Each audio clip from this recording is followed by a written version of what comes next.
Hey everybody, and welcome this week to Yu-Gi-Oh! Legacy of the Duelist Link Evolution Episode 3. This week we are doing the Yugioh GX campaign. We had just finished the 100% on the regular campaign, and now we get to move into Yugioh GX. Again, this is a... I guess we don't get a tutorial duel for this first... Or for this campaign, rather. We move straight into it. This is, of course, going to be Jaden versus the head of the school Crowler. This, once again, we're just briefly going through the story here, just to kind of recap what we've been doing over the for the last couple Let's Plays, and that's for the A side. I'm just kind of briefly, going over these story parts of the duel. We've got Jaden, who meets Yugi, who kind of inspired the world to take off and enjoy these card games so greatly that they have academies for it now, is kind of the story. So we've got Crowler, who's going to be testing Jaden Yuki, who we're playing as, or going to be playing as, rather. And we're getting tested. Now, I'm playing this one as a normal duel. You can play it as a tutorial if you still feel like you don't really understand the mechanics of the game. Because in Yu-Gi-Oh! GX is where the cards start to get like a little bit complicated and convoluted.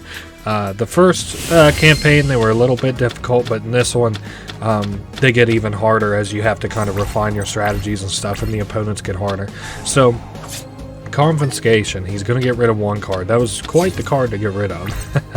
Let's see about this thing. Each time this opponent inflicts battle damage to your opponent, it gains 100 attack and loses 100 defense. And then while you control another elemental hero, your opponent cannot target this card for an attack. So that'll be interesting once I have something else. If an elemental hero monster attacks a monster that has a higher attack, the attacking monster gets 1,000 during damage calculation only. So if I attack, and this thing's attack is higher than 1,000, it should give me well, I didn't actually play the fucking field spell, so that's alright. I just goofed that one up all to holy hell, but that's kind of alright because, ooh, we can go ahead and activate that. I didn't anticipate getting in too heavily with, oh, he just killed us both. Well, that was interesting. At least if I'm gonna choke, I appreciate that my enemy is also choking, so that's not the end of the world. No, I do not want to activate that, actually. I would like to just play it down and then attack. But we're back at it again with the, same old Yu-Gi-Oh! I'm glad to be getting into this rhythm a little bit, because I almost felt like I was cheating you guys by splitting the series up initially. But I mean, 5-hour videos every week is like pretty fucking good, honestly. So I don't really feel so much like I'm cheating you anymore. And of course, he's just playing down Heavy Storm, and it almost looks like he doesn't have any thing to play down to counter my elemental hero. I didn't even know, honestly, that this little plant thing was an elemental hero. That's fucking news to me. So it should go up to 700? Yeah, okay. But yeah, I'm glad that you guys are having as much fun as I am with this series. Ooh, and that means that I can attack creatures of his too. So that's cool. Ooh, and we got another skyscraper, I guess, in case we would need it. Let's try to attack and... Oh, we can attack directly. I didn't even realize. So we kill that. Alright. And I goofed up by not playing this card. I guess I'm just kind of getting into the swing of things.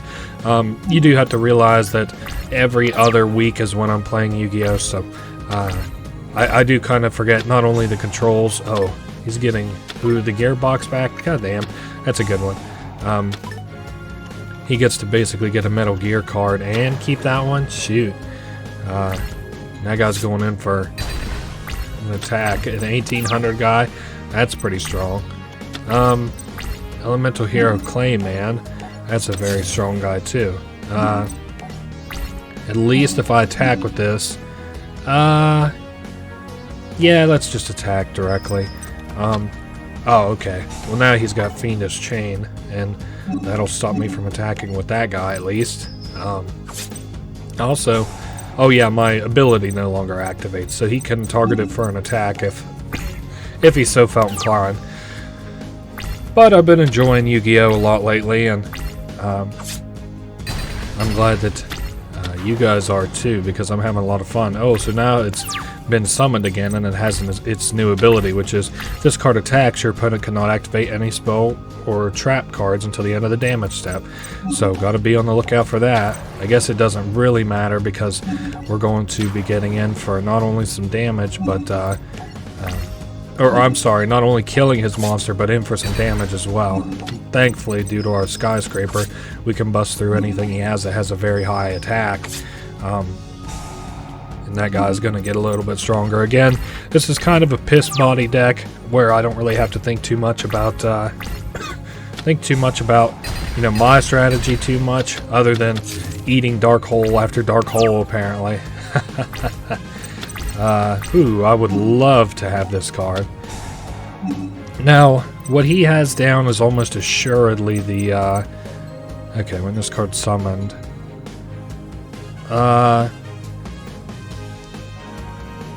Damn, that would be nice too. Basically, if I play that card and I have no other cards, I can draw two, but not so lucky. But anyway, this deck isn't too challenging or anything. We just got to kind of slog through Crowler's deck. Now, of course, this is going to be probably the 2000 defense creature. Yep. So we're going to have to stomach through several turns of this, most likely, until I can get a fusion card out or something that can attack directly. That guy has 1800. That is not good for me. Damn it. Well, let's just hope I continue to get lucky in my draws. Okay, there's an attacking creature at least. Well, no reason for me to try and special summon it, though I can attack this guy and trade our monsters, which is nice. There we go. It's nice to have Skyscraper, but I just don't really know. I need to continue to get lucky on these draws, and you know, there's only so long that I can get lucky with the draws. So, okay, Elemental Hero Burstinatrix. This is another cool card, and it's one half of Jaden's signature card, which is his fusion card. I'm sure we'll see it. I'll definitely try and summon it sometime. And of course, in conjunction with that, Skyscraper is another one of his signature cards as well. I guess for the sake of showing what exactly I'm talking about, I can show you here. It's the Elemental Hero Flame Wingman, where you need Avian and Burstinatrix. Now, we already had an Avian earlier on in this duel. Now we can get in and kill him with the Winged Kariba. Oh, my bad. I guess he's gonna Fiendish Chain. And alrighty, so Dr. Crowler just lost. And we passed the test, and Crowler, who thought that he would win handily in this entrance duel, now has to admit Jaden. And Chancellor Shepard is giving a very warm welcome to all the new students. These classes, if you aren't familiar, are separated into red, yellow, and blue, where red is the bottom, yellow is the medium, and blue is the top. That, of course, is for the I'm sorry, it's for the God cards. Where Slifer is the bottom and Ra is the middle and Obelisk is the top. Of course, I'm not too familiar with it, but it's kind of tilted in favor of the tilted in favor of the you know, like Kaiba, I think, kind of had a hand in it, most likely. So we've got, this is our dormitory here, and if I remember from the show, and I'm not exactly the best at this, but I believe that downstairs with the door there is where the kitchen is located for these students, and the upstairs where you see that door there is where some of the actual dorms are located. But anyway, these guys are talking about being admitted into the lowest class, which is a shame. You really shouldn't rank your classes like that, but anyway, these kids are getting a little bit disheartened by it, and now they are getting ready to bunk with this Chumley Huffington. He does look like a panda. Anyway, I guess he's reiterating pretty well with what I just said. I didn't realize that he was going to talk about it now. Otherwise, I would have let Chumley here take it away. And there's our Professor Lyman Banner. He's kind of like the resident assistant, or like the head over the Slifer Red. So that's pretty cool. These are all the cards we unlocked. We got a lot of his signature cards and stuff too. So, and we got his deck and shit. And now we can battle Alexis, I think it's called. You basically get tricked by your rival to arrive at the girls' dormitory, thinking that Alexis Rhodes here had invited you there whenever it was your rival. And she's like, she's like, I won't turn you in if you beat me in a duel. So I guess that's what we'll have to do, otherwise we'll get expelled. Now, I remember she has a very unique deck, but it's not very good. She'll definitely be one of the harder duels to play as, I think, whenever we're on her side of things. She's got a lot of low costs but direct attackers. Oh my goodness, we have quite the start on our side. Oh, I am worried about that face down card. Holy moly, this is almost the perfect turn. I could play out this whole hand. We'll do Compulsory Evacuation Device, followed by Mirror Force. Basically, if our creature dies, we get to summon something. Compulsory Evacuation Device will return one thing of his to the hand, and Mirror Force will kill any and everything that attacks. Now, Fusion Gate works a lot just like a permanent polymerization, except we have to banish the cards that we use to summon. So now we get rid of Avian and Burstinatrix, and we can summon Elemental Hero Flame Wingman, who I had once promised you before will be making a debut, and here it is. It does kind of suck that this guy doesn't have an animation, given that it's one of Jaden's signature cards, but I guess some things like Summon Skull also don't have a animation. So I believe that was some sort of thing where he basically gets to do the attack of his creature to me, I do the attack of my creature to him, and we don't kind of like attack each other, if you want to imagine it like that. So I'm going to hold off for just a second in case he drew into a fusion piece, because he has a lot to do with fusion too. Hold up just 1 second.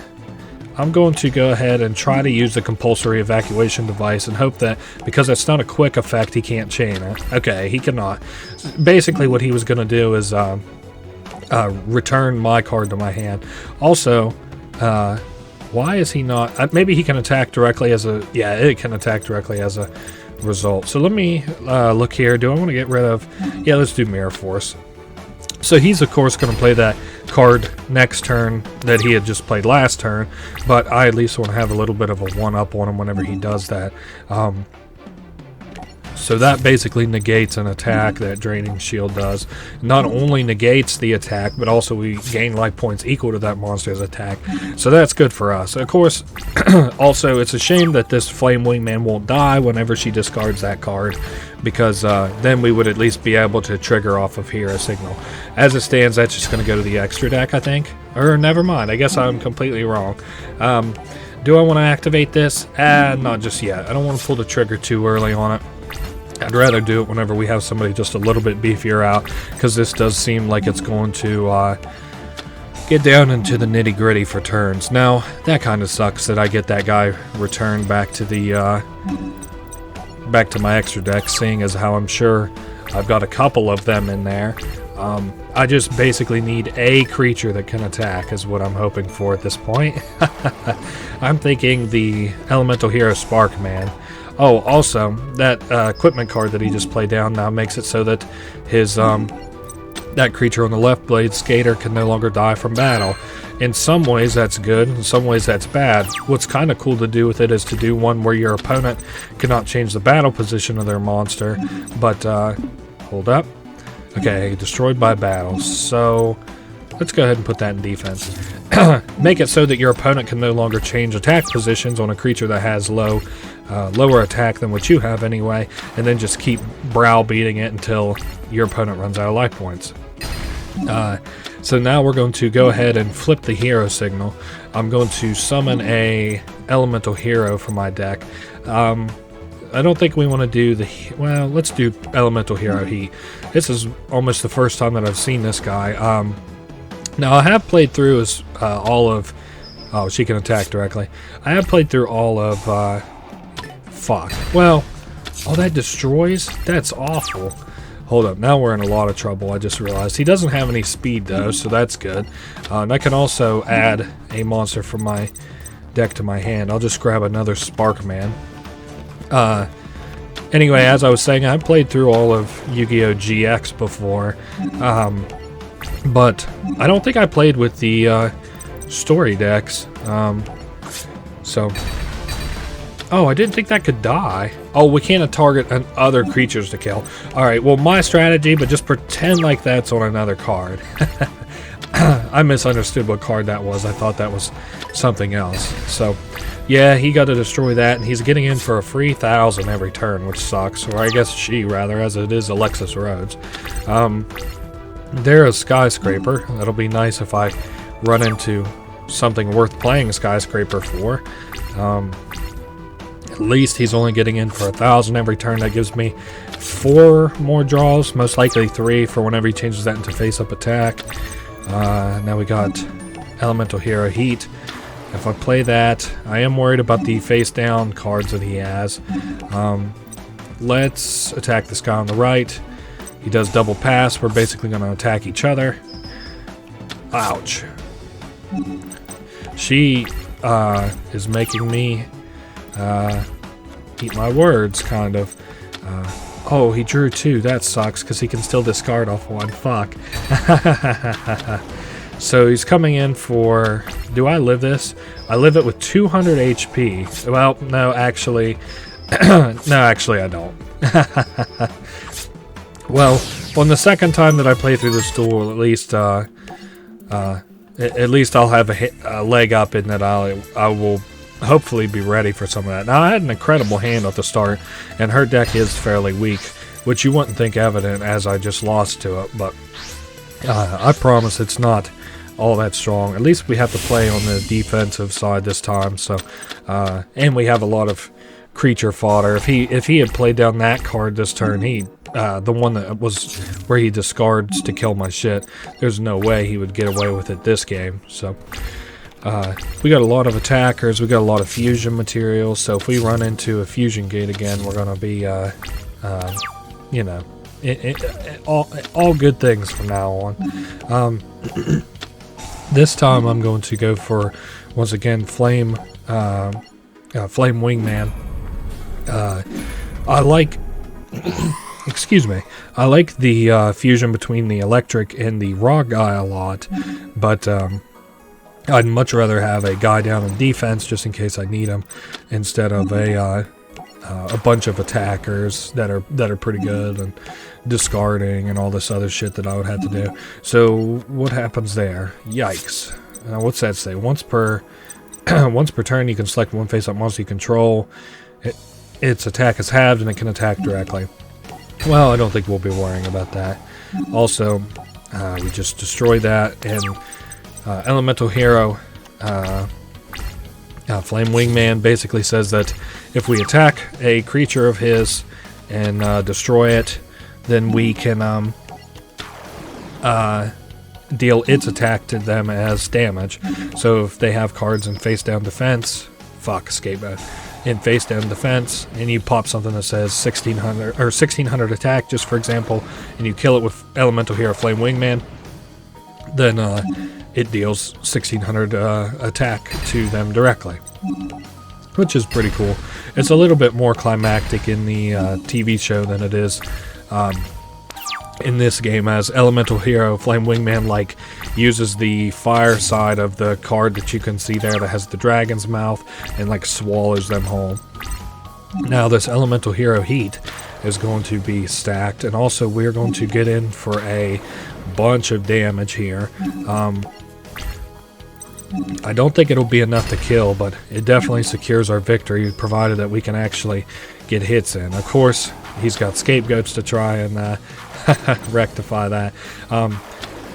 So, I just read on Scapegoat that they can, and we had experienced this during the first campaign, but you cannot summon the same turn that you use Scapegoat. It's good to use it on your opponent's turn, not so much to use it on your own turn. Because then you can't summon on your turn. You can, of course, normal set. Damn, he doesn't have any creatures to summon. I kind of feel bad for him. We have a lot of gas on the field / hand. We can at least, if there was some trouble, we can use reinforcements of the army to hunt up an answer for it, hopefully. But thankfully, we're not winning this turn, but we've got them on the ropes. Oh wait, no, we did win this turn. Hey, look at that. So, that's what I kind of meant by the fact that, you know, her deck isn't all that strong. But anyway, so now since we won fair and square, the second time anyway, she's letting us off easy. So now we have to battle in a kind of like a shadow duel.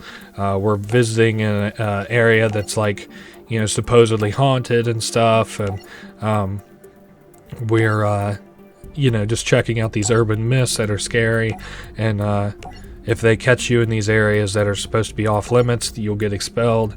And this girl, Alexis Rhodes' brother, went missing in this area where we're at right now. And so now we like, after we lost Alexis to Titan, that's the name of this character here, we have to battle him in a shadow game for our soul versus freeing Alexis. So as usual, the stakes are pretty high in a Yu-Gi-Oh game, a card game. I don't know if I would trust my life to a card game, especially for a deck that I didn't build. These presets are kind of garbage, but they're a lot of fun to play with because they're modeled after the show, and the show is something I've always enjoyed. This first turn is going to be an extremely nut turn, especially considering that I get a draw. Let's see what he ends up playing out first, though, before I make too many calls. Yikes. Just that Archfiend Palabyrinth, huh? Well, let's hunt up with Terraforming. Grab this Fusion Gate. Now, with Fusion Gate, we should be able to get 2 extremely powerful fusion monsters down on the field. You know, this first turn. The first one we're grabbing is the Flame Wingman. You know, you've seen them now a couple of times. And at a certain point, I think he stops getting included in the deck for another Elemental Hero card. But for the time being, we're going to get our mileage out of him. And that's our first fusion card. Now we can move on to the second one. And this is that other one I was talking about, which his name is Thunder Giant. I'll read his effect out in full once we actually have him out on the field, but he's another really, really good card. Well, at least I think so anyway, as far as these decks are concerned. Whoa, and he has an animation, huh? That is very interesting. It's a cool animation, at least. So once per turn, you can discard 1 card to target 1 face-up monster on the field with original attack less than the attack of this card, and then you can destroy it. So does this... Okay, I wanted to make sure that we weren't proccing a face-down card, and we weren't, thank goodness. Otherwise, we would have ended up in a bit of trouble, as if he had something like Mirror Force, we're then reliant only on the cards that we can draw from our deck, which would suck. Because as it stands, all I have is Polymerization in my hand. Ooh. Okay, so now he's going to try paying life points, I think. He gets half of those life points back with the life-absorbing machine, but I don't really understand what he does, I won't lie to you. So he takes 1100, and we get him for a direct attack on Thunder Giant. Ooh, my goodness. Let's see what... Oh, he gets to special summon a card. Yeah, I guess we'll go ahead and kill it. Kind of sucks that we can't get in on the killing him that turn, but he evidently doesn't have anything else going on. Whoa. So he gets Terraforming and then to pop it, I guess? I'm sorry, I don't really understand that. Yeah, okay, so basically he played Terraforming and then he hung up a card to Terraform. Unfortunately for him, that card that he hunted up would not save him. Oh my goodness, but Archfiend's Roar just might. So he once again plays out the Deathrook Archfiend, and we'll try and pop it. Yep. And then we go in for a direct attack on Elemental Hero Flame Wingman, and he's dead. So that was probably the easiest Shadow Duel in the history of Shadow Duels. And we saved our friend Alexis Rhodes. So now I think saving your friend's eternal soul and you letting them get off with a little bit of cheeky sneaking around your dorm, I think that's fair. We can kind of call it even. So this is going to be another cool one. Not one of my all-time favorite duels, like we'll see a fair bit of coming up, but yeah, so Zane Truesdell is the older brother of our friend here who's got the blue hair. I'll remember his name before too long, but anyway, he's like saying that, you know, his brother isn't fit for dueling and all this shit, and Jaden's like, oh, I'll show you, you and I are gonna duel, and if I whip your ass, you gotta take it all back. So I think his name is Cyrus Truesdell, our brother, but I think this is supposed to be a moment that, like, you know, humbles everybody, even though he's acting kind of like a douchebag to his brother. Also, it introduces us to the Cyber Dragons. Cyber Dragons are extremely powerful, in my opinion anyway. One of my all-time favorite strategies has to do with a Cyber Dragon, but first, let me see which one of these Cyber Dragons I'd like to play. When this card's normal summon, you can make all Cyber Dragons you control become level 5. I cannot special summon the same turn, unless it's a machine monster. If I banish it, or if it is banished, I can control one of my cards to not be destroyed this turn. So, ooh, I can summon, I can add a Cyber Spell or Trap card from my deck to my hand. Should I do that? You know what? I think I will, if only just to kill this little shit-ass winged Karibo while it's down on the field. I also don't... Ooh, that has a lot of abilities. Holy moly, I'm gonna have to blow that one up on the blow it up on the big screen. So if we have a Cyber Dragon in the graveyard, we can activate one of these effects. If you have 3 or more in there, you can activate both effects. And resolve in sequence. I can only activate one of these per turn, so I can add 1 light machine monster from my deck to my hand, or target 1 light machine monster in my graveyard and shuffle it into the deck. So, I guess no reason to play that out, but I will play it in face down position. Also, I ended the turn whenever I wanted to actually attack Wing Karibo, but that's okay. Again, these beginning duels aren't really make or break, and it also looks like he didn't have anything to play that turn anyway. I guess I can go ahead and just play this and maybe attack with it. Is that the plan? Once per turn I can reveal 1 spell card and that becomes Cyber Dragon until the end of turn. Well, I'm not so worried about it. I guess we'll get in with some attacks. Oh, okay, he can... Ooh, he's summoning Wing Karibo level 10. Now, I'm not super familiar with this. And if you do inflict... Okay, so basically he's going to tribute this thing when I go to attack it, and that's okay because he's only getting in for 1900 damage or so, and his field is now completely and entirely empty and naked. So I'm also going to go ahead and flip this Cyber Repair Plant, which will allow me to add one of these from my deck to my hand, a Cyber Dragon. I would like to get a fusion because I have a lot of really good Cyber Dragons in the hand, but no such luck. I'd like to build a Cyber Dragon deck. I'd like to use, like, Future Summon and something maybe. Ooh, he's hunting up my Cyber Dragon. I'm surprised he didn't take Wing Karibo level 10 again. But I guess he's trying to just get in for damage, and that kind of makes sense anyways. So draw. Ooh, 1 day apiece. You know what? Well, hold up. Nah, let's use Cyber Dragon Dre. Do I want to activate it? When this card's normal summoned, I can make all of my dragons level 5. I'm not going to just yet. I don't see a reason to. Ooh, Power Bond. Now we can fusion summon 1 machine monster, but hold up. Using... It gains attack equal to... Okay, so it has to be on the field or in the hand, and those guys don't count as Cyber Dragons unless I play them or do some special doodad bullshit with them. So we're just going to go ahead and attack, There we go. And he gets to hero signal. Which one's he gonna grab? Ooh, Clayman. That's a good good grab. Unfortunately, it doesn't help him a lot offensively, but defensively, it allows him to sustain his position at least for one more turn.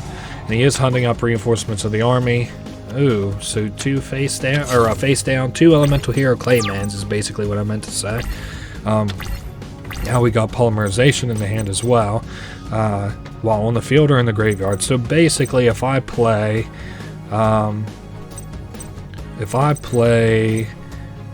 this one, we'll just say as an example, now then I should be able to use like polymerization or power bond. Now, why would I want to use power bond over polymerization? And it gains attack equal to its original attack. And then I take damage equal to the amount of attack gained from this effect at the time of the summon. So I'm going to go ahead and pass. I'd much rather kill on the turn that I decide to do that. And this card that we're about to summon out can make 2 attacks. And it's got a lot of attack to give. So that's cool. It's a 2800. We'll get in for a cool... Well, no damage this turn, but we have incredible field superiority, which is really nice. Also, no, you will never see me use a defusion. That is that's a promise, because defusion fucking sucks nuts. Also, why did you hunt up Elemental Hero Sparkman? No, I will not activate defusion. I don't know, maybe you can use like defusion on your monster to like let it... Well... So, like, you attack with Cyber Twin Dragon and defusion it to have the split parts attack again. That's the only thing I can kind of figure. But I guess I'm not an expert at Yu-Gi-Oh! Either, so... I do not want to activate that to make all my Cyber Dragons level 5. I can't think of a specific reason outside of XYZ summoning and maybe some niche-ass card to do that. But I said it once before, I'll say it again, I'm no expert, so hard to tell. Now then, we just got to get lucky and hope he doesn't draw into a winged Karibo, otherwise we might run into trouble. At least as far as him getting an extra turn. I guess Mirror Force would be the thing that would kind of break this deck. And I also, you may have noticed, don't feel like playing these new cards, Different Dimension Capsule, which basically allows us to add a card from our deck to our hand. Well, that sucks, but... I do get 2 attacks off of Cyber Twin Dragon, and this one should kill. Very good. So, we had to humble Jaden, or maybe Jaden humbles us. Yeah, Cyrus. I just was thinking of it spelled with a C. But anyway, so even though Cyrus was feeling kind of down, he respects Jaden for dueling with all of his heart or whatever. And, now this is going to be not a super interesting deck, but this is kind of fun because it's an H2O deck. Anyway, there's a raw yellow duelist who's going to battle Chaz, who is our rival, and Bastion is going to be trying to move up in a chair. I don't know if you guys maybe are familiar with like band seats at all, but it's sort of like that where he's dueling for the position in an Obelisk Blue dorm. So anyway, we're going to be playing as Bastion. He has a very cool H2O deck. It's not super strong, I don't think, but it is a lot of fun. So Chaz supposedly is messing with all of Bastion's decks, and he had made, I think, maybe not in this game, but like in the anime and stuff, he's like, I've got 8 decks that I can beat Chaz with or some shit, and then Chaz like destroys, steals them, defaces them or whatever, and so they have to like make a new deck really quick, and that's the one that we're going to play with currently. So oh my goodness, what a hand. I'm going to probably shoot for Fossil Dig first, just to see what I can get. Of course, it looks like both of us are going pretty heavy on the Graceful Charities, and also he has a fair bit of face downs. I'd much rather a Harpy Feather Duster instead of this Raigeki, but gotta take what you can get, I suppose. So we can add up to level 6. Now, is there any reason that I can see to add like a Duotarion? Probably not. How about an Oxygeddon? I'm gonna butcher these names because I'm not too good with I don't even know what you would really call it, dinosaur names. I'll go ahead and toss that hammerhead and one. Well, hold up. Damn, I do want to play that guy out and try and kill something. Okay, let's get rid of Oxygeddon, and then I'll summon Oxygeddon to Call of the Haunted. Maybe during his turn. We'll have to see. We have a lot of draws here to make. So, ooh, bonded H2O. So we'll have to tribute that to get those creatures out. So I can toss one of these. That's fairly useless. And also maybe battles a fire type monster. Blah, I don't have to worry about that. I'm gonna go ahead and shoot for Raigeki just to see what he might have face down. Also give me an idea of his deck. Command Knight. Ooh, a warrior type deck. I could have went in for an attack. I don't know if I wouldn't have busted through his defense, so that's nothing to get hung up on anyway. Now we can play out Hydreigon, or Hydrogeddon. I'm sorry, I've been calling him Hydreigon. I'm thinking of the Pokemon, I think. And now we can also go ahead and pop Call of the Haunted, and I also want to see Wabako is the other one we have face down. So I'll go ahead and put out Oxygeddon, and if we actually get another Hydrogen out, we can tribute them for the Water Dragon. I actually don't think I've managed this before, but hey, if we get it down and you guys get to see it, all the cooler for it. We can both experience it together. Now, bonding H2O isn't really all that great a card from what I remember, as for what you get out of it, but it's cool. The Water Dragon is. So, no, I still don't want to activate Wabako. So, let's see what all we get. The attack of fire monsters and pyro monsters becomes 0. When this card is destroyed and sent to the graveyard, we get 2 Hydrogens and 1 Oxygen. So, for the most part, we get a 2800 monster, and if this gets destroyed, we get some payback for it. Also, please don't activate Wabako. Oh my goodness, now what's that do? Ooh, special summons a level 4 or lower monster in the graveyard. Okay. Well, I'm going to continue the attack so that I might bust it. Oh, wait a second. If you control another monster... Well, not that. Oh, it cannot be destroyed by card effects and shit this turn. Well, that kind of sucks. Also, it is a Pyro. Oh, I already summoned this turn. It is a Pyro, so its attack is 0. We can take kind of comfort in that. A lot of his cards are going to be Pyros that are at 0, I do believe, which is good. What's he going to Monster Reborn? Hold up, I need to look at that. If an opponent monster that battled this card is not destroyed, return it to its hand. Ooh. Fuck. Well, we're going to have to eat that as much as I desperately don't want to. So he'll hit, take 1300, and very smartly that'll get returned to the hand. I'm going to go ahead and flip Wabako, even though I really shouldn't so early, but I'm going to take no damage, and he's now an attack, and I can come in with this Kapazals. Summoner Monk. When this card is face up on the field, it cannot be tributed. If this card is normal or flip summon, change this card to defense position. Once per turn, I can discard a spell and special summon one level 4 monster from your deck, but it cannot attack the same turn that I summon. So now we just need to hope that I can get in with this Kabazals monster and kill. Thank goodness. Now what in the hell does that do? When a face up monster, whoops, you control is destroyed and sent to the graveyard, destroy the one face-up monster on the field that has the lowest attack, and if you do, inflict damage to both players equal to half of that monster's attack. Well, that's not so bad. I have to see what he ends up doing on his turn, though, because now he's got the priority to play cards, at least. Only face-down cards.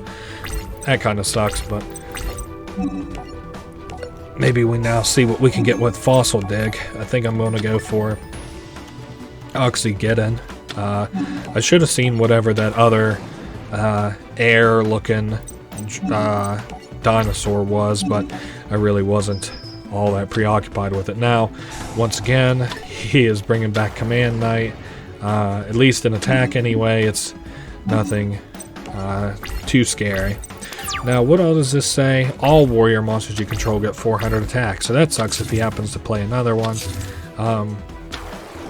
Yikes, that's not good.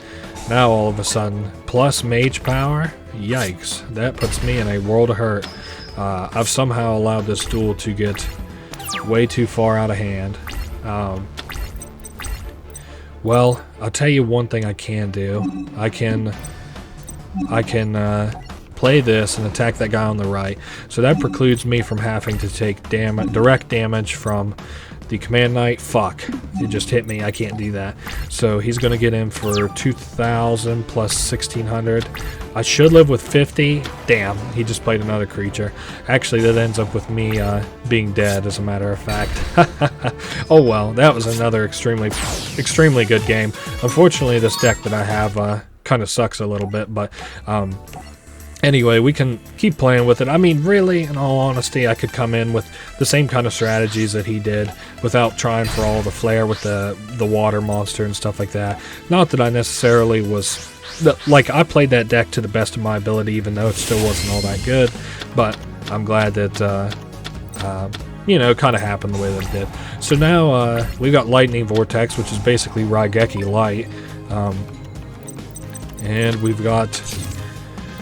I wonder if I could... Ooh, we got a lot of options this time. I'm going to try and get in for Hydrogeddon and try and destroy this creature. Now, I'm pretty sure I won't be able to. Nope. And I don't want to play Lightning Vortex just yet. I want to wait for him to play down some cards in his hand. Well, actually, I might just do Dark Hole if he plays... Yeah, plays down somebody particularly scary. Ooh, with mage power, what a play. It's not, like, particularly impressive because it's just playing out your best hand, but, I suppose that's all that Yu-Gi-Oh! is just playing out your best hand. So we can discard this card to add a bonding. Now that's interesting. We're going to actually go ahead and play Dark Hole to kill off his field. Once again, I've been bitching this whole the whole duration of me playing Yu-Gi-Oh! Over these last couple videos about Dark Hole, and so I was glad to finally see Dark Hole come in handy for me for once. If I made a compilation of all the times that I got fucked by Dark Hole, not just counting what's available on the channel, holy shit, it'd be almost an hour long on its own. Now then, we got some options here. Hopefully I'm able to break through his stuff. No promises on that though. Okay, well, we can break through that. I also like that baseball kit. I think it's kind of a pretty card. It's just not very great. There's another card that I like, which kind of looks like an imp with a fire wand, and it says it attacks directly, and every time it hits your opponent, it starts with like 300 attack or something, it gains 1,000 attack. And I think that's a pretty cool card, but it's also just not very good.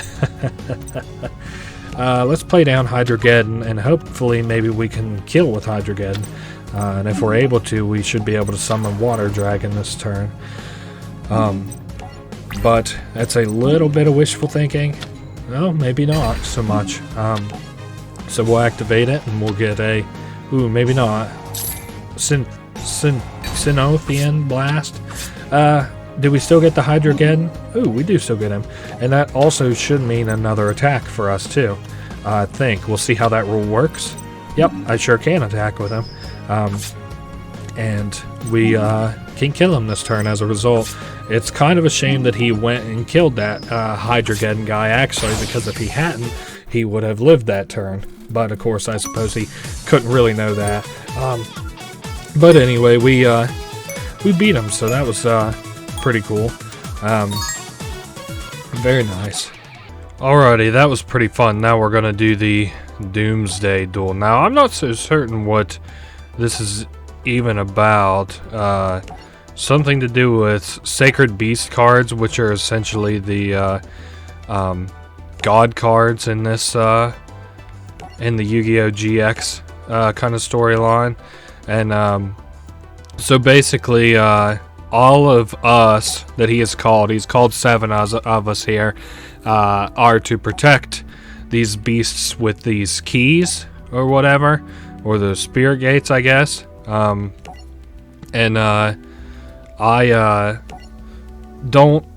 I never watched a lot of GX, so it's kind of hard for me to follow like in a specific sort of vein of thought as somebody who actually experienced it.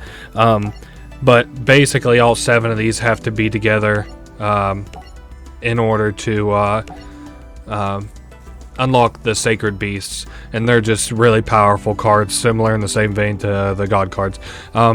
So now we're gonna have to battle the Night Shroud, who's here to try and get our key off of us, and it's kind of weird. Just as soon as these people come to like basically the headmaster had some knowledge that these people were going to come and hunt these keys away from us, and then just like that, almost immediately here they are to fight us. And Jaden kind of points that out, that they don't waste any time to come and battle us. Now I don't quite remember what Jaden's little gimmick is here, but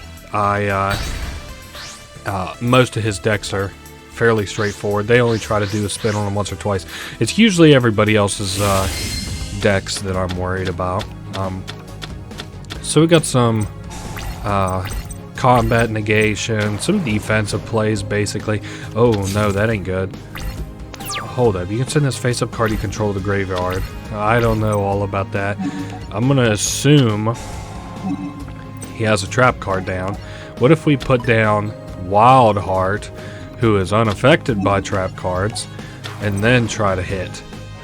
I got a better feeling about that than playing somebody else who may deal a little more damage,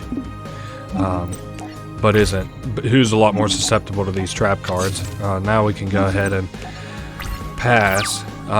He surely had Blue Eyes, or Blue Eyes White Dragon. Yeah, his deck fucking sucks. He had Blue Eyes White Dragon and a Red Eyes Dragon deck. Uh-oh.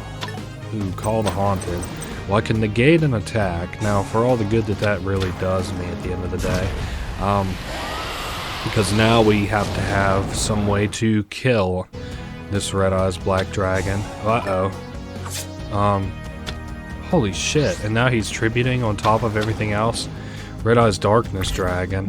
Holy guacamole. Okay, we're gonna have to play negate attack, otherwise we're gonna out and out lose. Not this turn, of course, but he has like a very high advantage on us. So what did this do? Inflict damage to your opponent equal to its original attack, and then you can't attack the same turn. Well, how about we do this? We'll put that in defense. I have nothing that I can normal summon from my graveyard yet, so we'll go ahead and end phase. Basically, what I'm kind of waiting on now is a fusion card. Damn it. So he is punching through these very quickly. What if we play down Winged Karibo? Maybe I should have put him in defense. I don't know if it'll count if he attacks it or not. Yikes, 2700? Yeah, definitely should have played it in defense. That's my bad, though. Won't make that mistake twice. I guess I'm kind of... Ooh, hold up. Okay. So he's got... Why does he have boosted? This card gains 300 for each dragon-type monster in your graveyard. Okay. What about we do Silent Doom? Summon Clayman. Now we use Clayman and Sparkman to polymerization, and then I pull out the Thunder fella. Now I hope it's equal to or less than, otherwise we're just kind of screwed. I can clean up his field a little bit, but that don't really do me a whole lot if I can't kill that Red Eyes Black Dragon with this ability. Ooh, I keep forgetting that this guy has a summoning animation, which is so fucking weird. I don't remember this guy being that significant in the anime, but I never watched a lot of it, so... You can discard one card with original attack less than the attack of this card, so it has to be less than the attack. Fuck. That's not awesome. Well, this kind of sucks. What if I do activate this effect, discard this... Now I have to kill that. And then what if we send Thunder Giant? Of course, I didn't really have to what the fuck is that doing? It's destroyed and sent to battle, special summon one troop dragon. Okay. Well, I can keep killing it. Now, of course, that doesn't do me a whole lot. And also, in fact, it's just feeding this Red Eyes Black Dragon. But, holy fuck. You can get in for 1,500 on that Red Eyes Black Dragon alone. Okay. That's not good. I need a miracle. Fuck. Okay, here we are with the second attempt at this. Now, we got polymerization and some other shit going on here, basically. We got emergency call to. Now, I need to see if this here is worth summoning. So, summon, must be fusion summon, can't be special summon. This card can attack every monster your opponent controls. So, that's pretty good. I just don't know if it's good to put on defense. But you know what? We're going to go ahead and do it anyway. We have a lot of... really, like, this is another turn where I'm going to be able to play it all out. I don't think he has Dark Hole or Raigeki or anything. The worst that he has is like that, I think it's called like Lightning Edge or some shit like that. That basically that discard one card, destroy all face-up monsters your opponent controls. A lot of people in Yu-Gi-Oh! GX have that, I think, as a result of the new ban list, which likely... I don't think Raigeki ever has been banned, but maybe Dark Hole was banned at some point. I guess it wouldn't make sense for Raigeki to not be banned, but Dark Hole to be banned, so... Well, I also don't know, because maybe back then things were a little bit different. Full field insta-kill spells probably were not too cool. Nowadays, I guess it isn't really all that big a deal, but... I don't remember what he had for defense. Nothing too good. He's got Troop Dragons, which is good for him to feed in for that one Red Eyes Black Dragon, but otherwise not too deadly. I, of course, have Mirror Force, which I am going to save for anybody that can... Well... Oh, shit. Hold up. I can attack these as much as I'd like. I forgot about that. That's cool.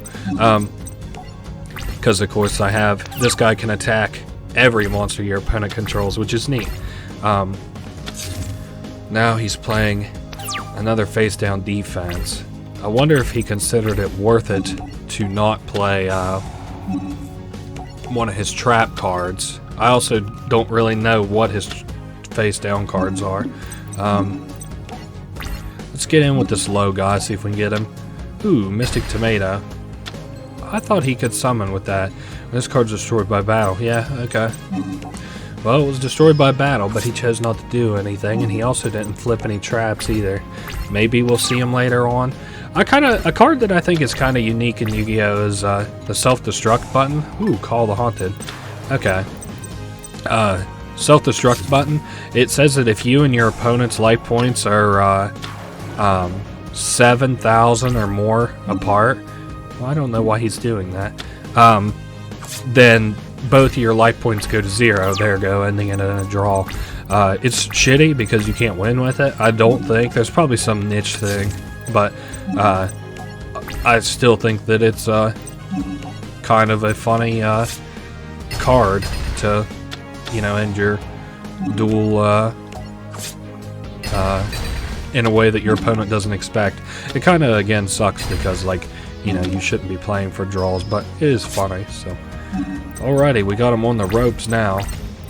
Maybe I should have put Elemental Hero Clayman in attack, but this game won't be that close, I don't think. Ooh, terraforming.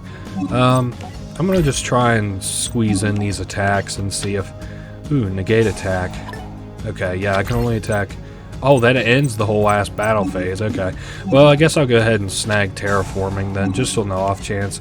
And I'll be taking Skyscraper too. Which I'll be playing directly. We can end the phase. I have a lot of good defensive cards if he decides to do something kind of funny.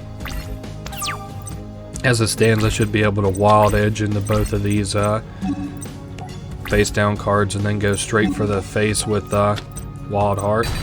That card is good in Yu-Gi-Oh! GX Spirit Caller, that Spear Dragon, but I can't remember why. I think it's just powerful where all your cards just kind of suck. So Oh my goodness. We were battling in a volcano? That's something I neglected to realize.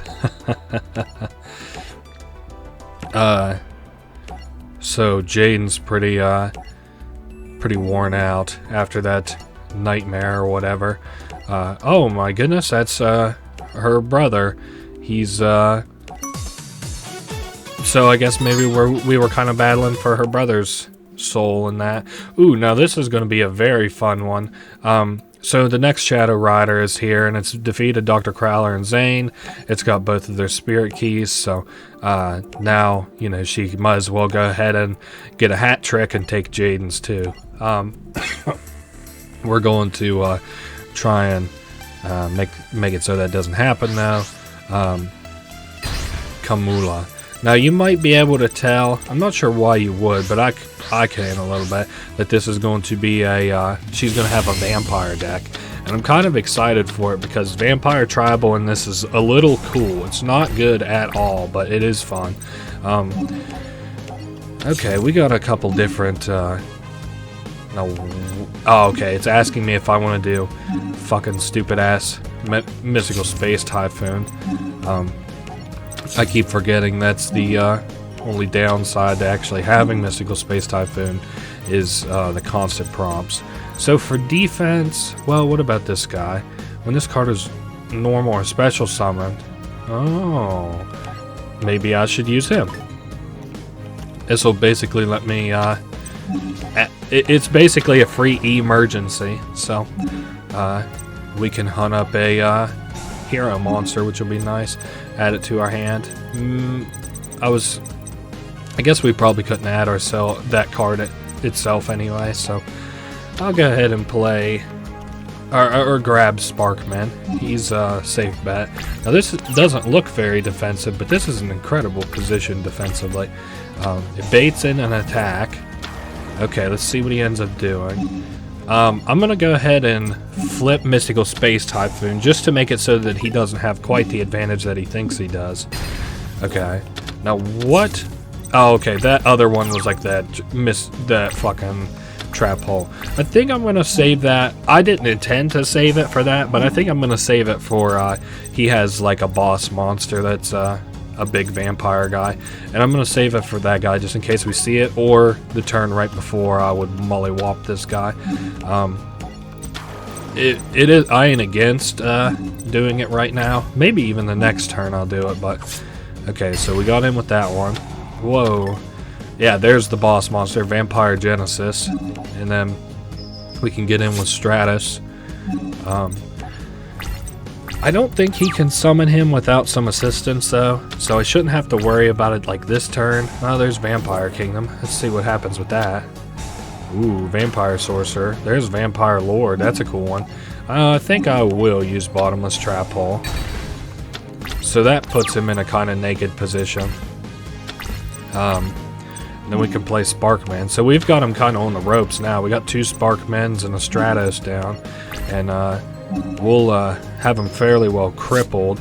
Now the only thing is I'm hoping that he'll play like a creature and then move to attack with it because he gets the attack buff from Vampire Kingdom, and then I can flip Mirror Force on him and won't have to worry about whatever he uses as an attack anyway. Yeah, see, just like that. Sorry, buddy, but I've got Mirror Force. Now, cool that it's in there because he gets to hunt up another card, but does he gets to play it or call a haunted it maybe? So what does he get exactly? Oh, well, he gets another attack at least. Hopefully, so that's during damage calculation. I don't think I can do anything with Fusion Gate just yet. Let's do this card face down.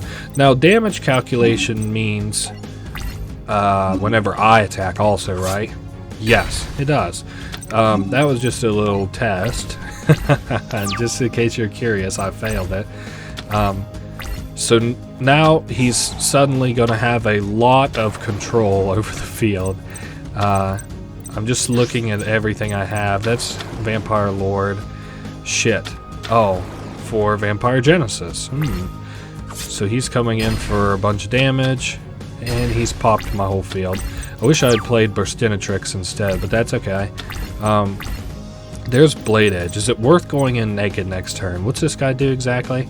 Once per turn, you can discard one zombie-type monster to the graveyard, and target a zombie-type monster in your graveyard with a level less than the discarded zombie-type monsters. Special summon that target. Fuck. I think we have to bank on him not... Well, hold up. 4,800? No. We absolutely have to play a card. I was going to say bank on one of his attacks, or living through his attacks without having to worry about attack boosts or him summoning. But one, he just summoned. Two, the 500 additional attack for each creature that he would have had would have killed us. Also, we're definitely losing anyway. I should have definitely held on to that Mirror Force. I thought I had him on the ropes, but that was my own fault. I guess I was being... I don't even know if you would call it arrogant. I just was incorrect. But anyway, that was a good duel. I can't wait to do it again because, again, Vampire Tribal was a lot of fun. And, well, I don't even know if you call them tribals in this game. I'm coming from Magic the Gathering where, you know, they do call them tribals or whatever. And maybe like an archetype is the better thing to call it. I also think I went first during that last duel. Maybe that was what kind of screwed me up. I've been so used to going second. Okay, now this deck, or this hand rather, looks a little bit good. It's not quite as powerful as our last one, but... Ooh, what if I do... let's do Skyscraper, and then... Should I put Burstinatrix face down in defense? Or should I put it in face-up attack? I keep wanting to call it offense. Let's see. So we should bust that, yep. Now, he gets to hunt up some cards, which kind of sucks, but if he hunted up Vampire Lord instead of Genesis, he probably has Genesis in the hand, if I had to guess. Okay, so there's Vampire Lord. That sucks. There's Genesis. That sucks too, but it's not the end of the world because I kind of have stuff that can deal with it. Kind of. I guess I could have played down Mirror Force. I just wasn't super worried about him playing Genesis, especially while I have like Dark Hole in the hand and it's as accessible as this. So he's dead. Well, Genesis is dead, not Kamula. I really kind of need to go back and actually watch this part in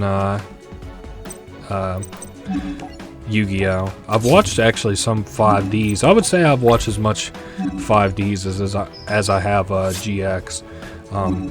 I don't know how they end up comparing to one another. I think GX would be better, but I've only seen like a few little niche duels, and I feel like they were mostly filler anyway, so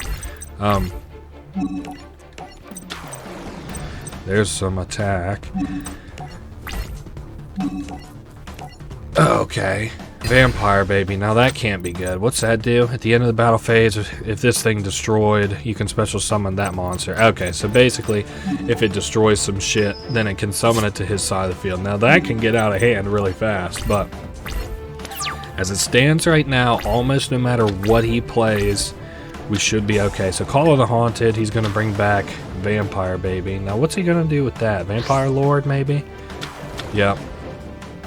So he's going for an attack, and then I can flip Mirror Force, and unfortunately he's already summoned, so he can't really drag himself out of this hole. The only way I think he could live is by doing like Shrink or Karibo or Wabuko somehow, even though he can't play it. I think he's pretty well dead. Skyscraper has kind of pretty art. It isn't like hands down pretty, but it kind of reminds me of Gotham or Metropolis from the DC world. So we just beat the second of these people who are hunting. Oh my god, I remember this fucking duel being a bear to beat. So we got 2 Spirit Gates open. We got a 3rd Shadow Rider who just beat Bastion, unfortunately.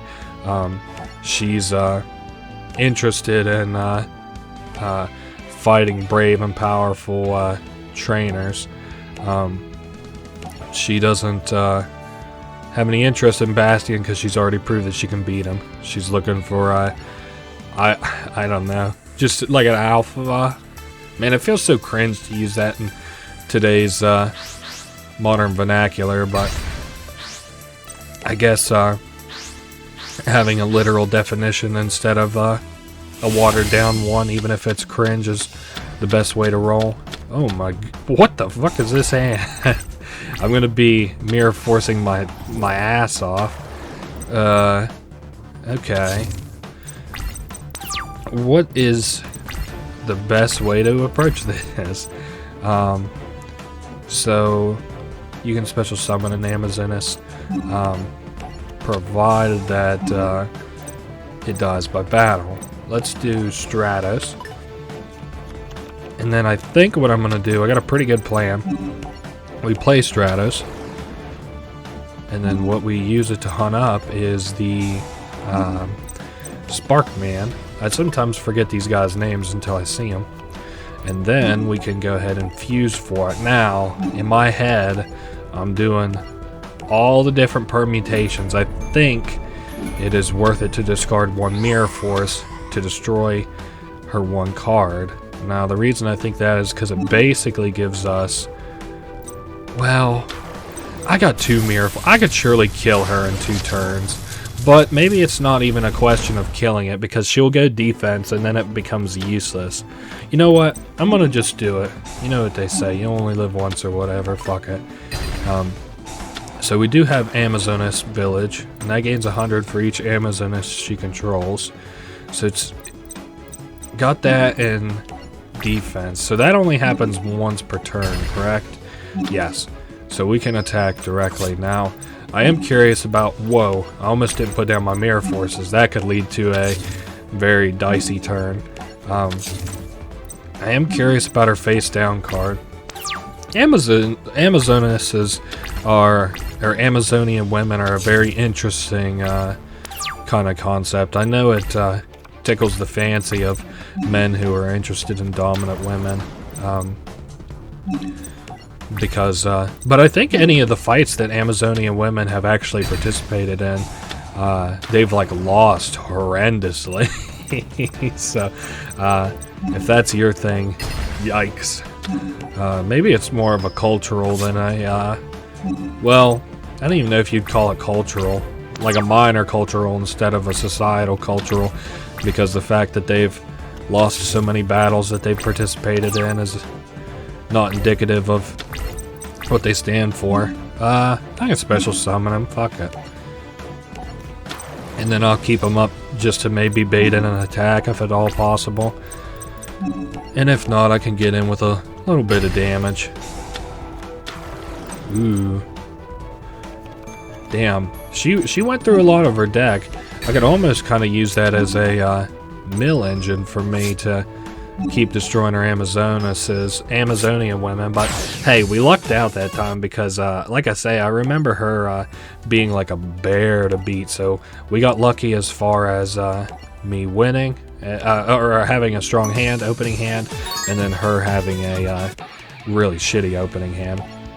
So now we get to play as Alexis, and we will be fighting Titan. Now, you surely remember Titan from earlier. I kind of forget why he's like harassing us, or us, as though we are Alexis. I think he's one of the like shadow riders that's hunting for this shit. And, but now we get to play a more pumped up version of her deck that she was playing earlier. Ooh, this is gonna be good. We got the fusion shit we need. Also, we can bust. Ooh, whoa, hold up. Fiend's Mirror. Yeah, we can bust the face down. That's what I was worried about, him putting a face down.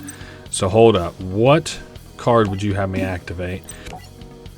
Okay, just wanted to make sure. So now we can move to pop that, just to see what it was.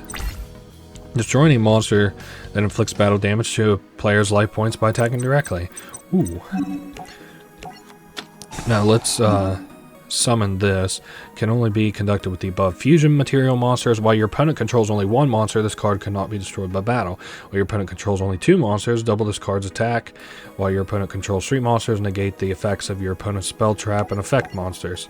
So basically, the more creatures that he has, the stronger this card gets. Now, something that is really nice about this card, you might remember it had the ability with one monster on the field, it cannot be destroyed by battle. Hold up.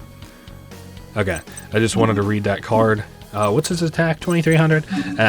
Whatever. So this is cool because we can participate in a battle with this, and because we have tied attacks and we have that first ability that says we cannot be destroyed by battle while the opponent has exactly one monster on the field, we do not get destroyed, which is cool. So we can put this guy down and face down defense with the idea that we'll play Cyber Prima in a turn or two. Okay, good.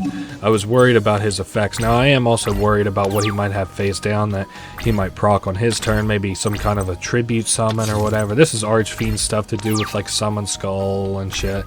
But it looks like we lucked out.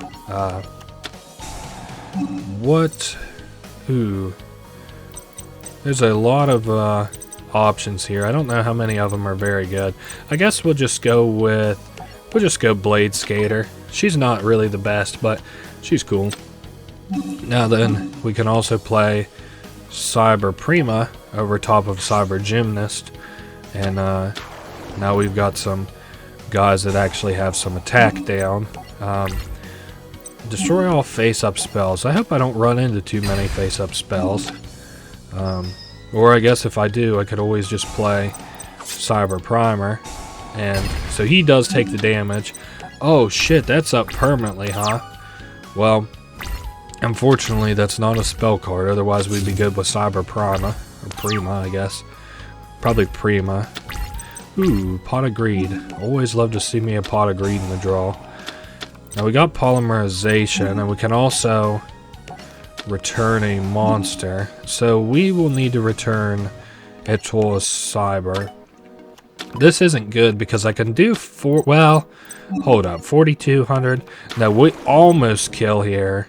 Fuck. Actually, I just completely fucked that up, but that's okay. Yeah, but all my shit dies. That's all right.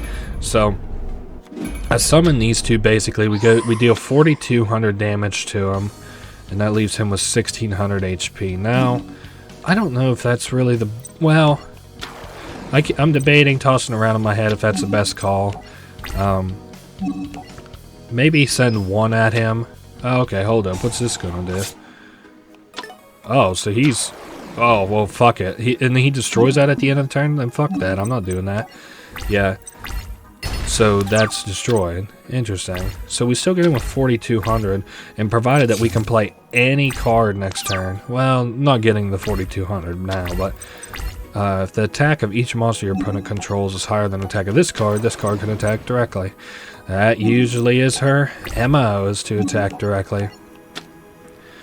Okay, so that guy is dead.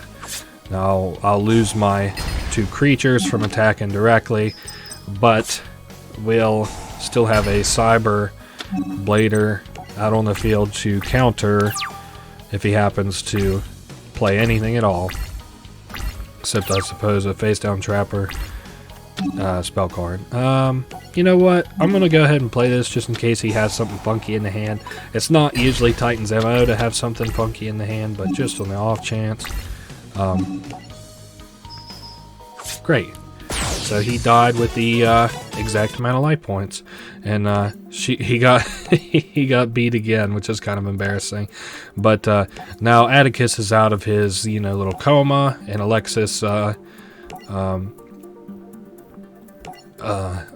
and him are having like a heart-to-heart, and he was brainwashed to be Night Shroud. So Professor Banner is actually a bad guy that just got revealed there. They revealed that in the text. That's not a spoiler from me. So the final Shadow Rider, Amnail, came and took a lot of people's keys. So actually, I think I'm the last person who has their key. It's something about there's 2 Professor Banners now or some shit. I don't know. It's too convoluted for me to keep up with it. I also think that maybe Amnael or Professor Banner is also Titan, but I don't know, dude. I'm too fucking confused on this story. But anyway, we have a battle of the Titans to go down now. We're the final guardian for these sacred beasts. We got to defend them from Amnael, this Shadow Rider, the final one. So now, oh boy, we got fair bit of fusion support. Of course, we can't play any of those. From your field or graveyard. Well, fuck, none of this is very good. What's this last one do? 1 polymerization in your graveyard? Damn. So it's a lot of graveyard support. I hope he mills me a little bit. I don't think I'll get so lucky. Damn, a Ninken dog for 1800? Fuck. It's not even a good card. It just he's got an up on me for right this second. He still has an up on me, but I hope I don't just choke because most of these cards are useless in this current. Ooh. Oh, I thought you were going to use that on me. Fuck you, dude. Maybe he'll mill himself out. Ooh. He removed a card from his graveyard to special summon Garuda, the Wind Spirit. So that's kind of neat. Damn. What about... Well, do I have the Bubble Man fusion in here? That would be an important question. So that would be Bubble Man plus Clayman. And yes, I do have that. We'll have to do Miracle Fusion for that. That'll be a hefty defense. So we can now play Miracle Fusion. We get rid of Bubble Man and Clayman. Oh, my bad. Bubble Man and Avian. Now what's this do? That's 1400 attack. That's bad. While you have any face down... What? While you have any face-down cards in your spell and trap card zone, this card can attack your opponent directly. That's awful. I don't know why I thought I had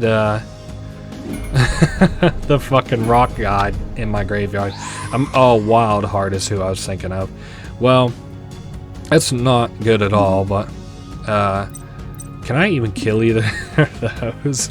I guess my current best bet is just to play down a card, face down, and then just attack, I guess, directly. Now we could do... Well, I guess I can't summon Sparkman because I had already summoned. But, yes, I do want to attack directly. That's cool, I guess, if you need to get in for an emergency 1400 damage. It's good to have the flexibility. I didn't even know that guy was in this deck, if we're being entirely honest. And there's a Helios of the Primordial Sun, which his attack is equal to 100 times the number of removed from play monsters. And he gets bigger and bigger and bigger. Yikes. Oh yeah, our creatures are also removed from play. I forgot about that. Well, let's see what I end up drawing into before I say it's too dead. Well, I'll tell you one thing.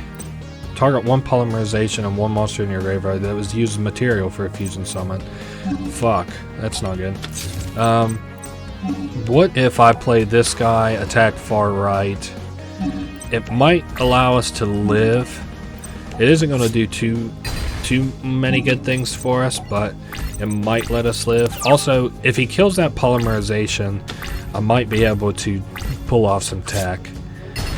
So we live at least this turn. Come on, give me something good. Give me the juice I need to win. Ooh. Yes, I will take that. Give me Wild Heart. Wow, that is a really good card to have right this second, but I don't know if it'll be enough to clutch this game. So, we'll play this. So this will allow us to attack with every card that, or attack every one of his monsters, which is cool. Oh shit. Well, I don't like using the extra zones unless I have to, but oh well. So we are in main phase 1. Oh shit, all our stuff gets removed. Okay.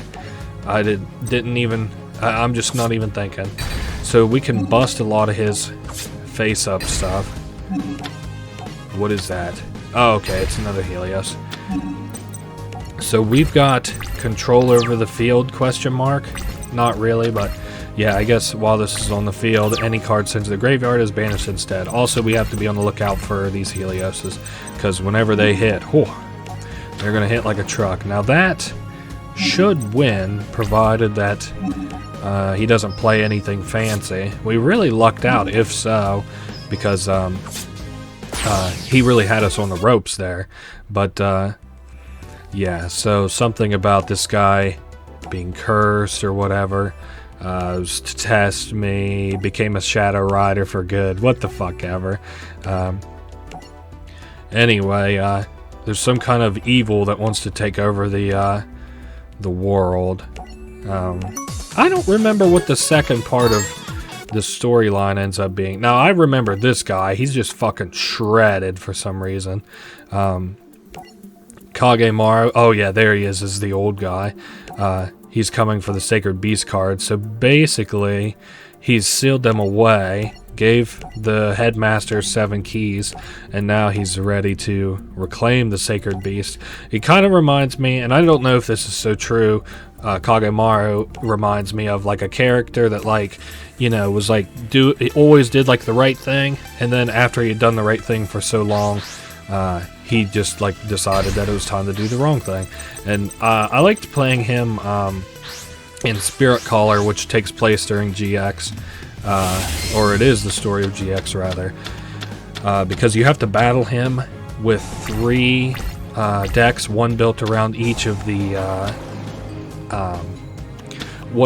built around each of the Sacred Beast cards, and they're a lot of fun to battle against anyway. I'm just thinking what I would like to play here. Ooh, pay half your life points. That is really convoluted. That's a lot of shit. Basically, if I start to choke, I'll play Winged Karibo and this to fuse some stuff. But, so if I have Winged Karibo in the graveyard, I can pay half my life points. I had 1 polymerization from my deck to my hand. If this card is in my graveyard, you can banish 3 copies of this card from your graveyard, then target 1 monster on the field. It gains attack equal to the attack of the monster on the field with the highest attack until the end of the turn. Very interesting. Not very good, but very interesting. Well, I need to pop that messenger piece. Such a good card, but it is very vulnerable to any kind of, well, no, what's that? Vulnerable to any kind of, oh, what would you call it? Like Mystical Space Typhoon, Harpy's Feather Duster. So activate this by declaring 1 monster and attribute. Special summon this card as a normal monster with that type and attribute. Gotcha. So it's 2200 defense. We also have Miracle Fusion. Now, do I have that Winged Karibo fusion in this deck? No, it doesn't appear so. We got a bunch of the Elemental Hero shit, but no Winged Karibo tech. I don't want a polymerization, or else I would, you know, use it, I guess. We can't really penetrate this unless we have something that can attack directly, and we do have that in our fusion deck, which is nice because it's a 1400 attacker. The only thing that kind of sucks, also, I don't know why he has 2 messenger pieces down. We're looking for the Bubble Man now. We could Miracle Fusion this. Is it worth doing it? It'll banish it. Fuck it, I'm not that worried about it. We'll just pass. I'm basically looking for Bubble Man, so any draw support we can find is good. Also, he's now paying 200 HP every turn. Ooh, and then the Swamp Mirror. He still, again, cannot do anything about the... or do anything. Ooh, now he could do something with Shadow Delver. If he felt so inclined. Ooh, there's Mystical Space Typhoon. I'll play one, even though I don't think it does us too much good. That Shadow Delver could bust us up a little bit, but I'm not too worried about it. He'll basically just move to attack, and then I'll Mirror Force if he gets that scary. Ooh, he just decided to destroy Messenger of Peace. Very interesting. Yeah, we are Mirror Forcing. Next turn we might Miracle Fusion if I can justify doing it. Also, there's another Messenger of Peace. What's my last face down? Hero Signal. Maybe I should have let him pop. What can I summon? That Shadow Delver really isn't all that good, is it? What's it do again? Once per turn, you can select one face-up level 4 dark monster you control can attack your opponent directly this turn. Well, I don't really have any dark monsters that are worth talking about. Also, he doesn't have anything to really attack with. I wish he would move to bust one of my elemental heroes, but hey, you know, he tried to. You can't be mad at him, he tried to. But all of his Messenger of Pieces should now be in like the graveyards and stuff. So hold up, if we have a Wing Karibo monster in your graveyard, we could pay half our life points to keep throwing polymerizations in the hand. Fuck. I guess maybe I'll play that in face down defense in case I could think of a reason to use it. And I also don't know how I feel about using Miracle Fusion. I don't see a reason to just yet. Ooh, he's decided not to use Messenger of Peace this turn, and that dies, so we can activate this card. Please give me the Bubble Man. There he is. Well, that's good. So, I was just thinking how I would like to do this. What about... I can fusion summon more stuff if I play up Winged Karibo and then attack. I don't know how much good that does me, but... so we'll take 1200 and then we go to main 2. This wasn't exactly part of the plan. I forgot I had to go to combat for that, but that's alright because I'm an idiot. So 2750, give me polymerization, specifically because I'm going to have to. So we polymerization and we snag this guy who can attack directly. I guess this is still an okay plan. It's just not good. Also, Fusion Recovery lets us grab something. We might be able to somehow finagle 3 fusions. We'll have to see. That's kind of stretching it a little bit, but... So we got Polymerization, and we can return Elemental Hero Avian. That's cool. So now we can play down another Polymerization to summon out a Flame Wingman. We just have to once again do Avian and Burstanatrix. And then we've got Miracle Fusion. I'm not sure about how that'll go. Miracle Fusion for another Flame Wingman. We got a lot of shit out on the field for whatever good it'll do us. Got 3 fusions. This is... I don't know if you would call it ideal or not, but something's happening. I need preferably a way to bust that Quantum Cat. I don't think that's going to happen though, and I also don't really want to play that Sorcerer's Stone again unless I... Well, I'll tell you what I'm going to do. I'm going to play Sorcerer's Stone. Basically for a stupid reason, but I want to get Miracle Fusion out of the deck so I don't have to worry about drawing it next turn. And then, just to be clear, I have Bubble Man and Burstinatrix in the deck. So we can go in for some attack. Well, no, we can't because I already did my combat. But that's alright. Because I did my combat that way, and I lost at life points, and I lost at Karibo, I was able to... Yikes! Hold up. Oh my goodness. Holy shit, that was a closey.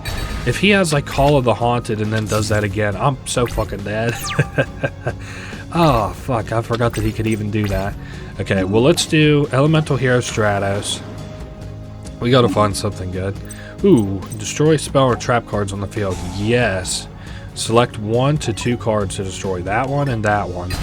Please, God, be something good. Oh, it was good. Okay, so we can also Monster Reborn.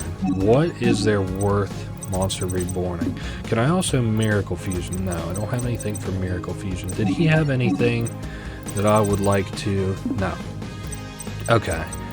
So, what if I wanted to Monster Reborn something of mine, though? We could... Burstinatrix, probably not worth it. Or is she? Fuck it, I'm not using it on anything else. Give me Burstinatrix. It's, this is gonna be kind of a dicey turn, but... We'll see what happens, because we're coming in with Flame Wingman. Nice, so we get 1500 on him off that Wingman. Then we go Stratos, Mariner, another Wingman, and Burstinatrix. Actually, I think because we summoned Burstinatrix, we'll win this turn. That was another excellent duel. If not for playing that turn exactly the way I did, I may have not won that duel, and or may not have won that turn and may not have won that duel. But anyway, him harnessing those beast cards was the only way for him to be young and to try and take over the world or whatever. But anyway, now we get to do another really fun duel. This is Magna Chum Loud.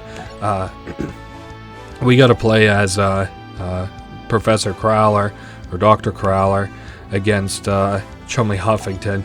Now, I remember during the anime, this is one of the duels that I've seen. This was like such a sick fight. I remember this kind of like reinforced the shitty opinion I have that like attack means like a lot, because I'm fairly certain that Chumley's deck is kind of hard. Just want to preface that. I believe that it was kind of hard, but he's got like a lot of high attack fusion cards, if I'm not mistaken, and dude, he just rocks the fucking boat with it. So I don't have a level 5 or higher Ancient Gear card, and he already hunted up Polymerization. Okay, good. At least he didn't pop at the same turn. Ooh, I can use that to get an Ancient Gear. What about this one? I could special summon this. If you control an Ancient Gear, you can special summon this card from your hand and face up attack position. What about... let's play this guy. So we're going to add, yes, an Ancient Gear. Now real quick, what does this do? You can banish a number of Ancient Gears from your graveyard whose combined levels are double the revealed monsters, and if you do, you can normal summon. Okay, so it doesn't matter too much if I did get that massive leveled guy, but so we're going to go ahead and play Magnet Circle, play that guy in defense. I don't think that'll bait an attack, but on the off chance it does, that's cool, I guess. So I was just looking at everything. I guess we can move to combat and see what this is face down. Probably something pretty high if I had to guess. Yeah, that kind of sucks, but oh well. So whenever I attack, if this card attacks, your opponent monster cannot activate their effects until the end of the damage step. Well, that's interesting. Oh, okay, so he couldn't activate it. He can't do flip effects, basically. Ooh, Sequel, I don't like that. So he's making that 0, and then he's going for an attack. That kind of sucks. I need to get a card summoned out. So level 5 or higher. Shoot. Now I could do Lightning Vortex. 4, 8. Nah, you can discard one card, add one Ancient Gear Golem. We can do this guy, I guess. No, I don't want to pop Lightning Vortex. I thought I did at first, but I don't want to. I'm going to go ahead and toss... I don't like Ancient Gear Factory. Fuck Ancient Gear Factory. I'll take Ancient Gear Golem. Well, and then also I could toss Ancient Gear Golem. Yeah, but now there's no reason to now that Factory's in the graveyard. That's fine. That's fine. I guess I should take out the Sea Koala. Yeah, and I guess we... Oh, yeah. While we attack, he can't activate Speller Traps. Got a little bit of a cough still. Ooh, Death Wombat. Any combat damage. Fuck. That's alright. So this does get rid of all face-up monsters my opponent controls. Now let's see what this new one does. Both players can normal summon Ancient Gear monsters with one less tribute. When this card is destroyed and sent to the graveyard, you can special summon one Ancient Gear monster from your hand, deck, or graveyard. That's very interesting. I guess I'm going to go ahead and play this and discard Ancient Gear Golem to destroy his stuff. And then I'm going to play Gear Town, and either one of us now can play Ancient Gear Golems for one less of their cost. Now we have to be careful because he does have the polymerization, and it's times like these that he gets kind of lucky. But that is 3,000. He can't activate Speller Traps whenever I attack there. We also got Ancient Gear Soldier. Now I remember, like I say, this battle in the anime, probably one of the coolest fucking battles in the anime. So sick. If you control an Ancient Gear monster, discard one card, set one spell card directly from your deck. This turn, that spell card cannot be activated. Yeah, you know what? I would like to use that, because I already know what I'm going to hunt up. We are going to hunt up... Ooh, where is she? Ancient Gear Factory. Didn't seem that good earlier when I have it, but now that I have the gas for it in my graveyard, it's pretty cool. Also can't activate... Oh, okay, hold up. Okay, we got changed to defense. That's alright. Had me a little bit worried. I also think that's one of the cards that he has to fuse into. Uh-oh, Pot of Greed. Please don't get something good. Oh, fuck. Hold up. So I can resummon him with Ancient Gear Factory, but I don't know if that's worth it. Ah, fuck. This is going to be a big one. 2,800. From your hand to the graveyard, target one monster your opponent controls, destroy it. Okay, I can live with that. So he's going to destroy it. And then he's going to get in for some attacks. And then next turn... Well, actually, I might be able to kill him next turn.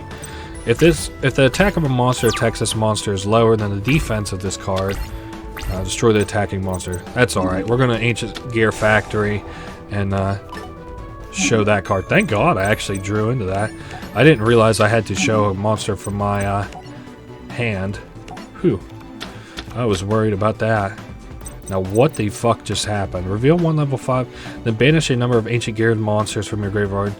If you do, normal summon the revealed monster this turn. You must normal summon it without tributing.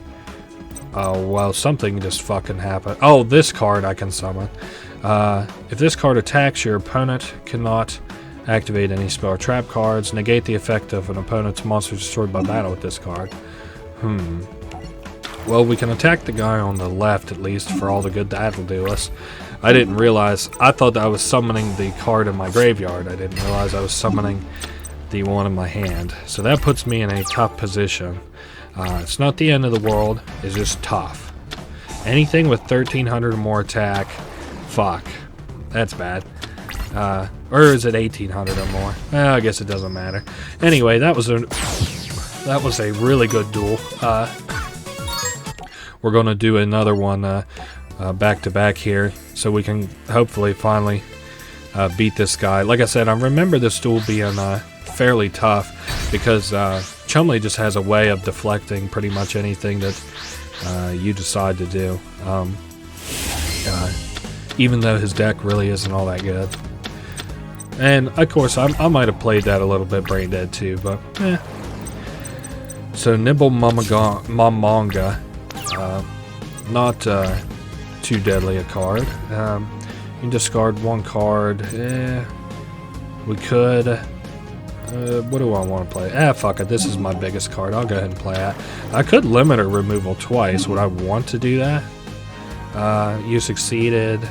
No, because it'll go up to 3,600 and then wait, 3,600, 7,200, and that would deal a hell of a lot of damage, but it doesn't kill.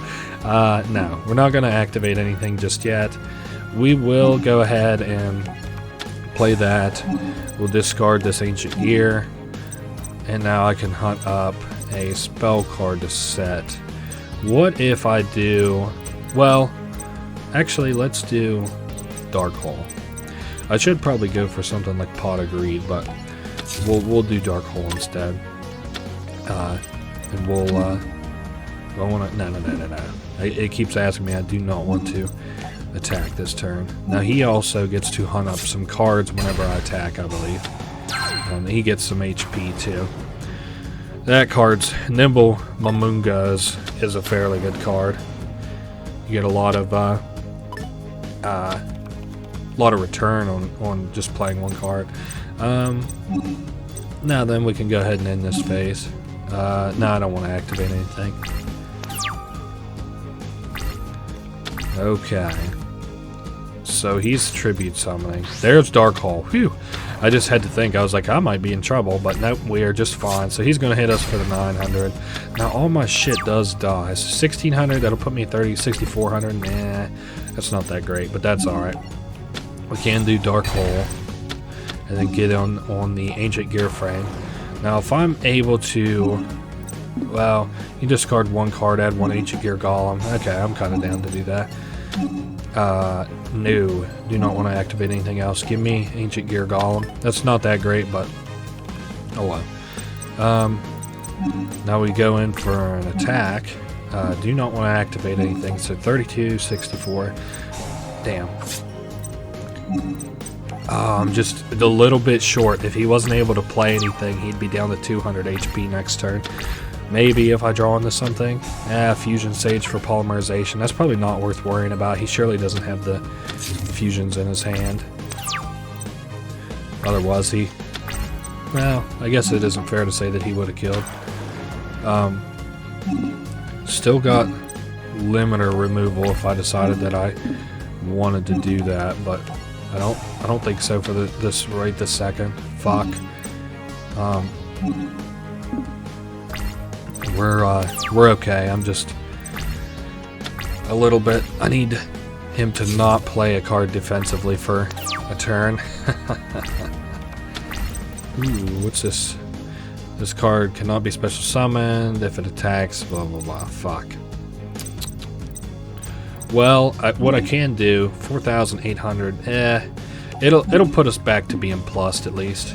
So, yeah, I will do this. I also think I'm going to go ahead and pop the Ancient Gear Frame, toss Ancient Gear Golem, just to cycle through these Ancient Gear Golems. I would hate to draw into one of these one turn. Yeah, if he basically had only one creature down, I could get in for some really incredible damage, but he unfortunately does not. So, on the bright side, we can bust up his shit. So, now Chumley gets a turn. He's got a lot of defensive support, which is cool, and also, you know, now he gets to hunt something up. That's bad, because now I think he has at least 2 pieces. Okay. Damn. You just lost, I think, which is a shame, because that was an incredible... I mean, this deck is really good and fun to play against if you like challenge, but unfortunately, now you have to die, I think. Yeah, you can't activate any spell traps. Damn. Well, that was a good duel, and basically Crowler gets to do some cool shit here for once. Basically this was going to be a pass or test duel, and then since Chumley lost, you know, he thinks that he failed, but Crowler's like, are you kidding me? That was a really sick match. I ain't failing you. Alrighty, it's time for the graduation match. Now, I know that we'll be playing as Jaden, obviously, but I think we fight against Zane, who earlier gave us a compliment, and we played as him. So, this is probably going to be some Cyber Dragon bullshit, and we'll be playing with the the elemental heroes. So we'll try our best to beat this. I hope that he doesn't have an evidently much stronger deck, like I'm kind of worried that he may. Hopefully we get a good opening hand. We do have the advantage of going second and a lot of draw support, so he is going straight for fusions. He probably has it. Oh, he's gonna... Oh, 2 fusion stages in opening hand. I guess that isn't so bad. Get the polymerizations out of your deck, but that's tough right off the bat. Also, nothing to block. Damn. Miracle Fusion. Ooh, I could probably... No. We do not need to trigger the emergency rations. So now we play Graceful Charity. We could probably get 2 fusions off if I felt so inclined. Well, let's toss these 2. Okay, no, I can't get 2 fusions off, but that's a-okay. We'll go ahead and play this Elemental Hero, and then we can play the Miracle Fusion, and we'll bring out the Elemental Hero Flame Wingman. Didn't want to do the other fusion with Clayman and Burstinatrix. It's just basically a defensive creature that I think it can attack and attack directly. It just deals half of the damage. I'm not so certain, but I do know that it's primarily a defensive card, and while I may need it later, I don't need it right now. Let me make sure I didn't make the wrong call. I'm sure I didn't. It can attack directly while in defense position. If it does, applies an attack for damage calculation. Its attack is halved for that damage calculation. So, and then we'll go ahead and toss this. Yeah, I got warrior types down. Monsters are returned to the hand instead of going to the graveyard. When that monster leaves the field, destroy this card. Okay, so I can basically give one of my creatures 1,000 attack, so that's nice. Let's fuck it. I'm going to, if I can send any number, can I send 0? Nope. Sure can't. Oh well. Now we are in combat, so I'm just gonna go do it.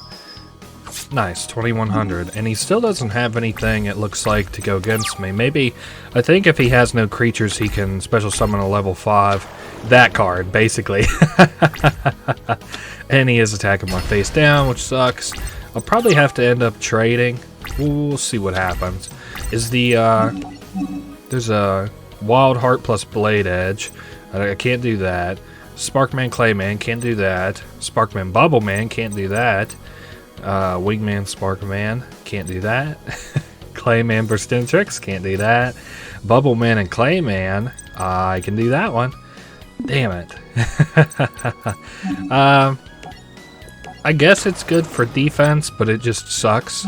So, oh well. We'll go defense as much as I dislike the idea of doing that. And I guess we'll go attack with Elemental Hero Flame Wingman. Now the thing that sucks, well, hold up. Yeah, I already played a card, I believe. We'll go defense regardless. I was thinking if I played another card, then I attack all out, if I would be able to kill him this turn. The answer, of course, is no, but I guess we don't get the ability off Elemental Hero Flame Wingman either, which is okay. Return Soul, whoa. Return up to 3 monster cards destroyed this turn from the graveyard to their owner's decks. Now that's gonna be dicey. He basically show 1 fusion monster in your extra deck and send the fusion materials. Okay, during the first standby. So basically he's gonna be getting a fucking summon. You know what I may do? Play this and then face up, because I should be getting in on attacks, especially while he's so naked and defenseless. And we got through with that other trap card. Now, I am kind of in trouble if he decides to pop my Mud Ball Man, because then I don't have a good defense. But if we got Hero Signal, we can grab something. So I think he basically shows that, and then he gets rid of those cards, and then he has to wait till the second turn after that to actually make that card. So if Mud Ball Man, oh sorry, I wanted to call him Bubble Man because he looks like a Bubble Man. If we pop it, yep, we win. Provided, I guess, that his trap card isn't something super situational that can save him. But nope, looks like we won. That was going to be dicey, but it looks like we lucked off right off the bat. And that was our graduation duel. I guess during the graduation duel, the head of the class can choose to battle somebody just for fun, and he chose Jaden. Now this is really cool, a new breed of hero. This deck is going to be really unique, but I'm not very good at it, I'll admit. So Asterisk Phoenix is a celebrity of some kind, a star duelist, I believe. The hottest pro duelist, Aster Phoenix. And of course, pretty evident who the fucking villains are in Yu-Gi-Oh! Just by how they look. Their faces look emaciated and stuff. I'm not too familiar with it, but we're going to be playing a Destiny hero deck with this guy, I think. And I remember this deck being pretty good, but you got to build your way up into it. And of course, once again, people hear the unlimited talent of Jaden, and they want to duel him. So yeah, go second as usual.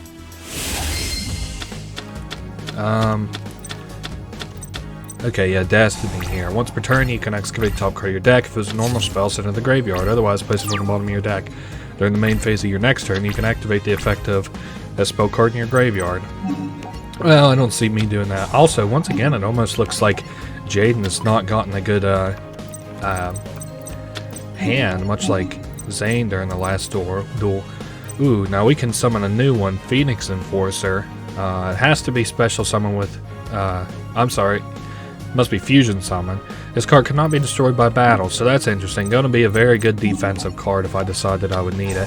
Also, we have D-Shield here. I'll read that here in just a second because I'm not certain what it does. And then finally, we'll be able to play Destiny Hero Diamond Dude and filter cards from the top of our deck. And any spell cards I'll get to use. Of course, put that in an attack so we can go for face damage. Now, when in attack position, Destiny Hero monster you control is targeted for an attack. Target it, change it to defense position, and equip it with this card. The equipped monster cannot be destroyed by battle. Okay. Well, it already can't be destroyed by battle, but maybe we'll equip it to this Destiny Hero if we end up needing to. Ooh, terraforming. That'll be really nice. So I have to wait till next turn to do that. And in the meantime, in the interim, we'll attack and maybe make it. Yep. Looks like we lived through that without proccing any trap cards. So now I'm really interested. Ooh, Mystical Space Typhoon. Damn, that was all you had down was Mystical Space Typhoon? Surely our Destiny Hero Diamond Dude will die. Or not. Now, are we thinking another Mystical Space Typhoon? Or... so that's a discard. Let me go ahead and activate this terraforming. I guess that card, Destiny Hero, isn't too bad. Don't want to use Fusion Gate. I guess I'll use this. This is basically setting up for one of our stronger Destiny Hero cards, but I don't... okay, well, you can summon it from the deck. So I was going to say it's not too important, either because we're A, about to win, or B, because... we're going to win before it becomes pertinent, but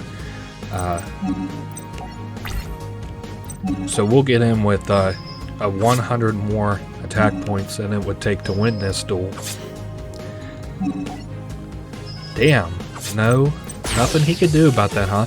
I kind of feel bad because that was supposed to be a closer duel than it was. It was very I don't know what you'd call it. Way too easy for us to have won, unfortunately. We're kind of plowing through duels here. So, yeah, these guys, something about a stolen card and all kinds of bullshit, I don't know. But anyway, now we're playing as... Is this Zane? What the hell's he doing back? So he's not acting like himself, this Zane character. So his master is the Chancellor, and these two are going to battle. We're playing as Zane, and I guess the Chancellor wants a card that he gave him back because he's no longer himself, this Zane character, but we'll be playing as him and beating this Chancellor's ass. I don't know what deck Chancellor uses. I feel like this is a much longer campaign than I remember it. We're just about halfway through it. The A side anyway. Defusion, Cyber Dragons. Okay. Not Ooh, wait, this said if my opponent controls a monster, so I might be able to summon both of these. If only your opponent controls a monster. Okay.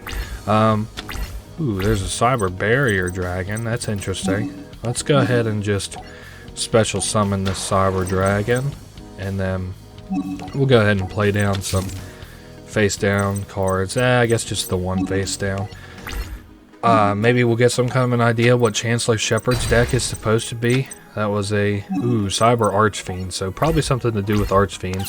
I'm not familiar entirely with their gimmick other than paying some HP. Now what the hell is this? No, I definitely don't want to do that yet. Unless it looks like he's going to get him for an attack or something. Ooh. No. Okay, that's fine. He'll surely summon something and I'll get another Cyber Dragon out, and I can now proc the Cyber Repair Plants, which is cool. Ooh, my goodness, he's hunting for some good stuff. I don't know what Archfiend's fusion is. Well, we might get to see at the rate he's going through these graceful charities. Cyberstein, paying 5,000 life points to get out Cyber Ogre 2. Now, I'm definitely going to have to... Yikes, I forgot he got an attack this turn. Definitely going to have to read that as soon as I get a chance. I don't want whenever I draw my hand to be jerked down to the bottom right. What would I be activating? Defusion. Oh, I can use that on the enemy. That's something to consider. I definitely want to read that card first. A fusion summon of this monster can only be conducted with the above fusion material monsters. When this card attacks, it gains the attack equal to half of the attack of the attack target during damage calculation only. So, got to be careful a little bit about summoning big guys. You can only activate one of these per turn. Add a light machine monster from your deck to your hand. Target one light machine monster in your graveyard. Shuffle that back into your deck. I don't know if I would really want either of these. I guess I can try and hunt up an answer from my deck. Not going to chain anything just yet. Now, can only be special summoned with attack reflector unit. Once per turn while this is in attack position, your opponent's next attack is negated. Oh, that kind of sucks. Ooh, here's a cyber laser dragon. What's this do? Ooh, I need to use photon generator rather. I tell you what I'm gonna do, and I don't really like the idea of this because it's not good.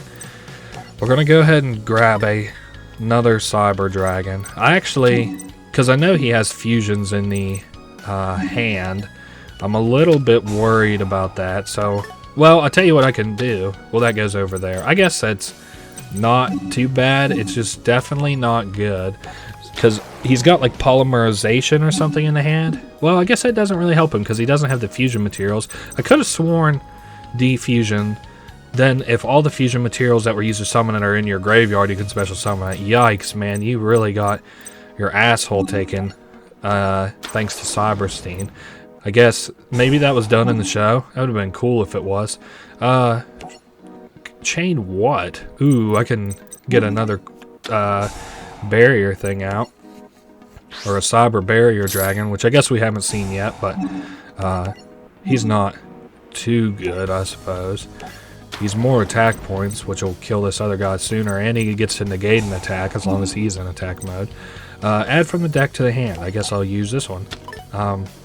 Each time a machine monster special summon while this card is face up in your spell or trap card zone, inflict 300 damage to your opponent. So I forgot how much special summoning you do with this deck, but evidently a fair bit, and that whatever face down he has is not doing him any favors. Right now he's on a 1 turn count, even if he plays a monster, provided that I can bust through it with Cyber Dragon. Yeah, I'll go ahead and pop Cyber Summon Blaster, just in case I would have to use it. I could get it in 3 special summons. Ooh, and Call the Haunted to proc that first special summon, provided I need to. Or, I could do Cyber Dragon over top of this Cyber Barrier Dragon. Not the best play, because we could use the special summoning, but... Uh-oh. That is now something. Ooh, any card is special summoned. Okay, yeah, I want to continue my main phase. So, during your opponent's main phase, special summon this. So when a monster declares an attack that targets this card, the attack and defense of this card become the attack and defense of the attacking monster. Once per turn, during your opponent's end phase, set this card and its spell and trap card zone. So he has to summon that every turn. I'm just gonna attack and lose my Cyber Shadow, and pop this. Yikes. So that didn't do that guy any favors, and now I can go to the end phase and special summon another Cyber. Well, hold up. Let's see what he plays first before I get all gung-ho on summoning shit. One face down card, huh? Ooh, and limit removal? Fuck, that'll be cool. Let's go ahead and do Call the Haunted. Summon out our Cyber Dragon. I basically just want this so that if everything goes wrong, I've got him on the ropes and shit. So now we'll use this to hunt up. I don't think I got another Cyber Dragon. Well, I do got a Cyber Dragon, not one that I want to play though. So I'll play this little shit-ass Cyber Dragon. Oh, I returned it to the deck. That's my bad. Anyway, we now got Limit Remover, which is an incredibly powerful card. And we go for a direct attack. Damn, nothing that he could do to that. And we went through most of his deck, so you can't say that that was kind of a wash. It was just that his deck really sucked. So this is some kind of a tournament entrance chip that he got. I really feel kind of like a dunce because I don't remember any of these battles, but now we get to do Jaden versus, not Zane, Chaz. That's right, Chaz. Good, I'm glad because I forgot his name. I don't quite remember what the context of this duel is other than what it says in the text box below. Some kind of like a weird tournament or some shit, but anyway, we're being enrolled in a tournament. All kinds of duelists are coming, and that'll be the world's greatest. And you know, we're gonna be playing Jaden. I like a lot of Chaz's decks. I'm surprised we haven't played any of Chaz's decks so far. We will for sure soon enough, but I'm kind of excited for you guys to see some of Chaz's decks. He has a lot to do with like the Ojamas, and they're not very good, but they're kind of fun to play as. So we're going first. We'll be on the defense. Oh, hey, I guess we get to play as the Ojamas. Huh. Damn, I remember this deck sucking. Well, we can use Ojama Blue to get some stuff kind of moving on my next turn at least. I'm interested to see what he does. Whoa, I just barely lived that. Oh, no, I don't live that. Damn it. At least he had to discard for it. Not great, but eh. Let's see what we get. Pot of Greed, that's a good card to draw. We're getting a lot of luck if nothing else. Ooh, and there's another Clayman. I can at least put him down and try to live through another one of these assaults by the Alexandria Dragon. Ooh, now what's that do? Target one defense position monster on the field and do some shit. It don't matter. Damn, what fucking setup does he got, bro? Destroy basically a defense position monster on the field. Shit, can I get one more? Ooh, there's Soul Charge. Is it worth paying 2,000 life points? Probably. I hope that I can summon these guys in defense. If I can't, I'm in trouble. We're really on the ropes as it stands. We'll end up with 500 defense. And if he does like... Well, he can't do any more of that tribute bullshit, but... Hopefully I get like a Swords Revealing Light, maybe. I can't really afford to do anything right now. I need fusion. I need anything. Some kind of gas. So he's popping that Ojama, and I definitely want to activate it so I can hunt up the Ojama Green and the Ojama Yellow to add to the hand, so I can end up using this Ojama Delta Hurricane if I have the chance. I'll need something like a Swords Revealing Light or something. As it stands right now, he's got incredible board state, even though he's clogged himself a little bit. Soul Charge. Absolutely do not want to use that. I'll put down an Ojama Black just to kind of see what happens. I think the Ojama Town might help us out too, which switches defense creatures' defense to their attack stat. Switches attack and defense stats. If he gets any more gas, I'm going to be in a little bit of trouble. Let's go ahead and put Burstinatrix face down in defense and take a look at what we got here. I got a few Ojama Knights and here a Rampart Blaster. Fuck. Maybe it would have been better to put down some Ojamas for defense and then try to attack directly with that. other elemental hero, but now of course that's out of the question because Burstinatrix is gone. Ooh, and there's Ojama Blue. At least I can get some more dead shit out of my deck. And I'm just gonna put down Ojama Delta Hurricanes so that I don't have to end up discarding the following turn whenever I hunt up some cards from the deck and add to the hand. Hopefully he doesn't get a chance to bust through. He's got 29 cards left in the deck, 3 in the hand. Ooh, I can hunt these up. You can send 1 Ojama from your hand to the graveyard, special summon 1 Ojama from your graveyard. While you special summon an Ojama monster, switch the original attack and defense of all monsters on the field. I don't really know all about that. That's probably a okay play. It just has me a little nervous.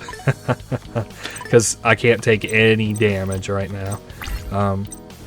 Well, is he able to get through on stuff? Probably still. We'll do Ojama Country. So this is switching attack and defense. Ah, fuck. But if he does anything, I'm in trouble. Well, what if... Well, I'm not that much in trouble. I just am not in a good position. And, well, I've pretty well committed to doing it by now, so we have to kind of go through with it. Okay, so first things first, as much as I don't like it, attack this face down. This card's level 4 while in face-up defense position. That's okay. Uh-oh. Uh-oh, uh-oh. Yikes. Ah, fuck, I think I just lost this duel. God damn it. That's what I get for trying to be funny. Mystical Space Typhoon. I was just seeing what he might pop, but yeah, Chaz just won that duel. So we'll go ahead and go straight into the next duel because hopefully we don't get so unlucky again. He really got tons of Tribute to the Doomed. I didn't realize that his deck was so heavy and polluted with as many Tribute to the Doomed as it was. Let's see what we get in the opening hand. Ooh, there's some of that shit I wanted. And we are back again with the Elemental Hero Clayman. Won't be too bad provided... Ooh, and Polymerization. Well, here's what I'm gonna do. And I'm not... You guys may disagree with this, but I'm gonna play Elemental Hero Clayman. I'm not gonna fuse this turn to bait out any Tribute to the Dooms he has.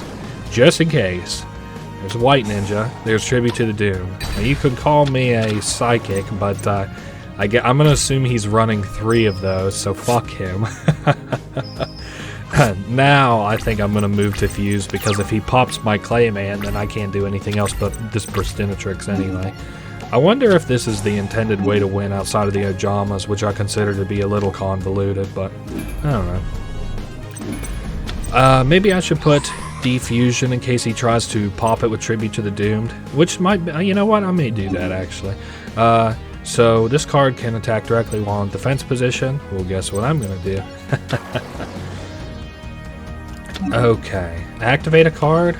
Okay, I do have Defusion. I do not want to use it unless I absolutely have to.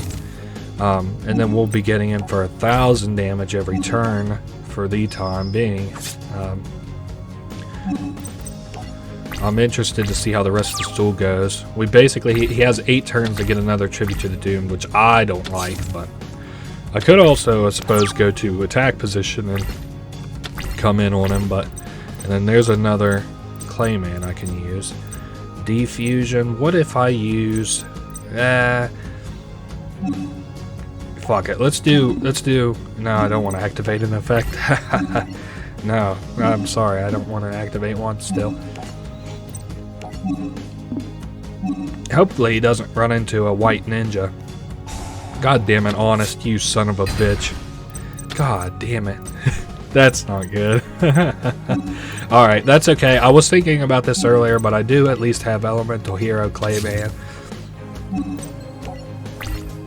So on his turn, we're still safe-ish. Uh-oh.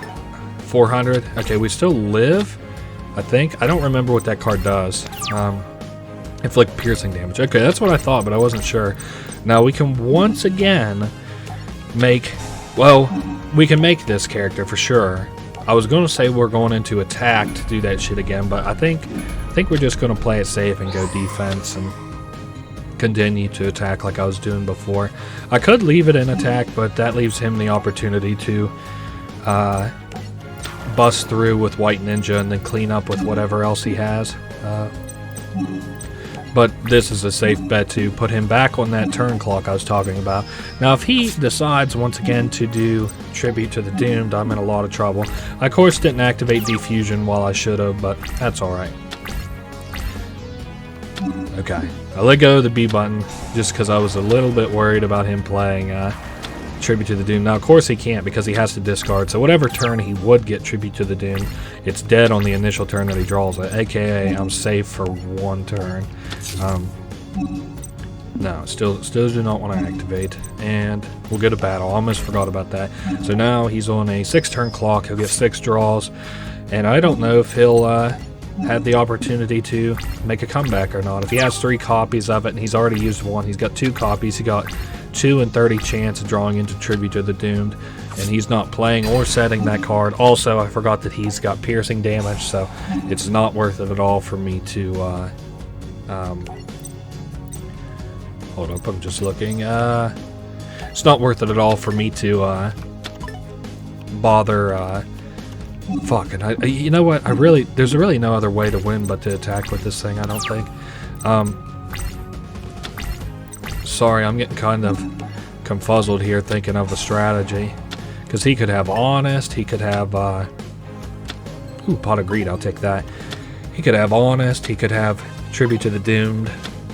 Maybe, well, I just want to take Pot of Greed. I guess that's the safest bet. 26 cards, surely I'll grab something really good. Ooh, Mystic Walk is good. And then there's Mirror Force in case things go really bad. What I ought to do, play Ojama Country, right?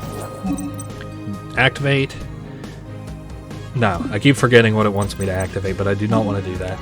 So we're going to attack position. We're also summoning Ojama Yellow with the idea that we're going to bust some of his shit. Now, that's Trap Hole. Really, really bad. Defusion. Okay. We're still livable. We're just not amazing. I'm going to go ahead and just pop a Mystic Walk off and get shit from my Ojama, just so his Trap Hole, whatever. You know, just disrespect Chaz a little bit. This is going to be one of the more difficult duels. Now we can go ahead and, I guess attack. No, still don't want to activate. I keep forgetting what it's asking me to activate for. We'll go ahead and pop his face down, see what it is. White Dustin. That was a lucky one.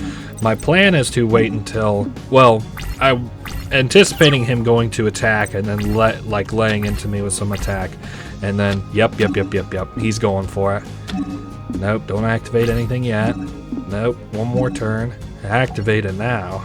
Now we can use Mirror Force and punish him for going all out. Of course, this sucks when you're on the other side of Mirror Force, but oh well.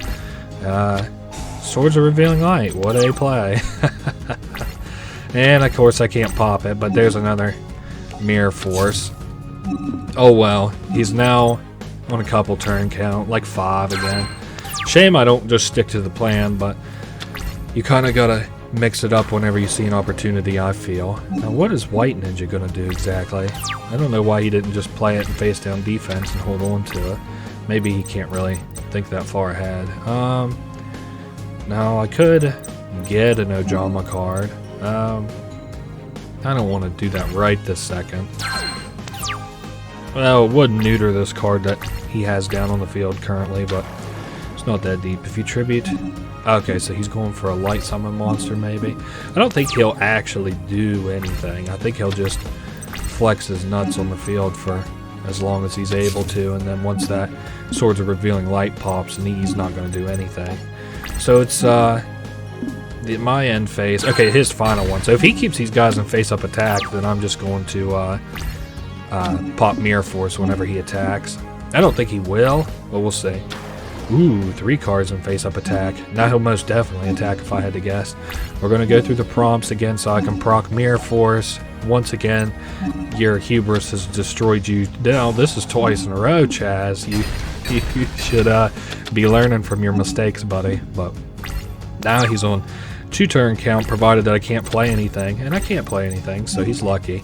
I'm going to use Ojama Country to discard one of these Delta Hurricane, what the fuck evers, and get out the yellow. I guess I should have did the Ojama Blue instead to keep this going, but it's not a big deal.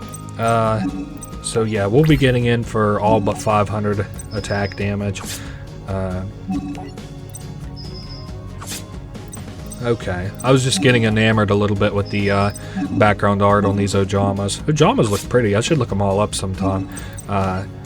They're a unique archetype. I guess we had decided archetypes over calling things tribes or some shit. A 1-card face down defense. All I got to do is change this guy to face down defense, and then I can attack him directly. And I'm not going to play any games with him. I'm just going to hit him right where it hurts.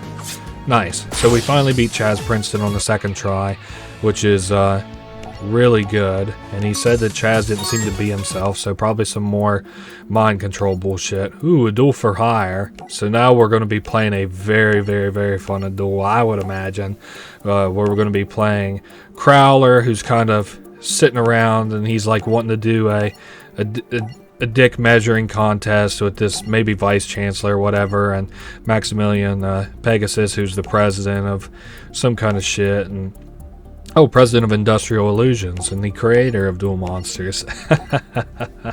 But we'll be playing as him, hopefully get to play some fun Toon monsters and fight. I think we do. I think we actually get to use like Toon Ancient Gear Golem, some Toon cards from Yugioh GX. So that'll be kind of interesting. He will be getting to pick whether he goes first or second now.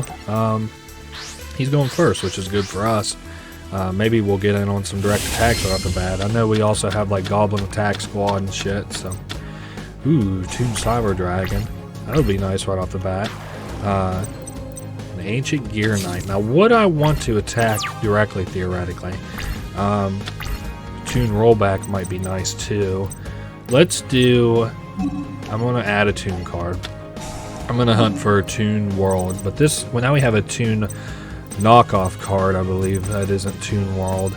It's called... It isn't Toon Kingdom, is it? Banish 3 cards from... Yep, it is Toon World. Your opponent cannot target Toon monsters to do some shit. So anyway, this is our new gimmick now. We got Toon Kingdom, banish the top 3 cards. Damn, Mystical Space Typhoon. That's not the end of the world. I don't know what it was triggering there at the end. Now, can I just... It cannot attack the turn it's summoned, but otherwise I guess I can still summon it, which is nice. Otherwise, I don't see a reason not to summon Toon Cyber Dragon. Well, it can attack, I'm sorry. I was going to say and attack, but of course, I have a friend who's really fucking bad about not reading the cards that he plays, and I kind of don't do it myself just for the sake of, what's this card? When an opponent monster declares an attack, targeting face up, you make that attack a direct attack. I guess I'll do that just for the sake of doing it. But he doesn't read the card effects, and I'm not doing it now myself just for the sake of, you know, getting through these duels and stuff and not wasting too much time reading and shit. Now, I guess that returns that card to my deck, which is okay because I can just summon another Toon Cyber Dragon. He just can't attack is all. Yeah, nothing else that I would want to play. So again, we can't attack the same turn that it's played. Phase 1. Ooh, Pot of Greed. I was just hoping you was running out of gas too, you son of a bitch. So there's another Toon Cyber Dragon. Now I can make it so that I attack twice this turn, which would be nice. I'll put it on that Toon Cyber Dragon. It'd probably be better for something with either higher attack or is going to attack directly, but I don't know. This gives us a lot of momentum, even if it's not all that great. So we need some stuff with Toon World. Kind of sucks that I don't have that Toon Bookmark card anymore, and he was able to destroy it so handily with a Mystical Space Typhoon. Hey, there's Kingdom. Nice. So now, hopefully, let's see what these do. Target one face-up monster your opponent controls. Well, he doesn't control one. Target one card in your opponent's graveyard. If it's a monster, special summon it to your field. If it's trap a spell card, set it to your field. Ooh, so I can basically take one of anything of his that I'd like to. I could do, well, target one card your opponent controls. You know what I may do? I might grab that card, actually. Ooh, can I? I thought I saw the special summon. Or I could just take a monster and throw down my tuned Cyber Dragon, which would be nice. I think that's actually what I'm gonna do. Hope I don't live to regret it. If I do, I could probably use Shadow Tune on it in some way. I'll read that to make sure I know what it does. Inflict damage to your opponent equal to the attack of the face-up monster, and I can only activate one of those a turn. So basically, if he plays a big attack monster, I can attack directly. Ooh, that's nice. I didn't even think about that. Now I can attack directly. I might end up paying for this because he can play a Ancient Gear Golem that has an attack higher than, by tributing, that has an attack higher than my own. But looks like that turn I wasn't getting penalized for it. And we're going to make a play to go some direct attacks. And all things said and done, we should be able to kill him. Now, this is kind of a shame because this is going to be a deck that I'm not going to do very well as whenever I have to play as Crowler. But anyway, that was another fun soiree through a Toon deck. I like Toon decks. I may see myself building one here before too long. We got some signature cards and otherwise cards awarded, and we're now playing as Jaden, and we're going to play against Alexis, who's been mind controlled. This is the umpteenth character in the series that's been mind controlled for one, and the umpteenth female character that's been mind controlled. I think our total list now has accumulated to Taya, Mai, Alexis Rhodes, and I'm going to put a pin in it there because I'm not entirely sure of anybody else, but that is about 75 to 80% of the female cast. Now, I'm not going to like this deck because it's a lot of Umi bullshit. And I'm going to have to go through and read these cards. All water monsters get 200 attack and defense. Reduce the level of all water monsters in both players' hands and field by 1. In this card summon, you can create a number of ice counters equal to the number of water monsters you control. Place them on face-up monsters your opponent controls. Then, if you place 3 or more ice counters by this effect, you can destroy one card your opponent controls. So, that would have been bad in another situation. Once per turn, you can equip this card to a warrior-type monster you control, or unequip it to special summon this card in face-up attack position. While equipped to a monster by this card's effect, each time the equipped monster inflicts battle damage, destroy one card on the field. Okay. I can't really do much of this. If this card's sent to the graveyard, these tributes cannot be. So we basically going to make some tokens. And if I... Well, that's for a normal monster, too. Not a... we don't have a lot of gas just yet. Especially if he plays anything that's particularly competitive. So, do I? No. I would just like to let him go through with this attack. And so... we get to summon some little dandelion fluff tokens in defense. They can't be tributed, so they're just used as defense fodder. 3 attacks, basically. Top of the deck, your opponent has declared... What the hell did he just do? Look at the top card of your opponent's deck, then return that card either to the top or the bottom of the deck. I wonder exactly how much strategy the AI has for top or bottom of the deck. Well, there's Call the Haunted. That won't be so bad, I guess. Is it worth attacking this guy and just kill my elemental hero Sparkman along with his shit? Probably. We'll just tie. Nice. I'm worried about him playing that trap card that makes it so he can't take battle damage. I'm not going to activate Call the Haunted yet. I want to hold on to that and see what all he plays and attacks with. Ooh, okay, so we are going to go ahead and flip Call the Haunted. Now, I'm not sure. No, it comes in defense position.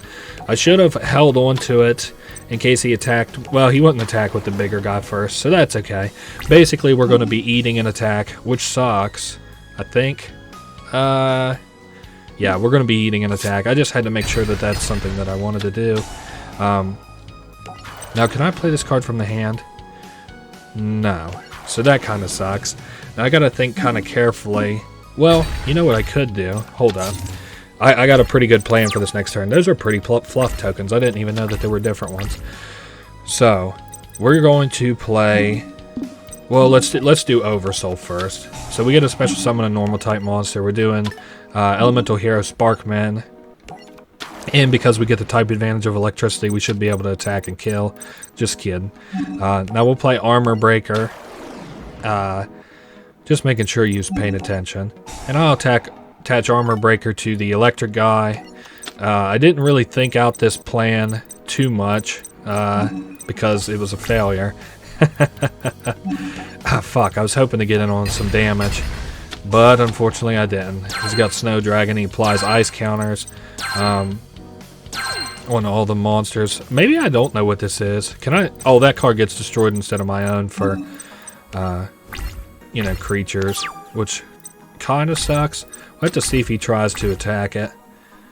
Well, he's using... Oh, he's using ice counters to destroy my shit. That's kind of okay, because he's going to destroy Sparkman. Or, yikes, Snow Dust Dragon. And Call the Haunted. Golly, how about a Trap Hole? Battle phase. Now let me think. What the hell does this do? Other monsters with ice counters cannot attack or change their battle positions. Now, he got to select the ice counters, so that's not too good. Maybe I should do negate attack just to protect my life points, even though it doesn't really mean a whole lot because he's... Ooh, uh-oh. What the hell's he doing with that? Ooh, White Knight Dragon. When a spell or trap card that targets this card is activated, negate the activation if you do destroy it. When another face-up monster you control is targeted for an attack, you can send one spell or trap card you control to the graveyard. Change the attack target to that card. Yikes. Target one face-up monster you control until the end of this turn. It gains 500 attack, and if it attacks a defense position monster, inflict piercing damage. Holy shit. Well, why can I use Neos? Maybe I can. Oh, can't be attributed for a tribute summon during the turn it is summoned. So, I can play Elemental Heroes and have him attack the leftmost card. I guess, technically, that's my best bet. Well, fuck. No, it isn't either. Maybe just putting this in defense and then also putting this in defense is currently my best bet. Because I can play Elemental Hero Neos, and then, well, he also can't sacrifice anything, really. Well, he can get rid of Call the Haunted. No. Okay, so what I was thinking, play Elemental Hero Neos. Go for a 2500 attack on Snow Dust Dragon. But he's going to redirect it because I would play this H for Heated Heart. And he's going to redirect it to White Knight Dragon. And he'll have to sacrifice a spell or trap card. I thought I would be in the alright because there's no way that he's going to discard Legendary Ocean. But what he's going to do instead is do Call the Haunted, which is essentially useless. So we're not doing that. At least until I have a better option, which might come, maybe. He's got Stray Lambs out. I'm hoping I get another one of these Heated Hearts, then I'll be able to melt that White Knight Dragon, but not holding my breath on that. What the hell's this card? When this card summoned, change it to defense position. When a face-up monster you control is targeted for an attack, you can change the target to this card. When this card is targeted for an attack, you can choose a number between 1 and 3, then send that many cards from the top of your deck to the graveyard. This card gets 500 defense for each card sent until the end phase. So, play that, face-up attack, it'll switch to defense. I don't really know if that's worth all the hubbubaloo, but we'll see what happens. Basically, I can give it 1500 defense if I felt so inclined, but... so 3 cards, 3 attacks. White Knight Queen. Once per turn, you can target one set card and destroy it. Ooh. No, I don't see a reason to activate Card Blocker, actually. He is going to get on some mad damage. I definitely do not remember this duel. I wonder if this was when I was doing my turn 1 Exodia win, is why I don't remember it. Target a normal monster in the graveyard. Don't really think that's going to do me much good. It definitely isn't going to make me live. So, I think we're going to go ahead and concede and then move into the second duel. Hopefully I have a little bit of better luck. I guess this isn't the duel that I really thought it was. So, I thought this was something to do primarily with just Umi. I keep wanting to say Yumi. Twice just Umi, and then like some water shit where you basically can't lose life points, but it seems to be some ice stuff instead with the ice counters. I really don't remember this. I wonder if this is maybe new. Ooh, we got some good cards right off the bat. And he also got a Pot of Greed right off the bat. Okay, so Cold Enchanter is pretty good. There's no way, though, that he played that without having a good card face down. Once per turn, you can choose between 1 and 3. Blah, blah, blah. I don't want to do that. How about we can get an extra summon off of Oversoul if I discard a Elemental Hero monster. It has to be normal, though. Shit. I guess what I could do is... So he'll come in at 1600. Okay. I got a big plan going on in my head. I'm also ditching this Card Trooper. Fuck Card Trooper. So basically we're playing Oversoul, right? This is going to let me grab Elemental Hero Sparkman. Put him in attack. Now then, we play Armor Breaker. And we are going to attach Armor Breaker to Elemental Hero Sparkman. Now that's part 1. Part 2... we put down a Mirror Force just to be careful. Then part 3, we play Heated Heart and put this guy's attack up by 500. So now we should be able to attack. Okay, and because we did Armor Breaker, we can pop his face down card. See what it was. Ooh, that was a Call of the Haunted. So no good play on his next turn outside of if he does something kind of special. So. Now, I could live, theoretically, because he's going to discard, and he's going to give an ice counter. Going to go in for an attack, thinking he's hot shit, and I'll just play that. We are kind of in a little bit of a tough spot, all things considered, because he doesn't have any face-down cards. Ooh, I can target this Elemental Hero Sparkman. During your main phase, you can target one face-up monster, change the battle position of that target. After you use this effect 3 times, destroy this card. Ooh, that's... good in a very specific context that I'm not aware of. Maybe I can bait him into Neo-Spacian, Flare Scarab. I doubt it very highly. This is more so about just getting in on attacks and maybe his set stuff. We'll have to see. Destroy it with Armor Breaker. Do I have to use Armor Breaker? I guess I do. That sucks. I'll just... I should have used it on the Neo-Spacian Flame Scarab, but that's okay. I still have Armor Breaker just in case anything goes wrong. Blizzard Dragon, 1800 attack. Ooh, I don't know what he just did. But he did some targeting, you best believe that. Target one monster your opponent controls. It cannot change its battle position or declare an attack until the end of your opponent's next turn. Ooh, that kind of sucks. Maybe I can run into the Neo-Spacian fella again. And I also do want to use this opportunity to look through my deck to see if there's any monsters I would like. And the answer to that is, well, I can use this last card, I noticed. Send 1 to 3 cards, send that many cards from the top of your deck to the graveyard. This gets 500 for each card sent that way until the end of this turn. If this card you control is destroyed and sent to the graveyard, draw 1 card. So basically, if he plays nothing, I can attack and kill that Blizzard Dragon. What does it want me to activate? Ooh, Call the Haunted. Now, can I do that? Hold up. Let's not activate that just yet. I want to hold on to it just in case. Blizzard Dragon is going to make it so I can't attack. Also, Legendary Ocean, which is the one card that I didn't really want to see. Let's still hold this shit in the pocket for a second. Let him get in with these attacks. I need something over 2,000 now. Hopefully I get a better answer. Ooh, well, there's my answer. Ask and ye shall receive. Now we play anything out with a special summon off Call the Haunted. And then we play Elemental Hero Neos on top of these 2 cards. Now, which one of these guys should I pop? Probably this dragon. The other one, he can get rid of some ice tokens to destroy some shit. And my best bet is to hope that he just can't do that, because otherwise he's going to lock me out of attacking with stupid-ass Blizzard Dragon, which I don't want to happen. Now, he's about half set up, but if I can pop 1 more card of his, we should be good. Yep, I basically want to pop Snowman Creator. Maybe, yeah, I want to do that. That's probably his best bet, because if he runs into another Snowman Creator, he can basically get rid of enough tokens to kill my Elemental Hero Neo Spaceman. Or Elemental Hero Neos, I'm sorry, not Spaceman, I think that's his fusion. Yikes. So he'll get 300 for each ice counter on the field. I'm not sure why he played it in face-up attack, though. That kind of befuddles me. Hopefully he doesn't have a plan, because I don't have a plan if he has a plan. For the time being, I want to pop that, and he just let me do it. I don't know what that was all about. And we'll attack here. Snowman Creator couldn't do anything. Now his best bet, he's on a 2-turn counter because I can't kill next turn. I'm 100 life points away, which I guess doesn't matter because he's playing defensively right this second. So Swing of Memories, would that be even worth playing based on... Oh, I could do Sparkman. Well, I could tell you what else I could do. Let's do a Sparkman. And then I'm going to play out another elemental hero, Neos. This should make it so I don't have to worry about my Sparkman at least. And then that spell card isn't about half dead because I get to keep out a card.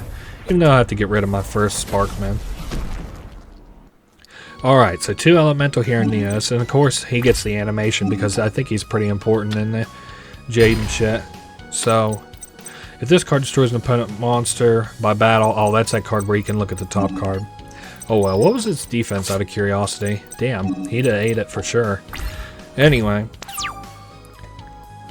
Yeah, we'd have been short by 100 life points, so we can get in with 2 direct attacks, not withholding whatever he just played face down.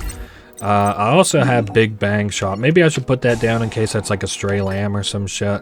I don't think... Yeah, he does have Stray Lambs, actually. So let's attack with this, see if he's got Stray Lamb. Nope. So just like that, we won. That was a lot easier than the first duel. It wasn't extraordinarily easier because we still struggled in parts, but hey, it's done and over with now. Now we get to do Zane and Cyrus battle. This time I believe we're playing as Zane again, which is a shame because I remember this duel. I remember it being sick, and dude, Cyrus really tries his heart out in this duel, but you know, spoilers, as he's the bad guy, and we're the good guy as far as, you know, this duel goes, and we're gonna win most likely. So I don't know why those are showing level 2 lit up like that. Is that pertinent? 5 dragon monsters. Huh. I'm not sure what the play is really here. I guess we'll just do Pot of Greed first so I can continue to get card economy. Oh, I got a lot of shit here. Equip that dragon monster to this card. Gains attack. So I could equip a level 3 or lower. I could equip like that, for example.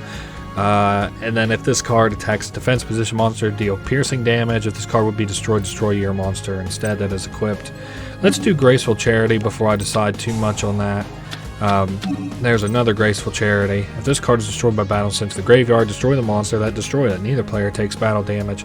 So, oh, I'm sorry. I was reading the Exploder Dragon, Dread Dragon. When this card is destroyed by battle and sent to the graveyard, you can add 1 level 3 or lower Dragon-type monster from your deck to your hand.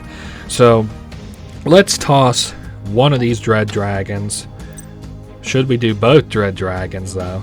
Yeah, let's do it. And then let's play Graceful Charity in case I run into a polymerization. Nope, no such luck. Okay, so how about we get rid of Fusion Summon 1 Cyber Dark Dragon from your extra deck by returning... Ooh, okay, so returning... Oh, I'd have to get rid of these horns and stuff. How about we get rid of a horn and an edge just for the sake of putting it there. And then I'll play down this Cyber Dark Horn and attach an Exploder Dragon to it. Oh no, I'll attach a Dread Dragon to it. I didn't realize that came from the graveyard, but that's okay.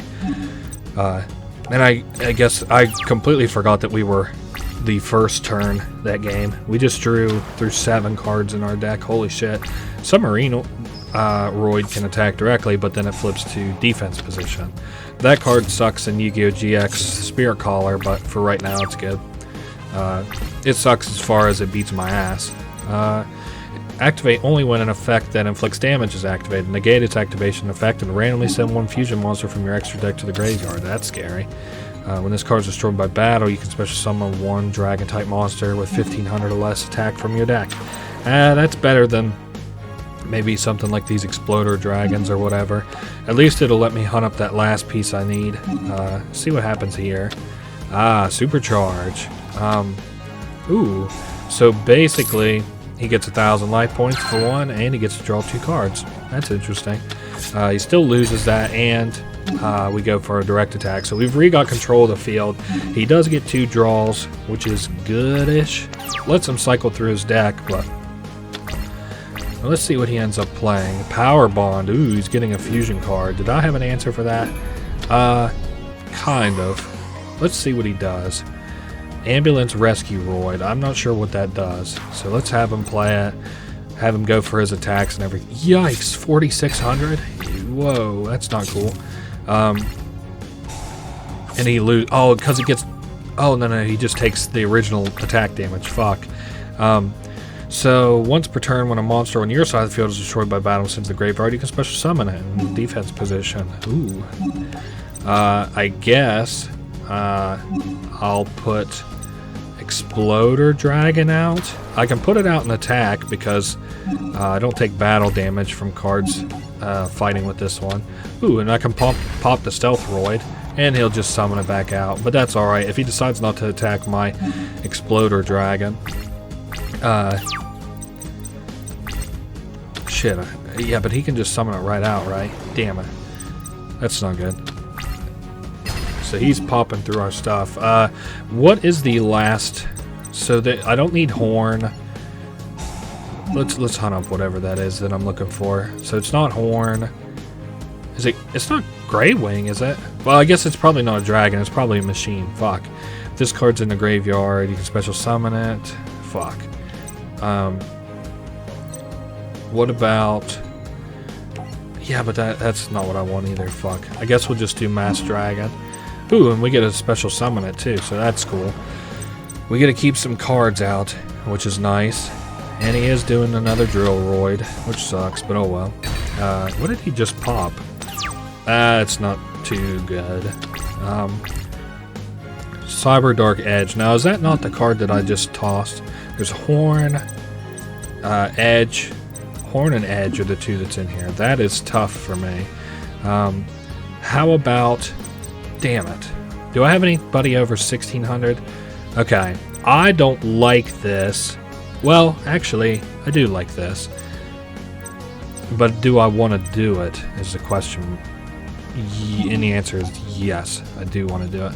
I could live with board state, but I wasn't thinking whenever I decided to do that. So basically we use Exploder Dragons, kind of like kamikazes.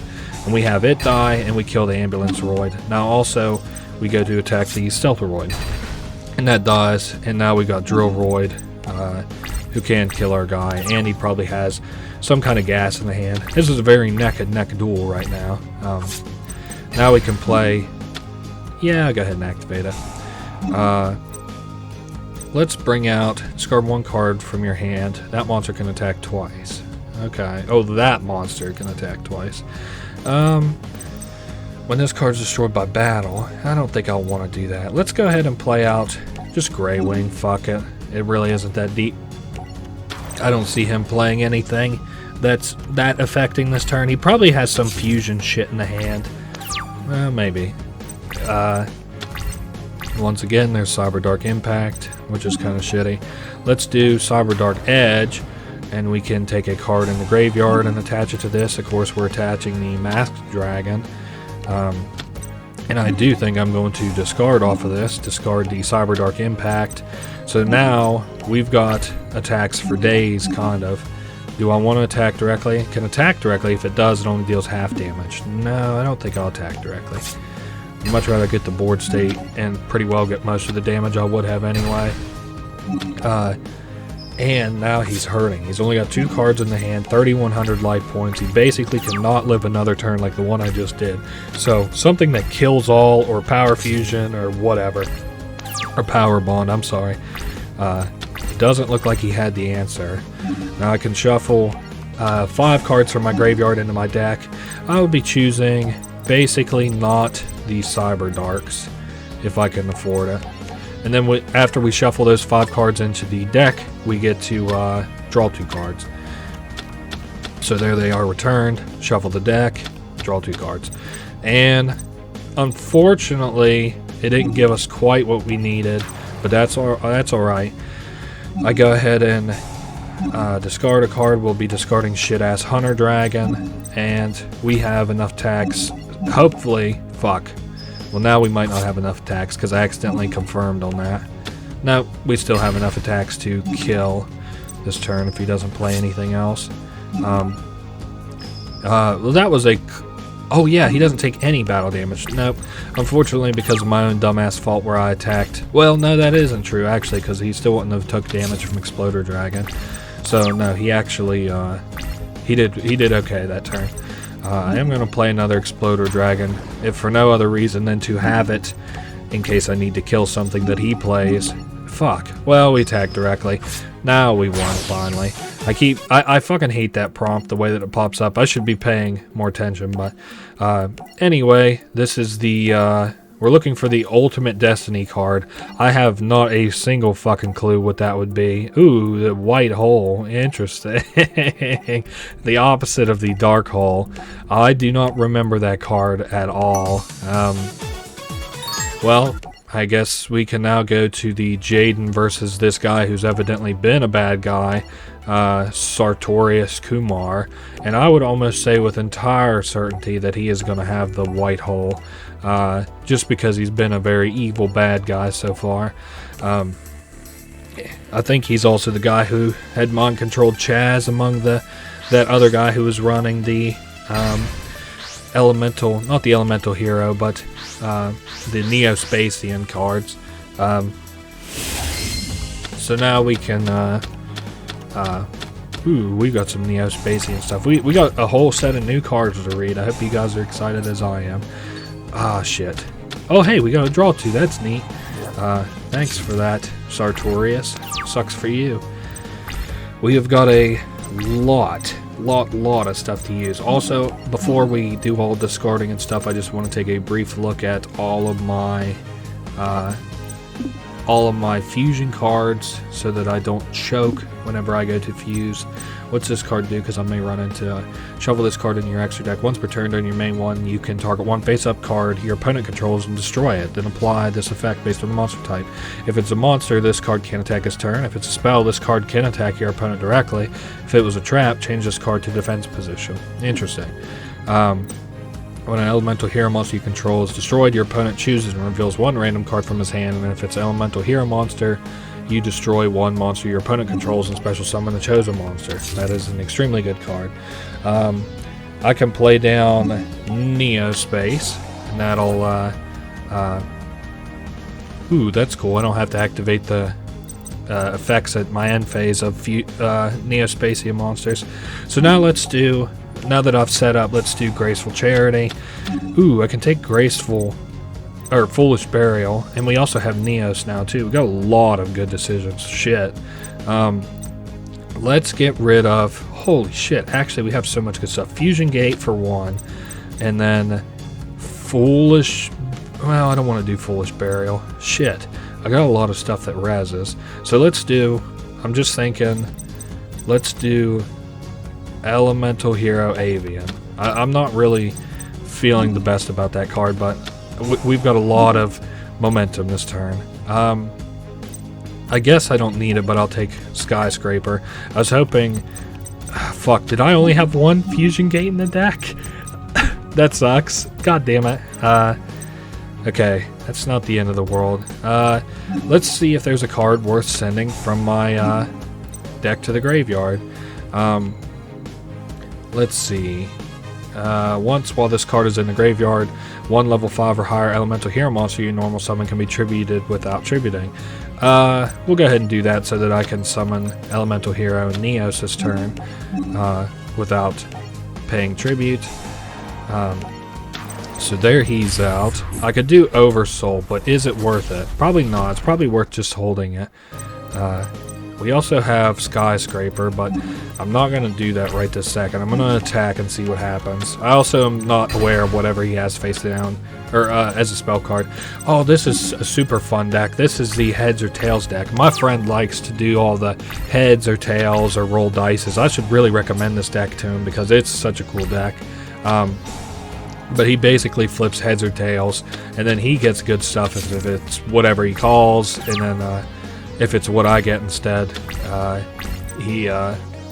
get kind of like a buff. So I guess I could play Neo Spacey and Flare Scarab.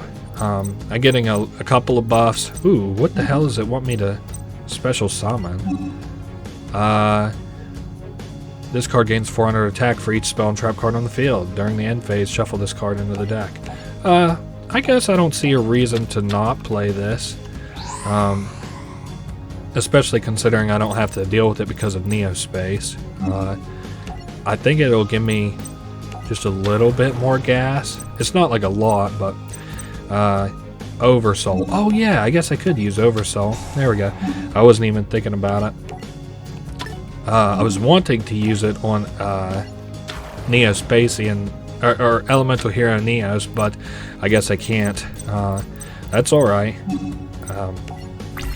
So let's try to bust it with this. Damn it, that's okay though. We can definitely bust it with that, and he is in a lot of trouble if he doesn't play something really good. Do I want to activate that? No, I don't think I will. Thankfully, because of Neo Space, that becomes a May card. Let's see what Light Barrier says. Nope, it's negated once again, and another Cup of Ace.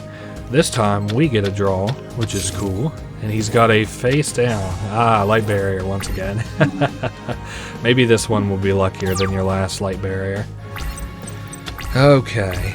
Neo Spacey and Grand Mole. Okay, we got a couple different little options here. What if we do... I got a better plan. So we're going to do Neo Spacey and Glow Moss.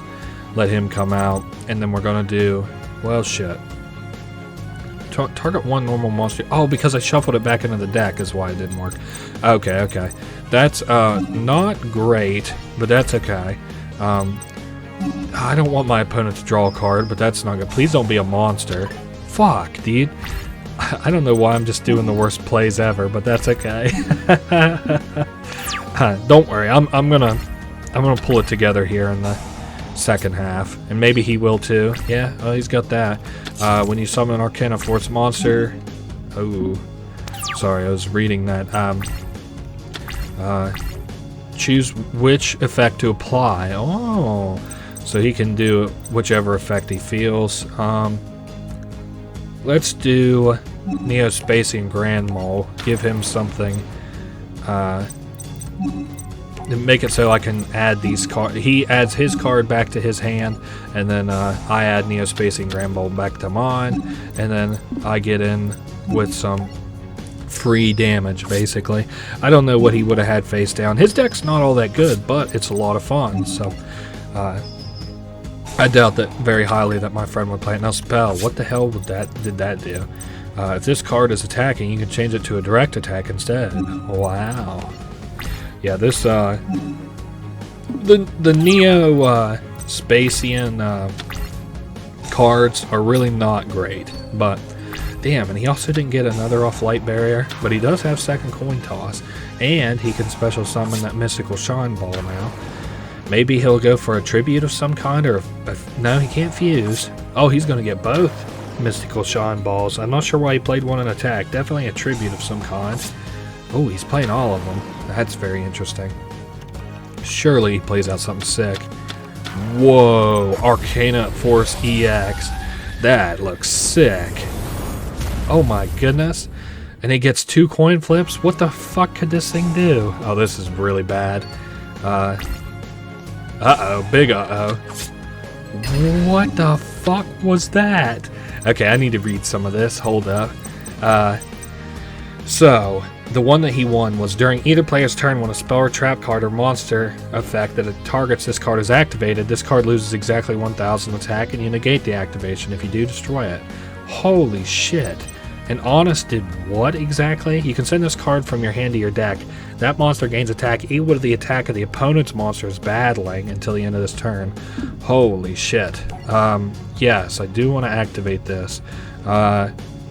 So he's going to choose and reveal one random card from my hand. If it's an Elemental Hero monster, which I don't currently have in my hand, or yeah, I do. What? Dude, this is sick. What the hell is happening? This is the most sick anime duel that's ever happened, besides me playing like an idiot. Holy shit. That Honest was sick. Now he goes back to normal attack. Unfortunately, like a lot of these really epic duels, just because it was epic doesn't mean that you win, enemy. So that was so fucking cool there at the end. I can't believe that was like a 1 out of 7 odds. So we beat that guy. That's not a good deck, but it was fun. And now we get to play against a character called Blair. It's a girl who was pretending to be a boy, and I don't think that they are supposed to be on this island. I think they're too young to participate in the things that we do here. Yeah, it's a grade school student, and I guess these are like high schoolers. But anyway, now we get to play as Chaz and fight Blair. I don't remember what Blair's gimmick is, but Chaz is probably now going to have to do with the Ojamas, if I had to guess. Now that I'm kind of sick of the Ojamas, of course, we're probably going to see more and more of them. I wasn't expecting to see it in that last duel with Jaden that we did, but there it was. And speaking of which, there we are with the Ojamas. And this card's normal summon. You can special summon up to 4 Ojama monsters from your hand in attack position. Damn. Well, I'm not going to do that. I can grab Ojama Country. What I think I'm going to do... I'm gonna grab 2 fusion gates, or 2 fusion gates, and hold on to them just in case I need them. I may not play anything for a turn. What do I have in my? Okay. So basically, I need to desperately draw into a another Ojama. That's currently the win condition. Now he does pop. What did he just pop? Oh, Magical Hat's the card that's pretty well useless. So this is a card that will increase his life points, and of course he'll get to attack with it. Ooh, Pot of Greed. Couldn't have asked for a better card. Let's draw into something good. Please not 2 Ojama countries. And it wasn't.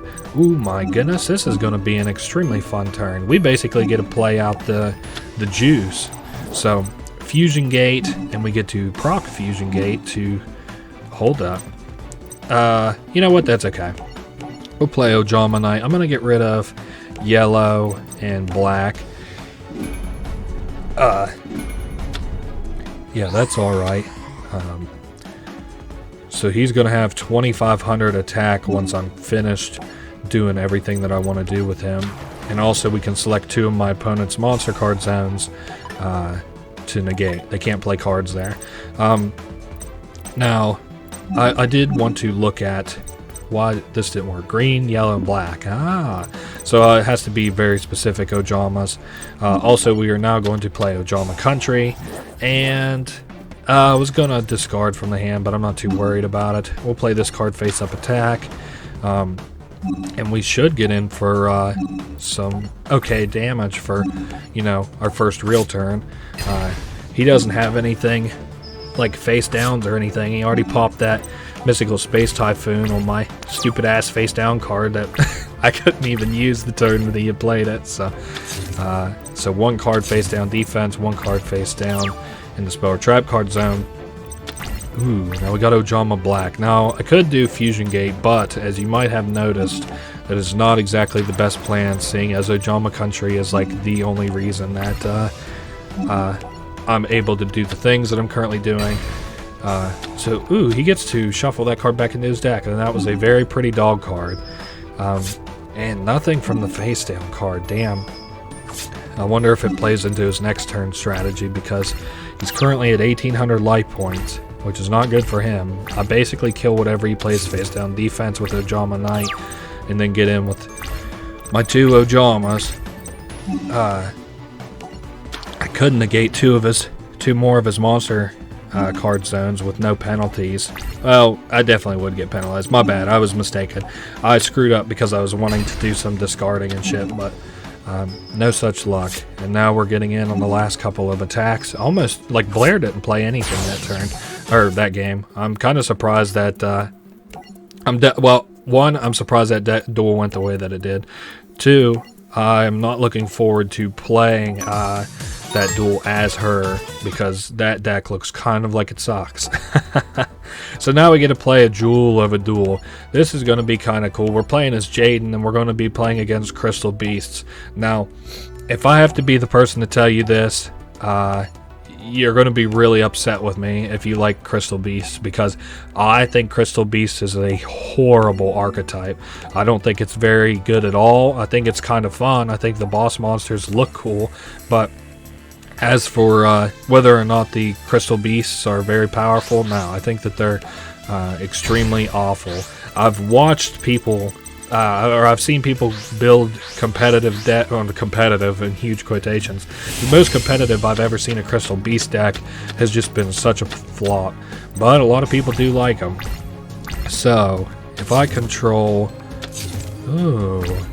convert contract.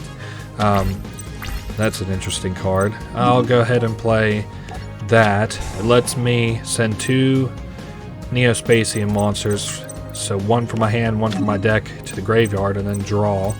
I'll go ahead and throw away the mole and the bug. And now I also have Graceful Charity.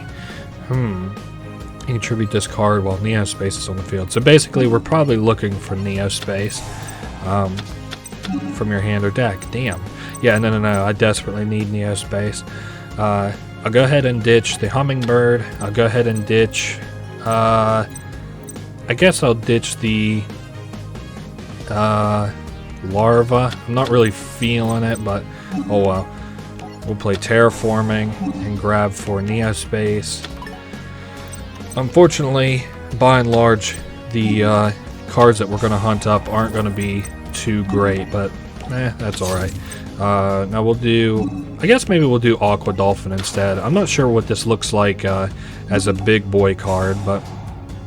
Oh, I was about to say, it didn't look like we had it. This is awful. Once per turn, you can discard 1 card, look at your opponent's hand, and choose a monster. If you control a monster with attack greater than or equal to the attack of the chosen card, destroy the chosen card. If you do, inflict 500 damage to your opponent. Otherwise, take 500. So, that is fucking awful. Now, is that the original attack? No. So, if I did his ability... Dang it. It would just not be good. Damn it. Man, it kind of sucks, this deck. I don't want to discard a card, so I don't think I will. I'm just going to attack and see what he has. Oh, never mind. You can select 1. Oh, he basically gets to get a free Ancient City. I will draw a card. We got Neospace, and we just take a fat amount of damage from that. You know what I may do? Let's go to main phase 2. I do kind of want to keep Chrysalis Mole. We're going to do that. I'm going to toss Neospace and Glow Moss. Shit. He doesn't have a card any lower than that. So we take 500 damage.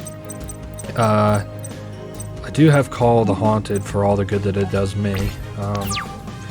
So we'll likely have to see that elephant next turn. I do not want to activate this until the elephant has come in and done his attacks. Yep. So he's coming in and attacking there. Now, hold up, because I do want to activate this now. Call of the Haunted, and I'm going to take... should I take... Damn it. I guess... Well, probably Neospacium Flare Scarab is the best technically. It's not great, but it does end up at 900 attack.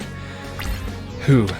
And there's Dark Hole if everything gets out of control. And we're like so close to that already. I could... no, I can't activate anything with that, unfortunately.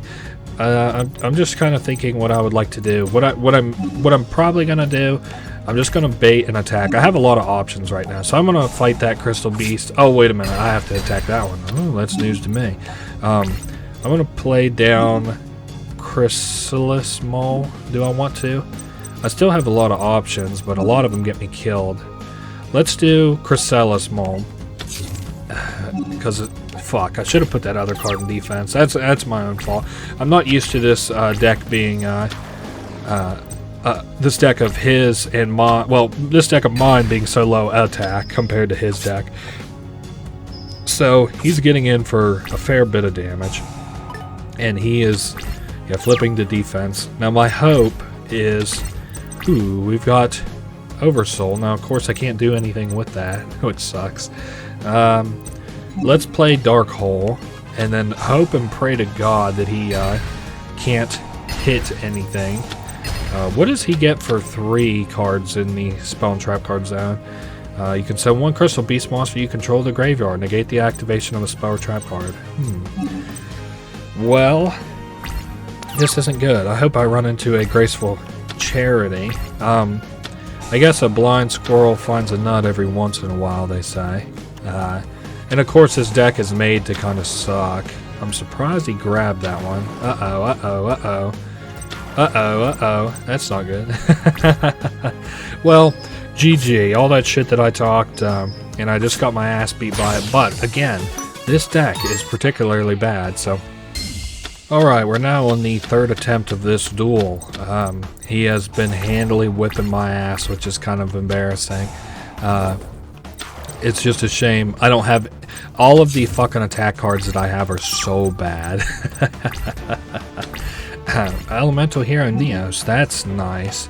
It might end up helping me. Let's see what I... we're going to grab another Neo space. Well, shoot. What does the larva hunt up? We get a Flame Scarab. It'll get plus 800. That's not too good. I can bounce our cards back with Neo Spacey and Grand Mole. You know what? I may do that. That kind of... He still gets in for attacks next turn, but... Meh. Yes, I do want to activate that. Bounce our cards back. At least it makes it so that he can only keep 1 card out for the time being. Hopefully this time I actually kill him. It's kind of embarrassing to talk all that shit and then get your ass handed to you. Even though it's been close pretty well every time that I played. Last duel was a little bit less close, but... So, Glow Moss. These are all, like, pretty eye cards. It's just, I can't really do anything with them. If this card attacks or is attacked... Oh... I could... play this out in a gambit to pass his next turn, because he'll have to attack it, draw a card, hopefully he draws a monster, because this is a very monster heavy deck. So let's see, escalators. Oh my goodness, that actually worked. So now we're not in a good position, but this card, if you can believe it, only hunts up 1 card in the deck, and that's Elemental Hero Neos. So, Flame Scarab, still not worth hunting up just yet. What else could I possibly do? Fuck. I could bounce his stuff now that I have an answer to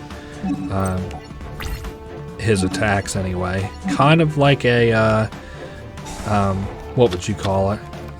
Swords of Revealing Light. Kind of. It doesn't always work, though. A broken Swords of Revealing Light.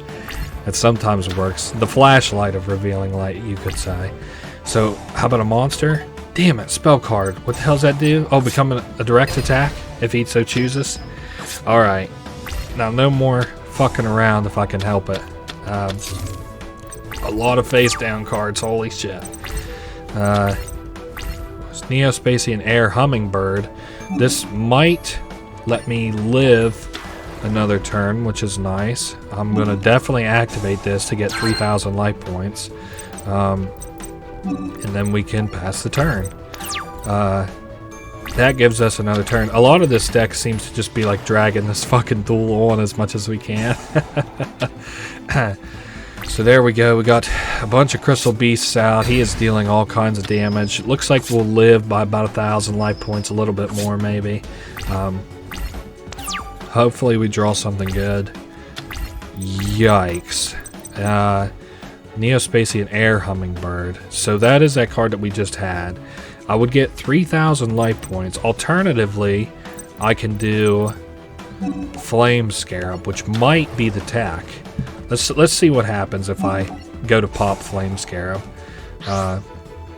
He'll come in now with 1,600 more attack, I believe.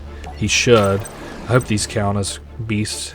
400 times, hold up, for each spell and trap card your opponent controls. So they do not count, actually, but that's not good, but it's okay. It lets us live. I don't know how I feel about the cards that he likely has him face down. He has face down. Well, we hit Amber Mammoth. That's okay. We need him not to be able to hit us in return. Or I guess that does count. I don't know. Uh-oh. One card face down. And it's once again Ancient City, Rainbow Ruins, and Rare Value. Oh, I get to pick a card. Your opponent chooses one Crystal Beast card in your spell and trap card zone, send it to the graveyard. I'll choose Amber Mammoth, because I don't like Amber Mammoth. And we somehow have regained control over this duel slightly. I'm not sure how we really managed that. Maybe it's because this is the first duel that his deck has like taken off a fair bit. So now we can play Neospacian Flame Scarab, and we'll have two of these guys down on the field. And we're of course going to force more of his creatures to the spell and trap card zone. I guess not that card. I didn't realize that it wouldn't go. So there's nothing else I think that I'd like to play. We are hurting desperately for life points, so if he ever has a counter, we're in trouble. Let's see what he plays. He was thinking pretty hard there. Maybe I should do this chick and then try to get HP off of it. That's probably what I should do. Get the air hummingbird out at least. Makes my life a little bit safer. So Neospacian Air Hummingbird, we can play it in defense, so I don't have to worry about it getting attacked directly, which was something that I was a little bit worried about, losing life points off of it. But there we go, we got 3,000 life points, and I can pop some of these face down cards. Nothing too good. Ruby Carbuncle and two Ruby Carbuncles as a matter of fact. Now if I play down something like Chrysalis Dolphin and I do the its ability to bring out Aqua Dolphin, we'll have enough fusion material, or I'm sorry, not tribute materials down to play an elemental here in Neos if I felt so inclined.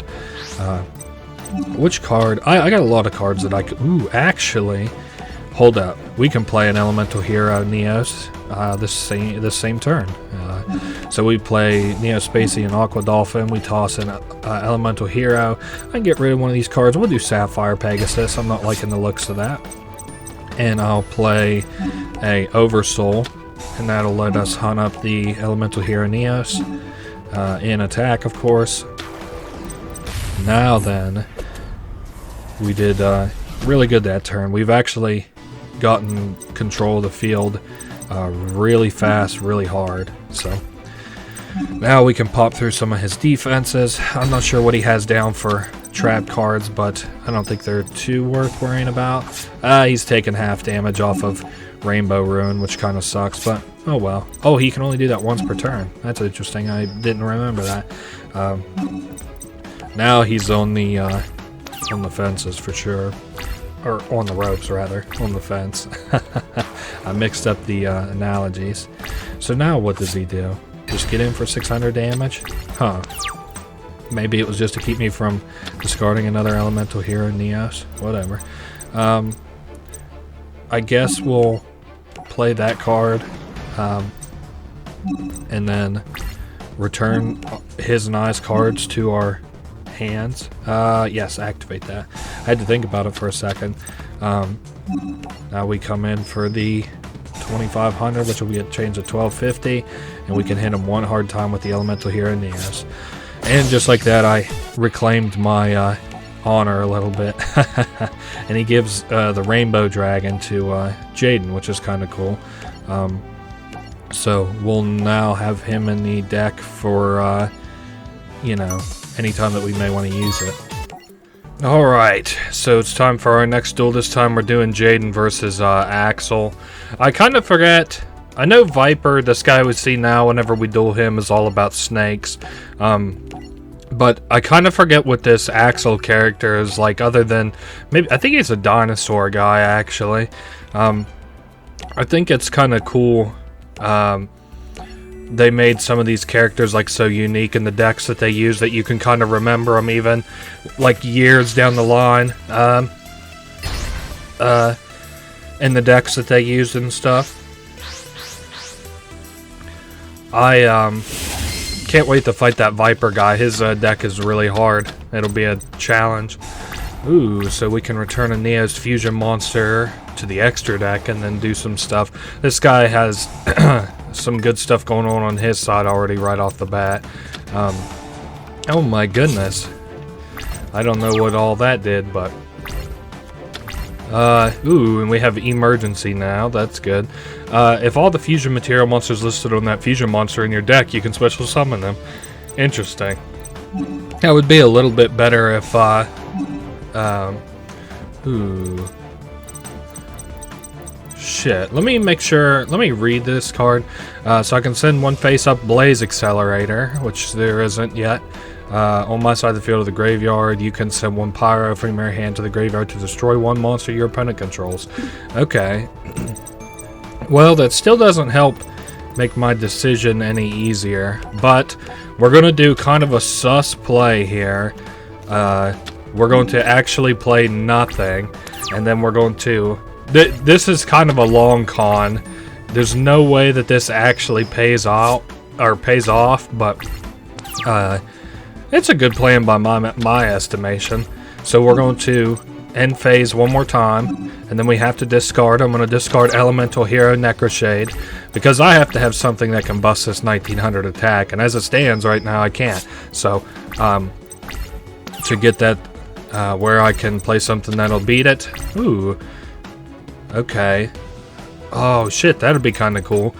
And then... would I want to do this? Okay, it just basically gives us a little bit more options, but so I'll go to summon this Elemental Hero Necroshade, and only if something kind of falls apart will I actually play like fake hero and then go for fusions and stuff. But for the time being, I've gotten control of a field that was kind of against me, and now it looks like he might be the one that's kind of in trouble. We'll have to see how this turn goes. Okay, so he's discarding that Blaze Accelerator, and then he can deal damage to us. Shit. That's not great, but it's not horrible either. So that'll let me play a hero. And there's Burstinatrix. Now this is a lot to kind of digest. Wild Heart and Avian I could do. Is there like a Wild Heart in the Fire Lady? No. Shit. Okay. Well then let's do Wild Heart. And this guy says what exactly is destroyed and sent to the graveyard. You can place a volcanic monster in your deck on top of your deck.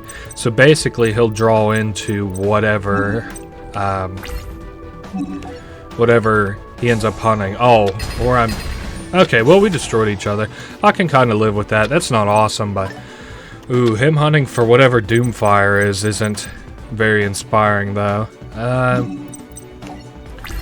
I guess I'm now holding out for another Elemental Hero Neos of some description. Uh-oh. Volcanic Shell to hunt up another Volcanic Shell. Uh-oh. 3,000 damage. Probably, it's not looking good for us. You know, for a duel that I was kind of... Okay, so if that's sent to the graveyard, it deals 500 to me. Shit. Emergency call. Who you gonna call? If I hunted up anything, what would I want to hunt up? So you can discard a card to destroy a spell or trap card. What about this card? Wingman? I can't make that happen. Neos and Flame Scarab. What about this card? Gets 400 for each spell and trap card on the field. Oh, okay. That's kind of good. I can kill this. Your opponent must attack this monster with any attack position monsters they control. When this card destroys a monster and sends it to the graveyard, destroy all monsters your opponent control. Okay. I can pop that this turn. This is kind of big. I'm a little bit scatterbrained just because there's a lot to think about. But I got a pretty good plan. So we're going to emergency call, and we're going to call for the hero Neos. Then we play fake hero, to which we can play elemental hero Neos. Doesn't really matter attack or defense, but you know, we're playing it straight. So next I need to special summon this elemental hero Flame Scarab. Now is that face up? No, only the spell and trap cards on the field. So as it stands, we should still be 100 below. I want to make sure I put it in attack. But that's for each one on the field. Now would I think it wants me to quick activate, so I'm not going to do that actually. But I am going to play these cards. I'm going to probably do that at the end of this turn, so I can keep those materials out on the field. I might end up... Hold up, that's not good. If all the fusion are in your deck, you can special summon them. Uh-oh. Return one Neos fusion monster you control to the extra deck. Do I really not have those fusions in my deck? Uh-oh. Huge uh-oh. Shit. Can I, like... Something's got to be stopping me. Oh, I guess not. Oh, well. So he goes back to there. If he plays any monsters, I'm done. Yep. Shit, that was a good play anyway. Alright, well, GG. I guess I'll see you guys in the next duel. Alrighty, we're now in the 5th attempt at this duel. I've been getting extremely... I don't know if you call them unlucky hands, but this deck fucking sucks. Oh my goodness, 2 polymerizations in a game where I haven't been able to get any polymerizations otherwise? I'd probably... Oh, that returns to the hand. Shit. I actually am kind of stumped. Is any of this worth playing? Fuck. No. Oh shit, I didn't even think about it, but yeah, what I just did, it was kind of a good play. And in the face. He also doesn't have any creatures. This is so insulting. Ooh, Burstinatrix. Now, is that what I want to do? Technically, yes, but we're waiting 1 turn to do it. I discard Necroshade, and then I play Fake Hero to play Burstinatrix, and then I can play it to Elemental Hero Neos. Dude, he's got the fucking... all the face down cards he'll ever need down. I'm definitely going to be paying for this shit here in 1 turn, but that's alright. Now we can... Oh, I don't have to tribute at all if I do that. Okay, well that's news to me. I thought I just needed 1 less, but that's alright. That's what I get for not reading my cards again. Now, unfortunately, Burstinatrix will go back to the hand, but oh well. I'm not sure at all what he's doing with the face downs. It would be kind of embarrassing the time that I win is just because he plays literally nothing, but, you know, oh my goodness, please don't just literally play nothing. It is embarrassing. 3,700? Yikes. That's, not very good. I can't... A lot of these are utilities for kind of if anything goes wrong or I have anything else in this deck, but... Unfortunately, things like Contact Out aren't very good. Fake Hero is only good in specific circumstances that I haven't been in yet. Nope, Volcanic Slicer, pop that guy. Yeah, I should be able to win this turn. Almost assuredly. If he doesn't have anything against... To go against what I have, I should win. Basically, I pop with Elemental Hero Neos and then come in with these other guys. Yikes. Well, hopefully that does it. Well, shoot, that was kind of a lame second duel, but oh well, you know, a win's a win, so... Oh my goodness, Primal Instinct. Now this will be fun.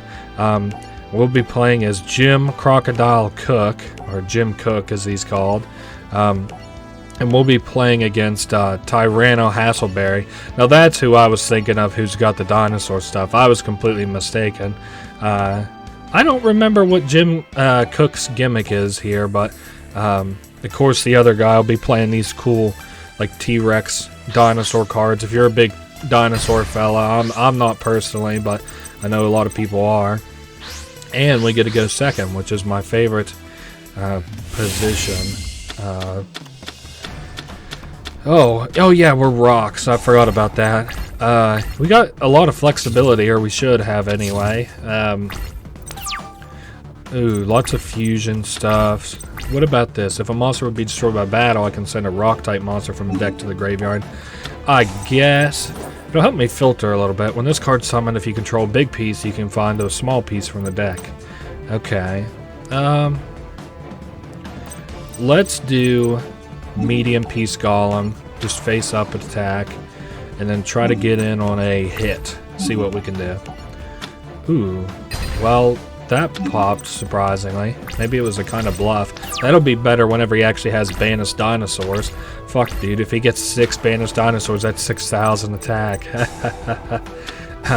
So, Jurassic World. Oh my goodness. Dark Triceratops. Do I want to use that? Yeah, fuck it. We'll use it. I'm not sure what I would like to throw away, but... is there anything that's worth being in, like, the graveyard? Special summon this. Nah, not really. Let's just toss small piece golem. Fuck it. It'll be better if I have these guys in defense, I guess. Ooh, how can I special summon this? Removing from play a rock-type monster in the graveyard. The attack and defense of this card become the number of rock-type monsters you removed from play. Oh, so I can remove from play a lot of rock monsters if I felt so inclined. Let's do... I also see I have fusion. Is that really worth investing in? It'll take a big and a medium piece golem. Maybe shortly, but not for right now. For the time being, I'm just going to play these guys out.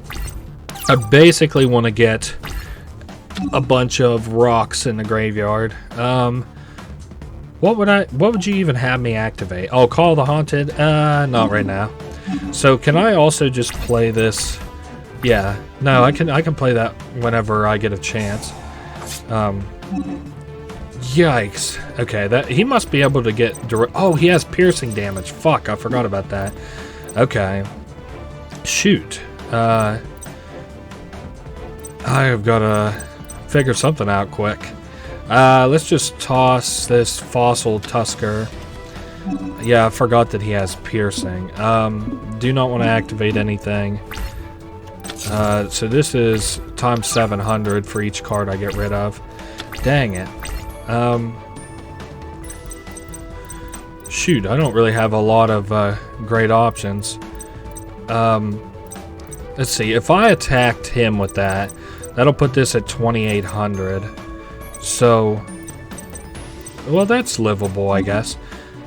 So put these guys in attack. I had to think about what I was going to do there for a minute. Now this is kind of a disagreeable strategy, but I'm going to do it anyway. I could have used Catapult Zone. I got to think about it. Do I still want to use Catapult Zone?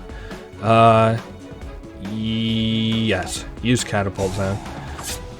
This might end up being a shitty play, but I don't know. I think it'll be okay. So we're going to do... here, standby phase. Okay. I'll put that guy there. Now, technically, I should be able to Call of the Haunted this guy and put him out. And we are still in the battle phase, I believe. So, now I go to pop that guy. We have his attack during the damage step. Okay. So we're back to being alive, at least. And I want to keep cards in the graveyard. We're kind of abandoning the Mega Rock Dragon play for 1 second. Destroy all cards on the field. Okay, that's not bad, because I can still play that Mega Rock Dragon. Doesn't really, fuck me over too much, but it's not good, but it's okay. Firstly, we'll play down Catapult Zone again, and this time we'll go through with this play that I wanted to do, banishing these cards, and we'll have a really good offense and defense down. This will be our offensive fella. 3,500 attack, and that was a special summon, so I can normal summon too. No harm in just playing down my medium piece golem. So now we hit hard with our big Mega Rock Dragon, and then hit with the regular medium piece dragon. Now we're in business for the second being. Okay, one card, face down, defense. If I can kill it with medium piece golem, he's deader than dirt. Also, for the time being, I'm going to play down Lost Guardian. His defense is 3,500. Let's try and bust. Yikes. So he got kind of screwed there. Oh, that's banished dinosaurs. I was just thinking, I was like, I wonder if he's going to try and, you know, attack with that big monster, but he didn't have any remove from play cards, which I completely forgot about. Ooh, Head in the Clouds. Now this is going to be a very fun duel. I'm glad that they let us play with this deck. I remember it not being, like, fantastic, but it's a deck that's pretty well about, like, these cloud creatures that have, like, I forget if it's wind or ice or cloud tokens, whatever it is, but it's cool. We're playing as Adrian Gecko, and we're going to be playing against the signature character Chaz. And of course, Chaz is just goading our character Adrian into a fight, and he says, "Well, you know, if it gets me out of your hair sooner than you harassing me, than me dueling, and then instead of us just dueling and me beating your ass," he said, "let's do it." And we're going to get control of the narrative a little bit here by going second. Now, as I remember, there's very specific pieces in this deck you want, and we got to hope we grab them. Now we got a whole new bunch of shit. Ooh, the Enchanted Fitting Room. So he's hunting for those Ojamas with that card. The top 4 cards of your deck. Summon all excavated level 3 or lower monsters. And, just... Oh, okay, my bad. Not destroy all cards. Shuffle the rest. So we lucked out, and he only actually got 1 Ojama. It's XYZ plus Ojamas. It's kind of convoluted, but oh well. Whoa, okay, so we surely have what I'm looking for. If this card's face-up defense position, destroy it, which is the gimmick of a lot of these cloudy monsters. When you normal summon this card, place 1 fog counter on it for each cloudy monster on the field. You can remove 2 fog counters from this card, destroy 1 monster on the field.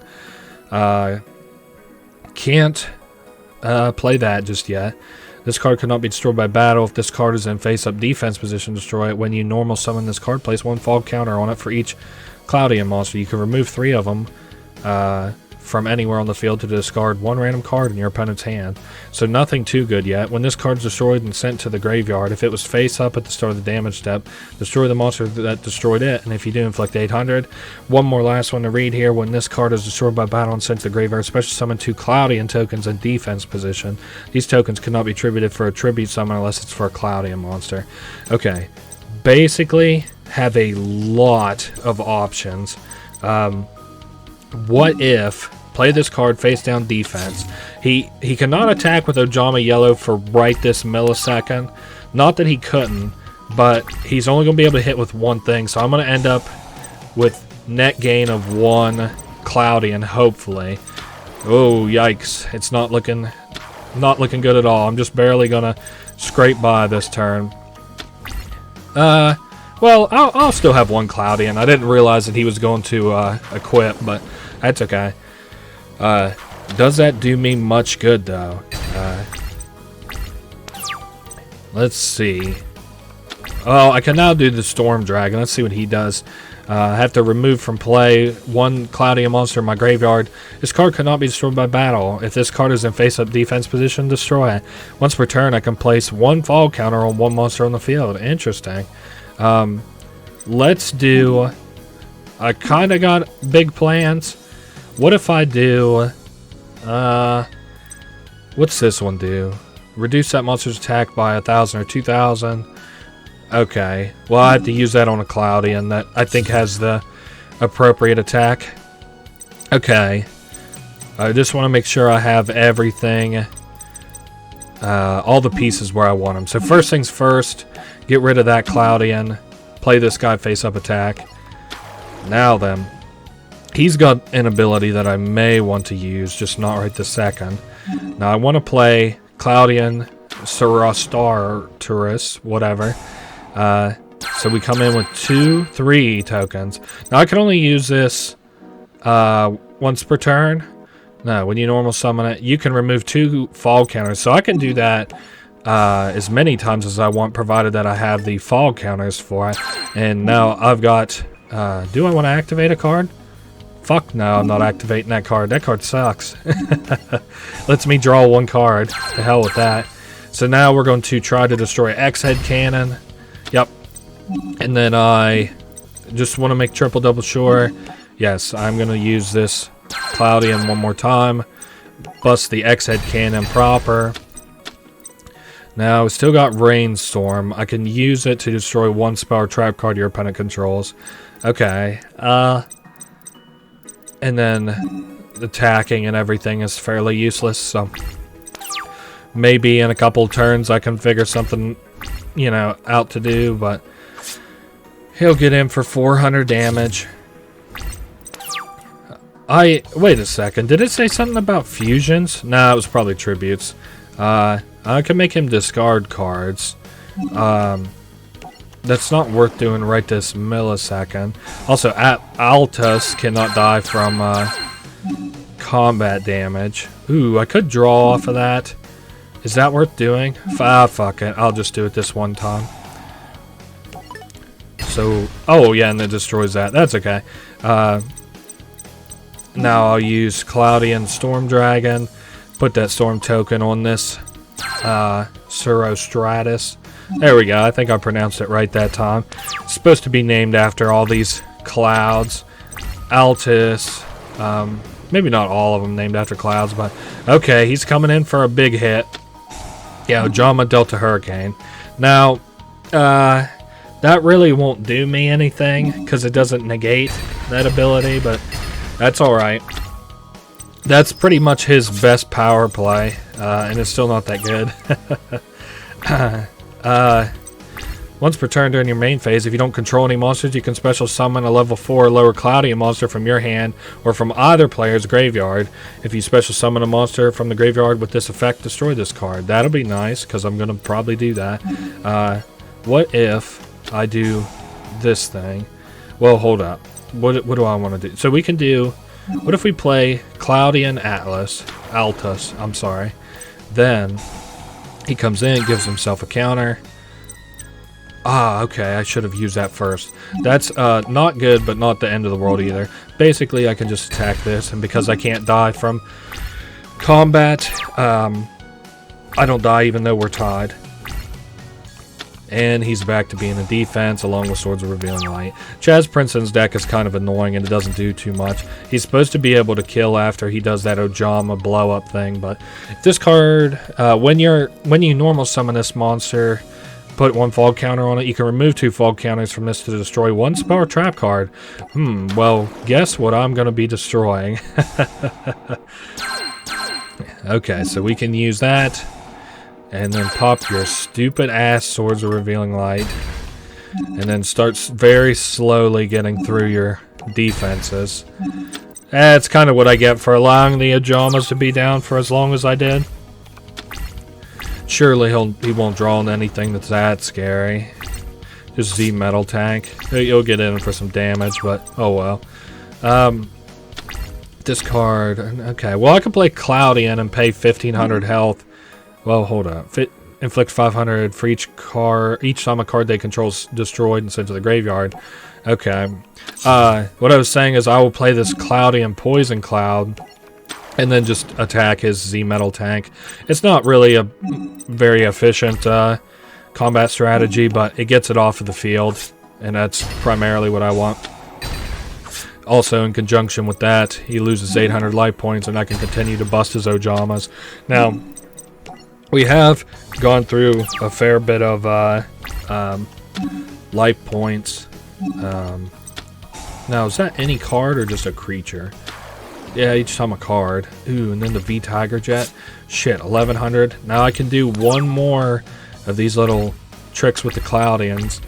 We could do this too. All battle damage to either player from a battle involving this monster becomes 0. If this card is destroyed by battle, distribute new fog counters. Damn it. So it's like a transferal kind of thing. That's not too good. Alright. So, go ahead and pay the 1600 HP I'm dreading. He loses 800, loses 500, and then we pop Altus. I don't like it, but I'm going to leave Acid Cloud up. I should have really just put it in defense, but oh well. We'll see what happens. Let's just hope he draws a shitty trap card or spell card. Yikes, Graceful Charity. That's the gas he needed. Oh, John Magic. Boy, what the hell. Well, he gets some Ojamas in the hand at least. Fuck, and if I put it in defense, they instantly die. Okay. Swords of Revealing Light. Damn. That's not that bad, but... no, I could do... I bet he just played an Ojama, which is interesting. So that'll come in with 3 counters. I use 2 of these counters to bust that Swords of Revealing Light. And then... yeah, he loses 500. Then we go in for Altus. Yep, that's what I figured. He's on a weird turn count. He's got a lot of Ojamas in the hand, though, so he's got enough for defense. And if he plays any of the X, Y, Z, Vs, Ws, whatevers that have over 1600 attack or 1600 attack, I'm dead. And I can't counter him really either. Ooh, now what's this? This card's in defense position, destroy it. You contribute any number of water monsters to tribute summon this card. This card's tribute summon, place 1 counter on it for each water monster you tributed. This card gains 500 attack for each fall counter on the whole field. Interesting. What if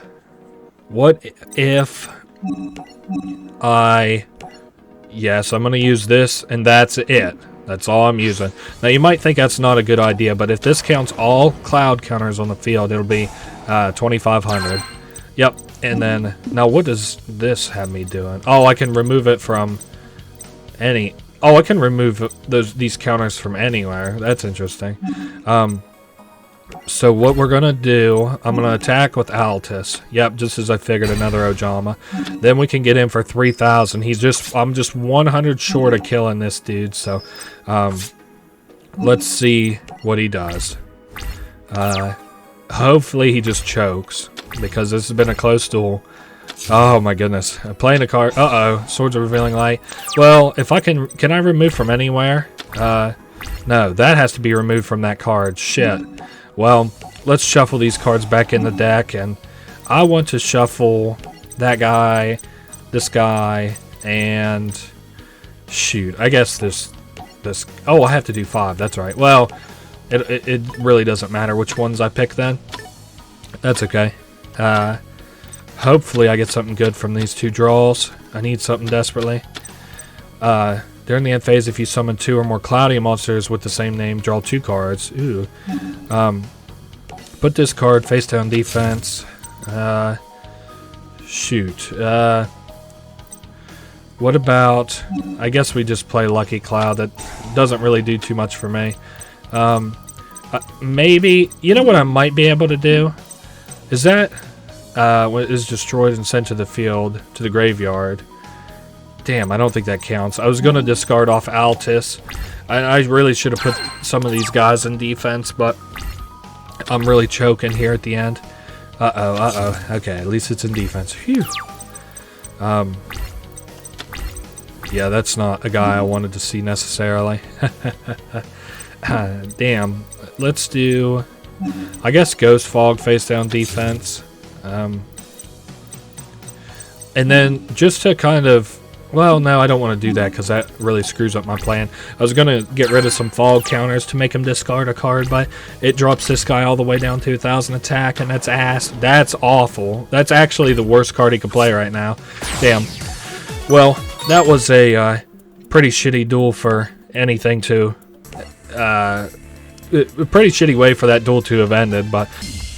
Alright, we're now in the third attempt at this. I've been having some pretty horrid luck here lately, but that's alright. It's going to turn around soon, I feel it. Shoot. Let's do Altus, because as of right now we'll only take 500. I bet he plays down some kind of XYZ shit to attach to that X-Head cannon. To do their union summons or whatever. Nope, another face down card, huh? Well, ooh, what's this do? If this card is in face up defense position, destroy it. When this card declares an attack, change the battle position of all face up monsters except Cloudia monsters. That's a interesting proposition. Now, if I played this guy, I can destroy something. I guess that's kind of the play. Huh? Fuck it. So we got Zero Stratus. And I do want to activate its ability so that I can destroy. And it's a face-up card? Nah, it's any card, but we're going to pop the one that's giving me trouble. And then I can send this Altus to that guy who I was assuming was an Ojama, but I've not been so lucky here lately, so the past couple duels I did, it's rarely been a Ojama as much as I'd like it to be. So W-Wing Catapult, 400 damage. Shoot, that's alright. But Swords of Revealing Light, not alright. What I could do is I can play down... Yeah. That's what I want to do. I'm going to play down the Acid Cloud fella. And then he'll get 3 counters on him. And then I'll spend 2 to pop Swords of Revealing Light. Okay, good. Did they just take it from him? I was worried, because I think he can use his counters from anywhere. No, I guess he has to use it off of himself. Maybe it's this Altus guy who has to take him specifically. But, anyway, we can kill, trade with Altus, but Altus doesn't die because he doesn't die from battle. Then we do Acid Cloud. And phase. I guess, we kind of got him on the ropes a little bit. This isn't... Oh, there's another Swords of Revealing Light. Okay, let me think. What card do I have face down? Oh, Rainstorm. Yeah, I'll take that. Sure. And then I'll trade my little Altus's 1,000 attack points to pop his stupid-ass Swords of Revealing Light. I'm getting about sick and tired of seeing this guy's Swords of Revealing Lights. Okay. Now I can go ahead and do the Cloudy and Eye of the Typhoon. I will be tributing just the small little peons. I'm not too worried about what I choose because this guy has a fat 3,000 attack. That would be a pretty card to see animated like the old cards used to be animated on like the PS1 and shit. So now we get in for 900 and he's surely running out of gas to play. Hopefully he has those shitty ass Ojama Justices or Juices or whatever in his hand that lets him hunt up Ojamas if they get discarded. I can do Storm Dragon, that'd be nice. Let's do Storm Dragon, get rid of Acid Cloud. So since I special summon him, I use him to put a counter on this big Cloudian guy, Eye of the Typhoon. Then I'll use Nimbus Man, just pop one guy. Now Nimbus Man will come out, he'll be 22,000. There we go. So 1,500 and then another 500. And now we got a pretty good stranglehold on the whole field. I don't think he really has any good options.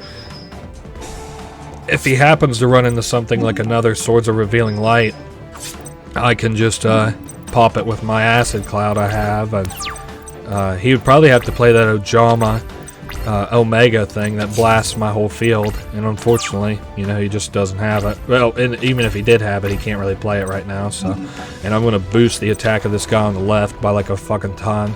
Basically 2,000, I believe. He'll be at 4,000, should be. Yep. Do not want to activate a card now, actually. I'm glad that you asked. Yeah, I'll pump him up a little bit more. Get a little bit greedy now that we're getting big. And then So I'll come in with the Eye of the Typhoon, and then that'll be a poor ass Ojama. Yeah, this was much easier on the third attempt. I can't believe that I struggled that much for the time that I did. 4,500 damage. So yeah, we humbled him. It just took three attempts to do it. And now, ooh, that's a cool, very pretty signature card. The BWXYZ Dragon Catapult Cannon. Very pretty card. Looks like a fucking transformer in a toy. But now we get to play a very hard duel that I've been kind of looking forward to. Snake in the Grass. So we confront Professor Viper about some shit, and I mean, it's just getting convoluted with these bio band things or whatever. I don't know what all it's about, but anyway, we're gonna be battling him as Jaden. He's got a very snake themed deck. Our enemy, the Viper guy, Professor Viper.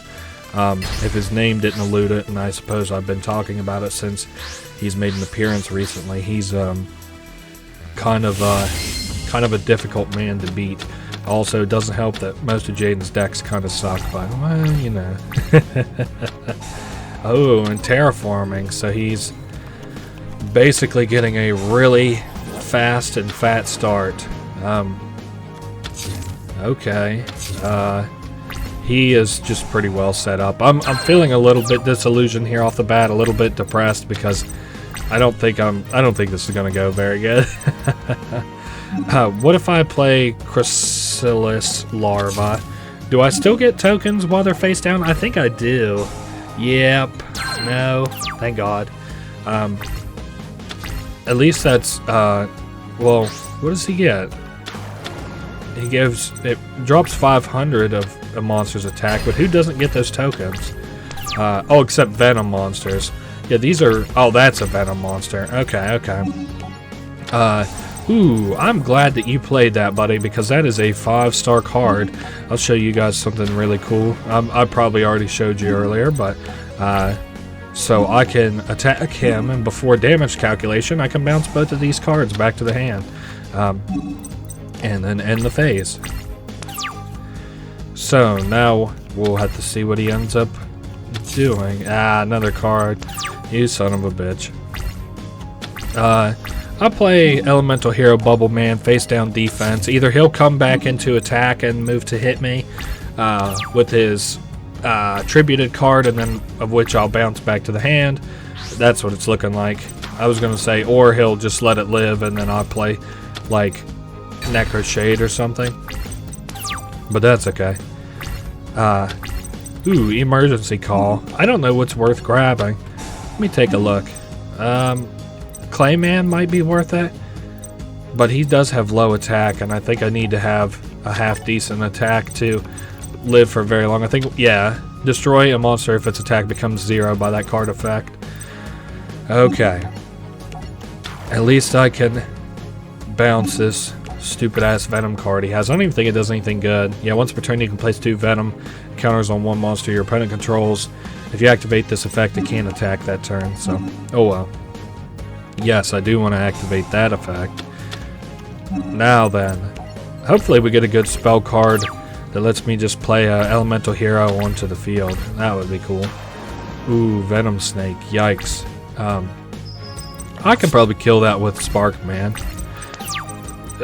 Provided that his face down cards aren't that good. Ooh, I could also...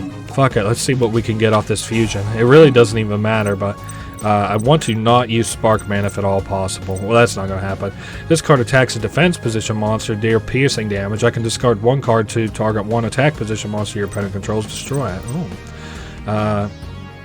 If this card attacks a defense position, inflict piercing damage. If this card attacks, change it to defense position.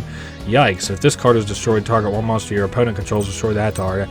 Yeah, don't hold your breath on me playing that shitty ass card. I will be playing this one on the right that I saw instead. I think it used the same materials or similar materials, but Plasma Vice is what we're going with for now. And I will be discarding one of these cards to destroy that thing. Yikes, what the hell does that do? Special summon something. This card cannot be destroyed by battle. Ooh. The attack of any monster that battles this card becomes 0 at the end of the battle phase. During your end phase, changes to face-up defense position. Face-up defense. Oh, okay, change it to attack. Don't worry, though. You don't have to be scared, because I'm going to be bouncing that back to his hand. Fuck this guy. Yes, activate that ability. And then I'm going to attack directly. So he doesn't have very many great options. Anything he plays in face-up attack, I basically kill with my discard, and now I can bounce that shit-ass card, Reptilian Naga. Yikes, he took the fat 2100 off that? I'm surprised. Oh well. Do I get... Yeah, I get Venom off that, so I'm probably dead? No, if it becomes 0 by that effect, not is less than 0. So let me just make sure in my mind what I want to do. It can't be destroyed by battle. Let me do activate Plasma Vice. I'm going to ditch another Necro Shade, kill it. Now then, I'm going to go ahead and do Elemental Hero Necro Shade. Yeah, I guess I just activated off another Necro Shade, but that's okay. And I'll get in with this guy. I wanted to activate it off of Plasma Vice, but that's alright. Venom Swamp, yikes. Surely he'll try to attack and kill my Plasma Vice. I should have put it in defense, but oh well, we'll pretend like that was a bait, even though it definitely wasn't. Venom Swamp, going down even further in attack. Ooh, Elemental Hero Neos. Yeah, fuck it, I'll play him. That should theoretically win me the duel. So that's the second Necro Shade ability that we've used. We've got one more in the field if I want to use it. But this should kill, provided that he doesn't have something fancy up his sleeve. Nice. So 2100 damage. Now that'll be really easy and really fun whenever we actually come back to battle as Viper, because I remember his deck. Oh my goodness, it's such a nightmare. It was kind of competitive. It was a neck-and-neck duel, not competitive, whenever we played. But now we get to do a dimensional duel. This is going to be a really cool battle. I do think that there's some like weird kind of like shit we have to do. But basically we're playing as a character that we saw earlier, Jesse Anderson, and we're playing against Zane Truesdale. So this is going to be that shitty ass Crystal Beast deck versus Zane Truesdale Cyber Dragons. Hope I get something good. Must have 2 or more. Okay. Have to get some Crystal Beasts down. Also, this guy can't die? I can't remember. This card is destroyed. Destroy the monster that destroyed it. Gotcha. We've got a lot of options. Let's do... sorry, I'm getting a little bit in my own head. Let's do Amethyst Cap. And then I'll attack him like this. No, well, shit. I didn't really want to attack directly, but that's okay. Hopefully he doesn't do a tribute summon that penalizes me, but I guess we'll see. It was that weird, like, half dragon deck that we saw earlier. Yep, he is destroying that. That's a pretty good, pretty okay play. It's not, like, the coolest or smartest thing I've ever seen, but it's cool. We do have Crystal Abundance if I felt so inclined. Ooh, Topaz Tiger instead, I think. And then we have Crystal Beacon for, you know, just if that becomes an issue. Yeah, 400 more attack. We deal 900 to him in HP. And we pass it to him. He hasn't had a lot of good cards so far. I wonder if he's going for his little boss monster guy. Ooh, hunting up 1,000. So he's 1,800. Yikes. I'll go ahead and activate that. Sure thing. Now I can special summon for my deck. Okay. Yeah, I'll definitely be summoning a Crystal Beast. I'm going to take... If there's another Tiger, I'll take it. There is another Tiger. What do you know? I wasn't so sure that there was going to be. Oh, hey, and I also drew into a Tiger, which I didn't even notice. And I have Crystal Abundance. Send all cards on the field to the graveyard, then special summon as many Crystal Beast monsters as possible from your graveyard, up to the number of cards your opponent controlled. So, it's kind of a snatching victory from the jaws of defeat sort of card. Now we pop this guy. Basically deals somewhere in the realm of like, I don't know, 1800 damage to him. If both of these guys die this turn, I guess I'll do Crystal Abundance. But he should actually die this turn. Yes, I'll activate that to return it to my spell and trap card zone. Okay, and then we've got Emerald Tortoise there. I'll do Cobalt Eagle. Get in with the Topaz Tagger to pop. Then I'll go with the Cobalt Eagle and try to get through that way. So now he's got 4,300 life points left, and fighting this guy has been a slog fest. And here we go again. If he fucking pops my little bird. Nope, that was a very smart play by him. Oh well. Hopefully he just doesn't draw into anything, because I'm going to probably use Crystal Abundance here. Ooh, there's Dark Hole too.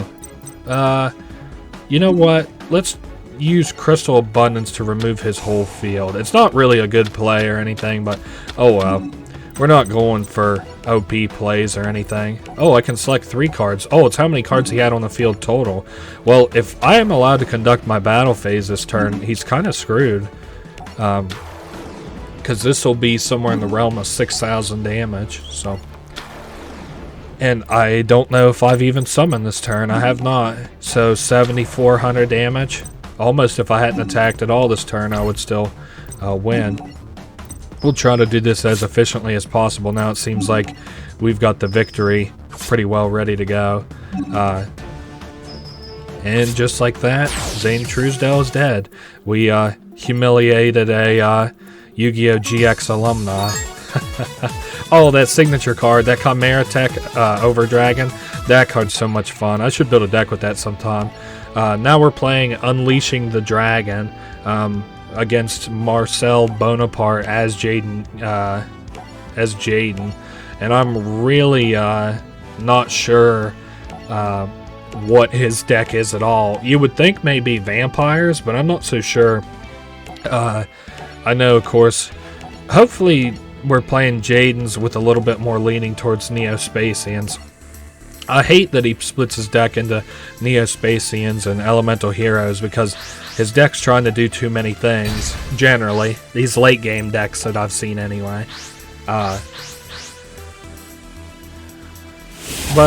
we do have advantage in going second already, so that's nice. Ooh, oh, we're going traditional Elemental here. I'm down for that.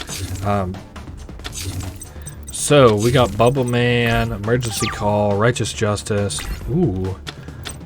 Okay. Well, I can already pop some of his shit if I felt like it. Again, I don't remember his deck at all. I think I'm gonna take it probably would be a good idea to just take the Necro Fearish guy, but we're gonna go ahead and do Spark Man. I'm not really worried about Coffin Seller. Oh, there's DNA Surgery. He's chose Fiend. Well, I'm gonna tell you this. I'm not gonna sit here and let you just do your turn. Sorry to say. Also, so E for Emergency added it to the hand, and then I played it. Gotcha. I could pop Coffin Seller if I felt like it, but see this face down card? Ooh, it's a Fiend with a lot of shit on it. Until your opponent's next end phase, that monster. During your main phase, you can remove this card from your graveyard to select one monster you control. Until your opponent's next end phase, that monster cannot be destroyed by battle, and you take no battle damage from battles involving it. So, I don't know if he was going to try and set up some weird shit or what. He can still do it, I guess. Yeah, there it is. The best I can do is, well, nothing now. Shit. Well, I can also bust Messenger of Peace, too. Don't want to forget that. I'm going to do this to bust Messenger of Peace, as a matter of fact. I hate that card. It's really lame. Then I'm going to play down Avian, just in case I want to play Elemental Hero Neos. I'm going to get in with Spark Man. Ooh, 0 attack and defense. Now, what all does that say? You can target one effect monster in your graveyard, banish it, and if you do until the end phase, this card's attack becomes the original attack, and the name is the same. And replace this effect with that monster's original effects. You must control this card face up. Okay, well, he can't do anything against that, unfortunately, so... Now, the last thing I have to worry about is whatever this final face down to the right card is. And yikes, Swamp Mirror, 1800 attack. Shit, that's not great. And he did go for the big guy, which I'm kind of surprised on. Shouldn't be now, but... Ooh, and then there's Neo-Spacian Glow Moss. Definitely going to play him out. And then we'll pop this guy on the left. I wonder if he'll be worried about Glow Moss's ability or not. Basically, we just need to get one monster card from the top of his deck, and then we're in like Flint. Okay, okay. Damn it, a spell card. Unlucky. And then we also lose life to Coffin Seller. Ooh, and Supply Squad. I almost said Supply Closet. Ooh, now we got Spark Man. What about... Target 5 elemental hero cards. Okay. We are now officially on the defense. What I'll just do, shuffle them into the deck, draw 2 cards. Draw 3 instead if you had no other cards on your side of the field and in your hand when you activated this. So we're going to be drawing 2 cards whenever I get enough elemental heroes into the graveyard. That may be sooner rather than later at the rate that this guy is going. He's got a lot of... oh boy, DNA surgery for Fiend. I still don't know what he's doing with Fiends, but let's see what we got here. We got 2 elemental heroes in the graveyard. Can end up with 3 total, I believe. So we got 2, and then we can throw in 3 more is what I meant to say, and then we'll be at 5. Coffin Seller, of course, is doing Coffin Seller shit, making it so his attacks aren't useless whenever they do go off. Hopefully we draw something good off 5th Hope, because this is almost embarrassing that neither of us can really do anything. I just keep feeding him cards. His Coffin Seller keeps dealing 300 damage. He keeps playing stupid ass Messenger of Peace. Ooh, we can do hero counterattack. That's cool, I guess. And then I'll play down Sparkman. I don't know what his build is at the end of all things, other than to just be really fucking annoying. Oh, he ended up destroying it. Uh-oh, uh-oh, uh-oh. Oh, yeah, he plays these big guys. That's right. Oh, God, what the fuck was that? Oh, okay, not that bad. I will have to read this. Send 3 face-up trap cards you control the graveyard. This card gains 1,000 attack for each continuous trap in your graveyard. Gotcha. Once per turn, you can target 1 set spell or trap card your opponent controls. Destroy that target. Neither player can activate spell or trap cards in response to that. Okay. So we're going to have to figure something out. Shuffle all these guys back into the deck. Oh my goodness, he's got his powerhouse out. This is worrisome. So shuffle those fellas, and then draw 2. Now we have Oversoul. That is interesting. I don't think that does us a whole ton of good.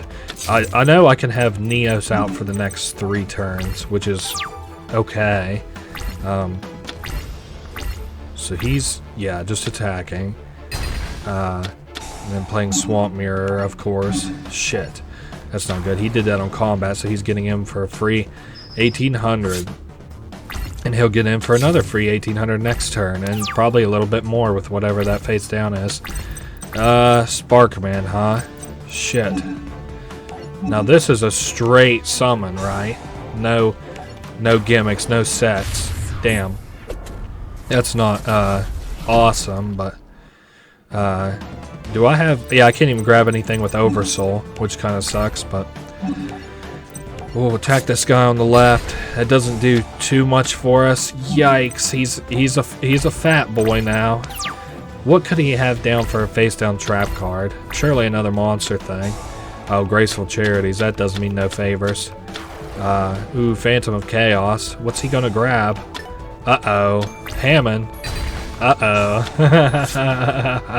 That's okay. That was a fun game. We'll get him in the second round. That was a really tight battle the whole time. I'm surprised he plays a deck that has all 3 of the Sacred Beasts in them that doesn't, like, suck. So, I'm just kind of glad to play against that deck, and I got to see 2 of those. And also, we'll just go for it first this time. I'll pretend like that wasn't a mistake of me just clicking through these to click through them.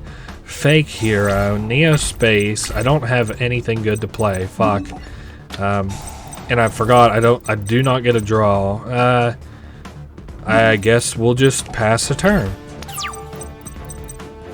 It'll be nice if I have any Neo Spacian cards. Uh-oh. Messenger Piece. Alright, that ain't so bad. I just have to play some smaller guys, I suppose. Holy shit, look at all those face down cards. He's going straight for the hat trick already. Uh-oh.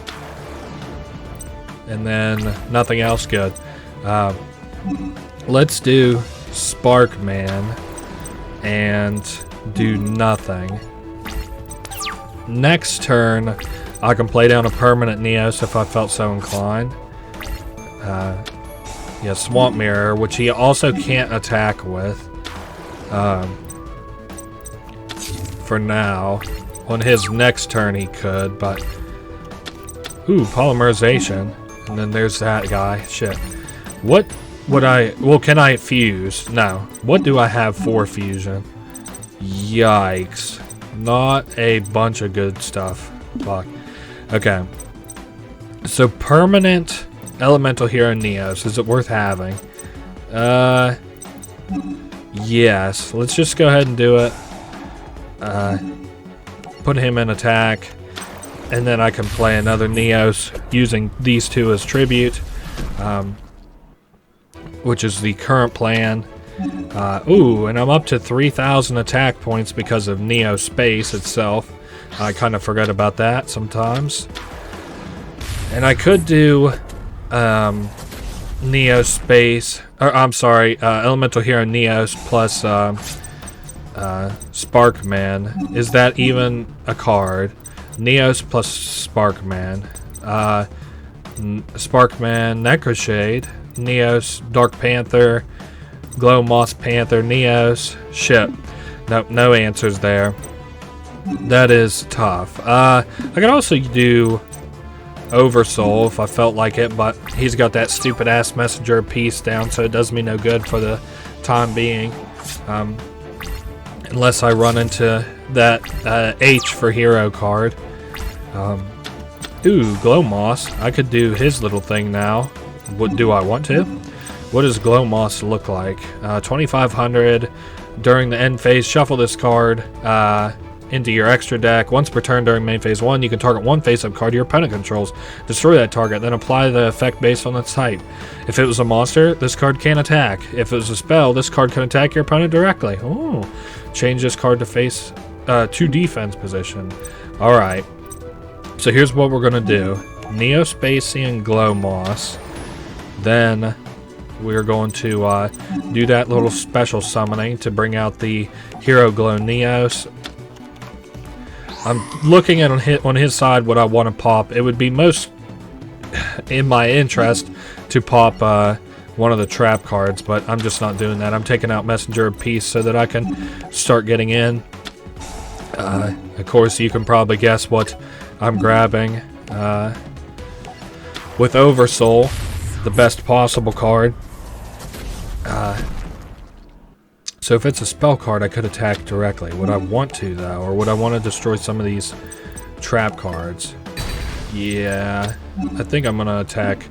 I thought I saw something on the field that I could play, but yeah, I'm going to attack just these guys on the field. I'm a little bit worried. Do not attack directly, please. I could pop one of these trap cards if I felt like it next turn, and if I couldn't kill him. Do not want to activate that ability. If he doesn't take out Glow Neos, if he were to play that big boss monster, he would have been in trouble because, ooh, Foolish Barrel. I don't know if it's worth probably popping his stuff. Let me take out Coffin Seller. So now he's got to go in the defense. I guess I'll just put him right back up and attack. Try to get in for 6,000. That's what I was figuring. Shoot. That's alright. We'll just get him next turn, I suppose. Do not continue that attack. End phase. Do not activate that ability. Okay, we lived another turn. I'm so worried about drawing into that legendary beast or whatever. Now we can do emergency call. That seems like a good bet. I'm gonna grab Sparkman. We do have polymerization still, which I guess I can't fuse anything into, but that's okay.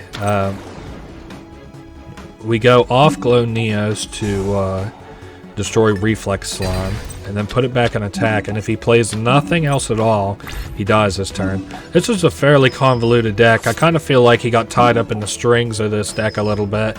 It's got like a lot that it's trying to do. This is the Jaden Yuki, but if his deck was a little bit better and he had cooler cards. So now Jaden's been harassed by this Yugioh character who is not only a card but also like a lover of his. I don't remember, but anyway, now Yugioh's in Jesse's mind, so we're doing a Jaden versus Jesse, who's actually Yugioh kind of duel, and he's got Crystal Beasts, but we use his Crystal Beast he gave us, and I don't know. It's convoluted. Well, it's kind of a thing that only makes sense if I show it to you in the context of a duel.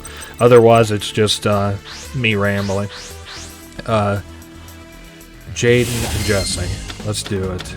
Oh my goodness, this isn't tough. From either field is fusion material. Super polymerization is good another time, just not right now. Go ahead and pass. That is good. I drew in the Swords of Revealing Light if I was going to keep a shitty hand like this. Shame there's no mulligans, huh? Alright, one turn's passed. Ooh. Neos Alias. What's this do? Treated as normal type while face up. Well, this card is a normal monster. You can normal summon it to have an effect. This card's named because Elemental Hero Neos while on the field. Interesting. So, what do I have in here that's worth doing anything? Hero Neos versus plus Ultimate Crystal. That would be nice. We kind of need to wait for him to play some stuff before this deck becomes very worth interacting with the opponent. Well, I guess we'll just end phase. Can't do too much right this second.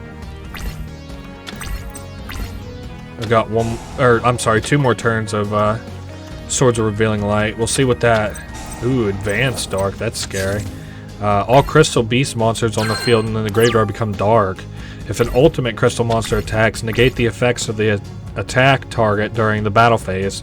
During damage calculation, if a Crystal Beast monster you control battles and would take damage, you can send one Crystal Beast monster from your deck to the graveyard. Yikes. Okay, so here's what I'm gonna do. We're going to combat, right? This isn't the best, but ooh, I guess we pop an Amethyst. Yeah, and he returns it back there. Alright. No reason to get Dancy.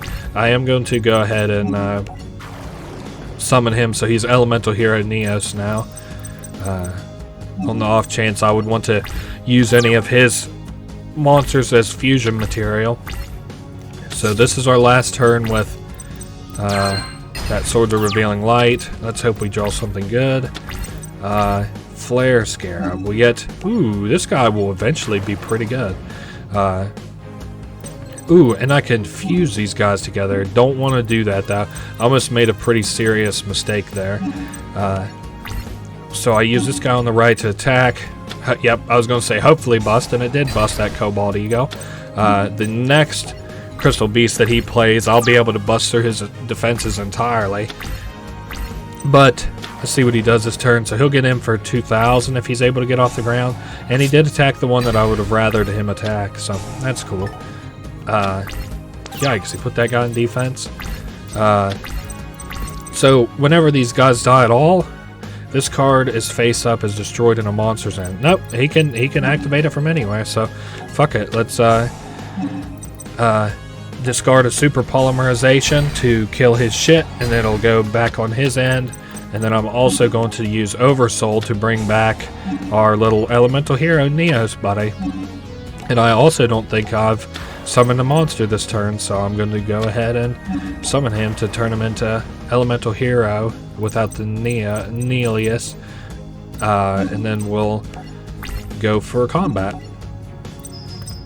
Okay, he's really wide open. He's in a little bit of trouble. I like having 2 lightning vortexes in the hand. It's kind of handing this duel to us. Also, of course, this flare scarab is pretty much a counter almost entirely to crystal beasts. Ooh, another flare scarab. Things aren't looking too good for him right now. As it stands, we're gonna win. No. Well, yeah, we'll win if I can hit with both of these. And he also didn't add 1 crystal beast to his side, which makes sense because then he would have clogged his field up and couldn't play any spell or traps. But basically, we were supposed to use his crystal beasts as fusion materials for our cards with a super polymerization and something. They're role playing how that duel should have went. Now then. Okay, I wanted to look at these next couple of duels because whenever I played, this was the last duel, this Return of the Supreme King, not the 2 following duels. But this is going to be a really, really tough duel. This is what I consider to be one of the toughest duels on the GX side. Basically, they have a card that they can play pretty well for free, and they can bring it back like 3 or 4 times. I'm going to say 3 times, and then for each time that they bring it back, they have 2 more copies of it in their deck. So it got to the point while I was playing against it the last time where I was like, holy shit, I wish like after I popped one of these guys I never had to worry about it again. But anyway, we at least get to go second, and we have super polymerization, so that's okay. He's of course got draw, which I don't like to see in this deck at all. Dark Geffer, hold up. He's doing too much stuff right off the bat. Okay. So my turn. Before I plan this out, you can special summon this card by discarding 1 level 5 or higher dark monster. Once per turn, you can discard 1 dark monster, send 1 dark monster from your deck to the graveyard. He chose to send this Samsara Lotus. During your end phase, if you control no spell or trap card, you can special summon this card from your graveyard in face-up attack position. This card's controller takes 1,000 damage during each of their standby phases. I don't know why he would do that. If the equipped monster battles an opponent's monster while that monster is on the field, its effects is negated during the battle phase only. Interesting. I need a fusion pretty bad. You got anything good on here, boy? If he plays a ultimate crystal monster, I'll be in business versus my Neos. Otherwise, I need to use Avian and Burstinatrix. I'm gonna pass a turn. This isn't great, but oh my goodness, he's playing out big stuff. Fuck, Yugioh. Shit, that does so much stuff. I'm gonna have to read Yugioh, but its text box is so big. Oh god, and he basically summons out the big scary Yugioh Terror Incarnate. He's got a really tough hand, right, or a tough field state right now. He can kill me. Why would he do that? Okay. Let's read what this Yugioh does. This card cannot be destroyed by battle. You take no battle damage from battles involving this card. Before damage calculation, when this face-up attack position card is attacked by an opponent's monster, inflict damage to your opponent equal to that monster's attack. During your end phase, destroy all other monsters on the field. When this face-up card leaves the field, you can special summon 1 Yugioh, the ultimate nightmare, from your hand, deck, or graveyard. So he can just keep cycling this Yugioh. You take no battle damage. When this face-up is attacked, inflict damage to your opponent. So I basically can't really attack him. During your opponent's turn, you can banish this card from your graveyard. Negate the next attack this turn from your opponent. From a monster your opponent controls. Okay. So this gives me a little bit of breathing room. It's not a whole lot, but it gives me a turn at least.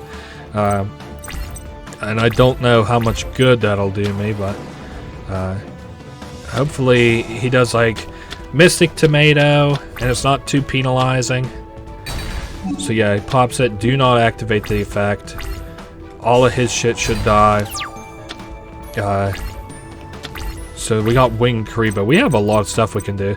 Discard 1 card, fusion summon 1 fusion monster from your extra deck using monsters from either field as fusion material.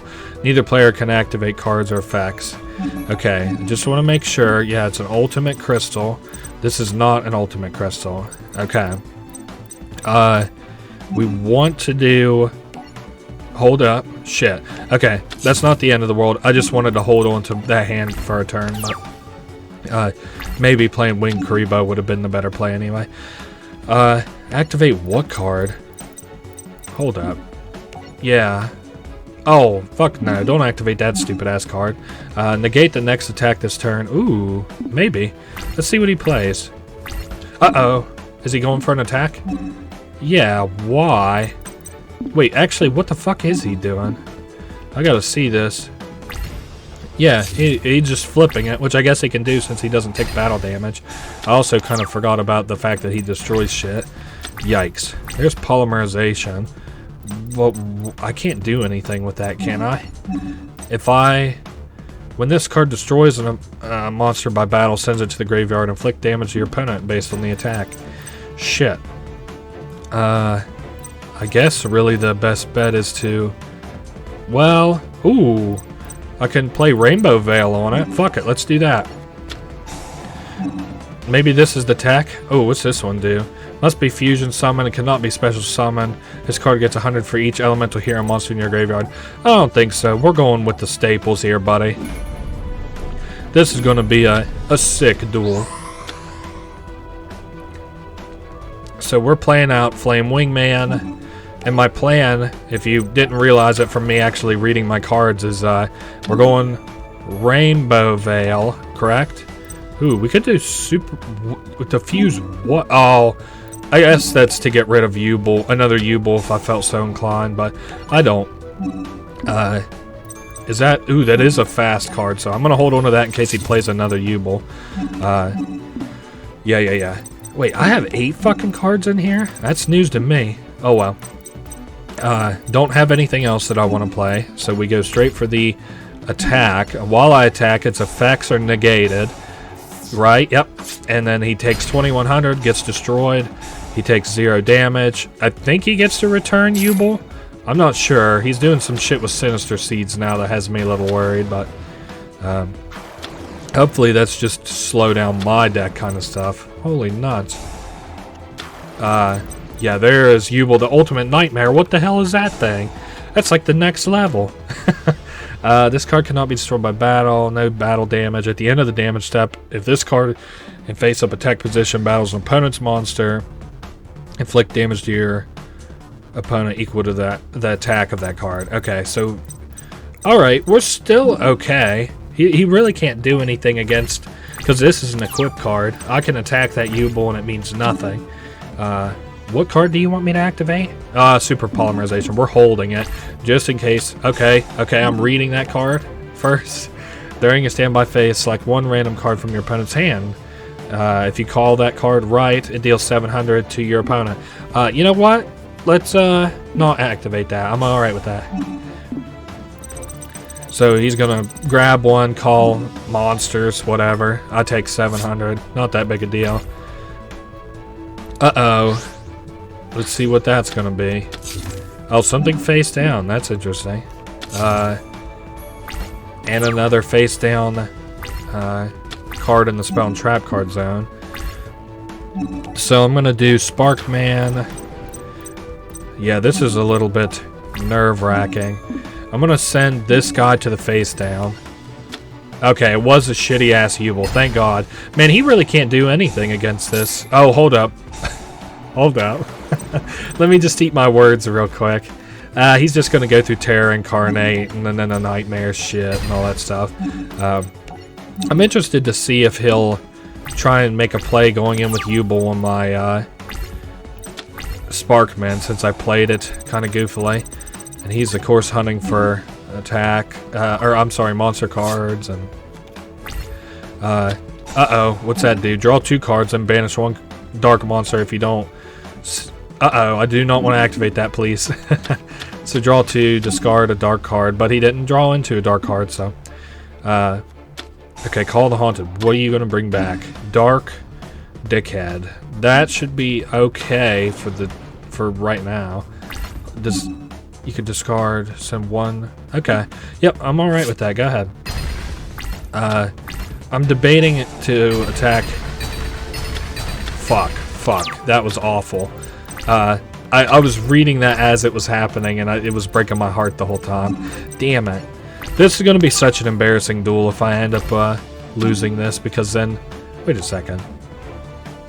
What card can I activate in my fucking graveyard? Oh, not this piece of shit. Get over yourself. I was like, what the hell does he want me to do? Monster card? Yeah, you're a smart son of a bitch, ain't you? Uh-oh. Yes, I'm gonna have to go ahead and activate this guy so that I can continue to live. Yeah, just negate that attack if you don't mind. Have your Yugioh kill that thing. Okay, so is that any elemental hero? Hold up. Let me read what this says exactly. 1 elemental hero monster, 1 dark monster. You know what? That's pretty slick. I am going to be playing super polymerization. We can finally, you can see it now in this duel, what I was trying to show you last duel. I will be discarding Necroshade to bring out, I couldn't read that in time, but it's a dark monster that looks like pretty cool. It looks insectoid a little bit almost. I'll read its name. Escoridia. Escoridia. I don't know. Sounds a little bit Spanish. Since I already summoned a monster card, I can't summon my elemental hero Neos, but maybe next turn. Now, I just need him not to find any more Yugiohs. We busted so fucking many of them. Please just give me a break. Monster card. How'd you ever guess? Please no direct attacks. Uh-oh. Please don't get anything off of that. Okay, he doesn't. Well, Yugioh, that was a pretty fucking sick duel. I won't shit ya. But unfortunately now you have to die. That was a really close duel. I'm trying not to like talk any shit or anything until I see the life points say minus 3100. Okay, 3100. There we go. Hey, there we go. I won. And so now we just use super polymerization to fuse the worlds together. What the fuck is even happening? And then we fuse Yugioh and Jaden. What the hell is even happening? But anyway, that's over with now. Maybe I'm misremembering. Maybe there were these other duels at the end here, because I remember like Yugioh is in your head for the like rest of this stuff, I think, because like you fused with it, which I think just makes Jaden have schizophrenia. Yeah, what the fuck? Yeah, because Jaden's like, oh, I gotta battle this alone, that's gonna be scary, and then Yugioh's like, I'm here too. So it's like I say, it seems more like schizophrenia than anything else. But and I will be going second. I have no clue at all what Night Shroud's deck is. And of course Yugi's gonna be the same old bullshit. Maybe he snuck a Yugioh in here, who knows. I should surely be able to fuse something if I felt so inclined. Mausoleums, yikes. Paying 2,000 life points to play something sick. Darkness Destroyer, I'll have to read that in a minute. And 2 face downs. So this can attack twice and it inflicts piercing damage. I can use polymerization. Ooh. Now hold up. Any 5 Neos, Neospatians, Neospace, or Hero monsters. What the fuck? I can summon that right off the rip? Probably this whole ass hand? This is going to be sick. Let's see what it does.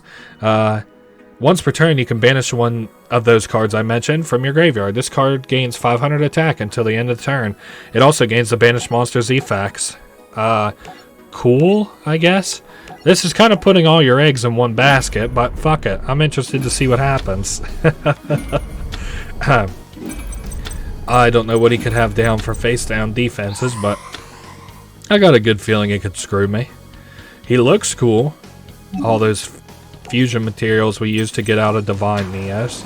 His ability kind of sucks for what he does. Oh, hey, and there's Bottomless Trap Hole. Alright, well, this is looking almost like a concede duel right off the bat. I'm going to let it run just to see if I don't get lucky, but it's not looking good right now. We basically did a lot of flashiness, but now we're kind of paying for it. Wow, that's going to not look good on the playback. Holy shit. I'm at 500 HP. This is just about as bad as my side can get. No cards. Yikes. Who could I special summon that would drag me out of this bullshit? Anybody? I think literally I could summon Elemental Hero Neos and live one more turn if he played no more monsters, but I don't know all about this. We can do Elemental Hero Neos. Are any of these worth it? No, unfortunately. Neos is the best one. He'll come in and face up attack, which is good for me. I should live with 100 life points, maybe. Well, no. Actually, that's fake news. I forgot that his little guy got an attack. Shit. I don't know what kind of math I was doing there, but holy guacamole, that guy really, he rocked my world from the beginning. I did that cool fusion, which sucked, but... Alright, we're now on the 5th duel, and every time I play this deck, I get to see some new cards. Well, I guess I won't bother reading that until I get to see what this Mausoleum of the Emperor does, what he throws to the graveyard. That ought to be interesting. Holy shit, he's really going ham. He's popping off. Can't play quick spells. You know what? That's okay. Ooh, I could bounce that back to your hand. What would you think of that, bozo? Let's see what this does. This card can be special summoned except by sending one Fiend-type monster you control, one Fiend-type monster from your hand to the graveyard when your opponent monster declares an attack. This card cannot be destroyed by battle. Once per turn, you can return all face-up trap cards you control to the hand. That's interesting. Not. I'm going to play this guy and hope he's got that strategy he just talked about. So I'm going to move to declare an attack. Yes, I want to activate that ability and bounce both of these cards to the hand. Then I'll end this phase. Hopefully that's not a decision I end up regretting instead of playing for something else, but yeah, he just plays it back out. Now, I am kind of at the loss for life points, but this does cause him to keep paying the life points, which is good. So I have to send one. This is the card I was reading. Elemental Hero Neos and one face-up Yugioh I control the graveyard. Yeah, like that's going to fucking happen. In the meantime, we'll hunt up. I can't discard off Necro Shade, which sucks. I could do Prisma. Fuck it. Does this return all decks? Wait. Return it to the deck and destroy all cards on the field. Okay. So technically we play Prisma, right? Let's see if he lives. Okay. So we play Prisma, hunt for it, well, it doesn't matter what fusion, and then we have to reveal that card as our extra deck fusion monster, and then this guy's name becomes Elemental Hero Neos, and I don't want to do Call of the Haunted just yet.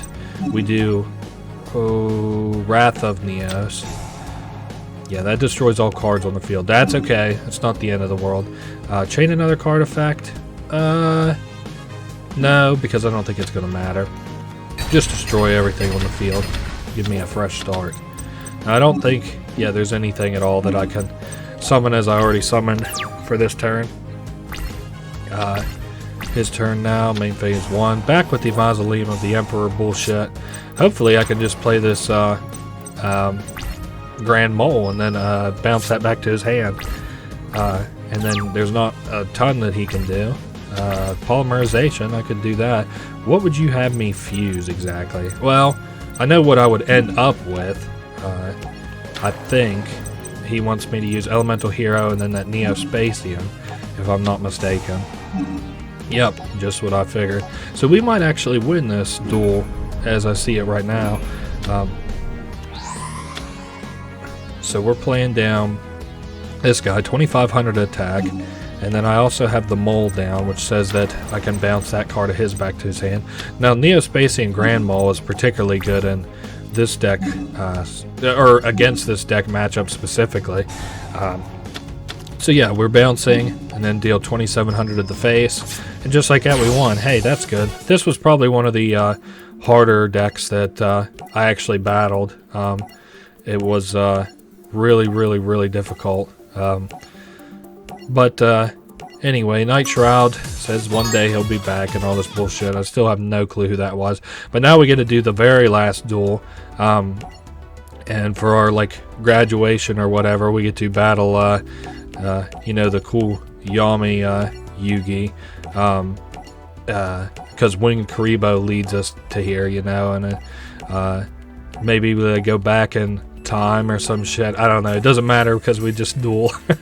That's usually the tagline of all these games is "fuck it, let's duel." Is there a bomb that's going to destroy a whole continent? Fuck it, let's duel. Is there a is the moon crashing into the earth? Fuck it, let's duel. Is God threatening to destroy the universe? Fuck it, let's duel. Once per turn, you can add a polymerization from your deck or graveyard to your hand. Ooh. Holy shit, look how many extra deck cards we have. Oh my god, it's a whole new fucking deck. Oh, whatever.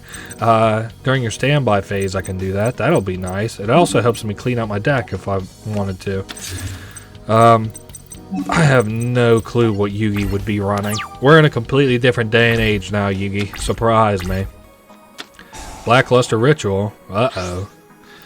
Could I kill that if I wanted to? It's not looking good. Yeah, in for no damage, but kills my shit, which irritates me. Each time... No, God, that card's awful. What could I do with a warrior? A light warrior. 3 hero monsters, some hero monsters. Yikes. Mask change, a couple mask change cards, 1 elemental hero monster and a light monster, and that'll give me the Shining. Gains 300 when this card is sent from your field to the graveyard.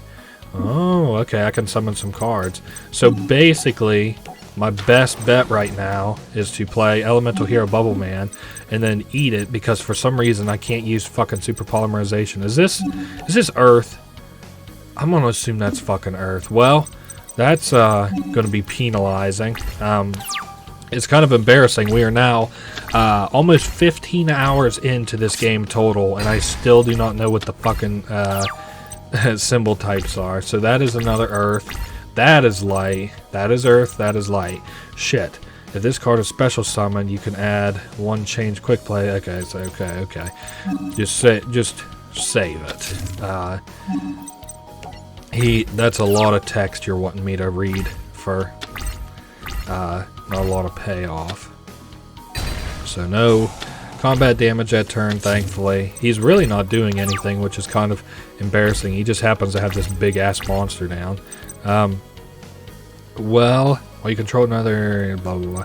What about if this card is sent to the graveyard, you can add 1 hero monster from your deck to your hand, except that guy. You can only use this guy effect once per turn. Is there anything that fuses specifically? Elemental Hero Shadow Mist.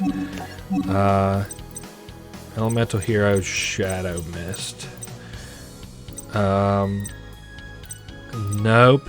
We could do... Well, no, we can't do anything with that, can we?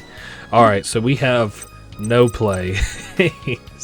God damn it. I guess my best bet for now is to just play this card face down defense and then hopefully hunt up for something I might be able to use. It's not looking good. Thankfully, Yugi has taken it very slow. He's being very slow and passionate about killing me. Inflict. No, I don't want to do that. So surely there's an ant. Oh, fuck it. Let's do Hero Prisma. That'll help. Will it help, actually? Now that I'm thinking about it. Blackluster Soldier. If I could have that be anything on the other side, it may be anything. Does that help? No, that's light. Wingman. Damn it. This is not good at all, huh? What if I had some... No. Well, there's... Oh, wait a minute. There's 4... Yeah, but I don't have a fusion card. Shit, that's the thing that keeps screwing me. I don't have any card that I can use to fuse all these except for stupid-ass super polymerization, which does me no good right now.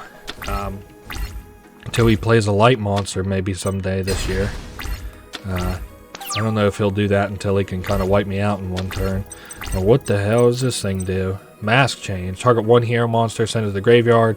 If it left the field by this effect, special summon one masked hero monster from your extra deck with the same attribute the monster had while it was on the field. So, we've got light, dark, and earth. Well, light and earth, basically.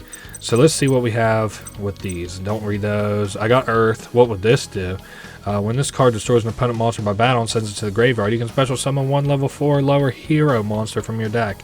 Now, if I did that, and I also did super polymerization for this one, the monster... Hold on.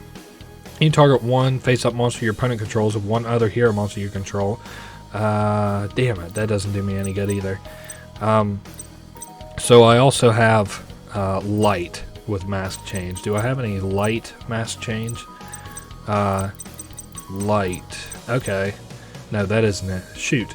I'll tell you, we can make some stuff happen this turn. It just doesn't do me a whole lot of good. Let's do this guy, and then I'll do...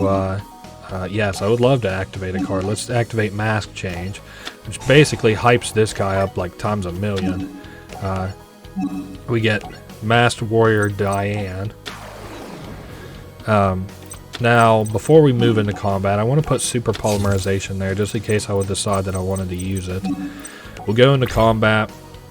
Going to destroy... Yikes. That ain't good. Shit, now he gets in for a free... 3,000 damage on his next turn. This ended up being like quite the flop of a duel, unfortunately. I kind of apologize for this being the last one of the video because it's definitely a flop. Hopefully, the 2 weeks from now, the one that follows will hopefully be at least a little more exciting. During each of your end phases, yeah, I don't know about that. I guess we'll just put that face down defense. Super polymerization, that's right. I was just wondering what I had down face down. Man, this is really quite the drag of a duel. Oh, there's Kariba. He's since decided that I'm doing so poorly he can just go ahead and play Kariba.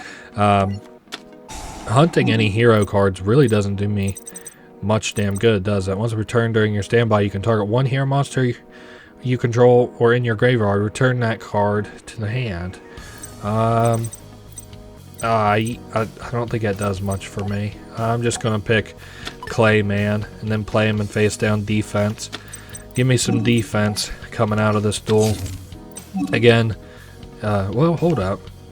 What card would you have me use? I kind of understand what it is, but so discard a card. Ooh, discard that guy for sure.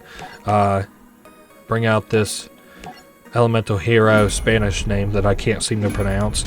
I don't know if I have enough elemental heroes to make this worth it. I would say yes, actually. This might be my turnaround, maybe. We're going to put an asterisk beside that because, you know, mirror force and shit, but I don't know. It's looking pretty good. Let's bust Blackluster Soldier. Fuck, are you kidding me?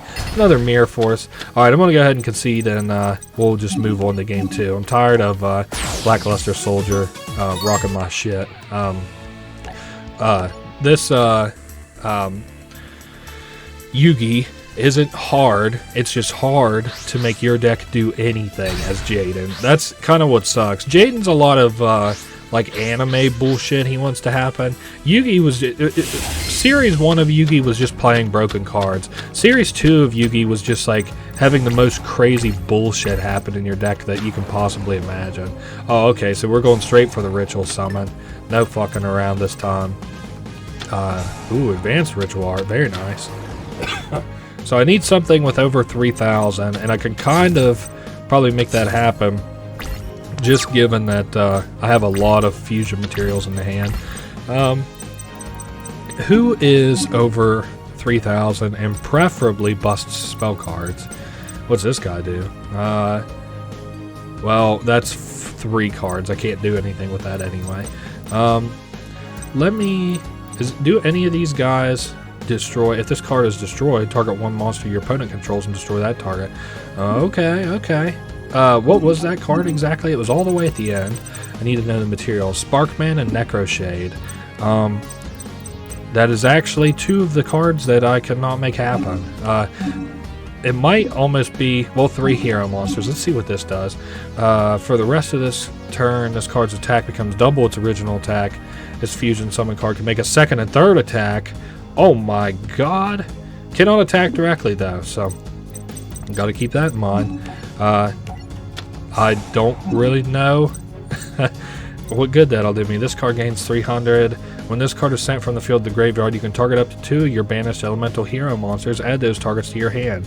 Well, I'm not banishing with polymerization, so you can target 1 face-up monster your opponent controls and 1 other hero you control. Yuck. Fuck it. Let's just do Vision Hero Trinity. I'm going to pop Blade Edge. I'm going to get rid of Avian, and I'm also going to get rid of Neos. That way, in case things go really south, I can just play... well, I'm going to play Prisma regardless, but...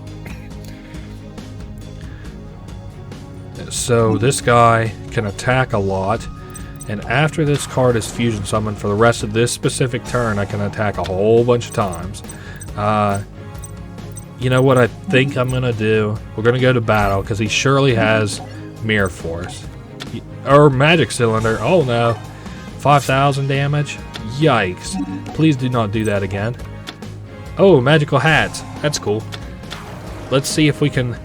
Uh-oh. Soul Charge. So I got 2 out of 3 chances to pop this. So I'm going to do the left 2. Well, actually... Fuck it. Let's do this guy. Yes! That's cool.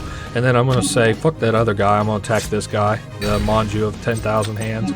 And then I'm going to move to main phase 2 and play down Necro Gardna, just in case I would need defense.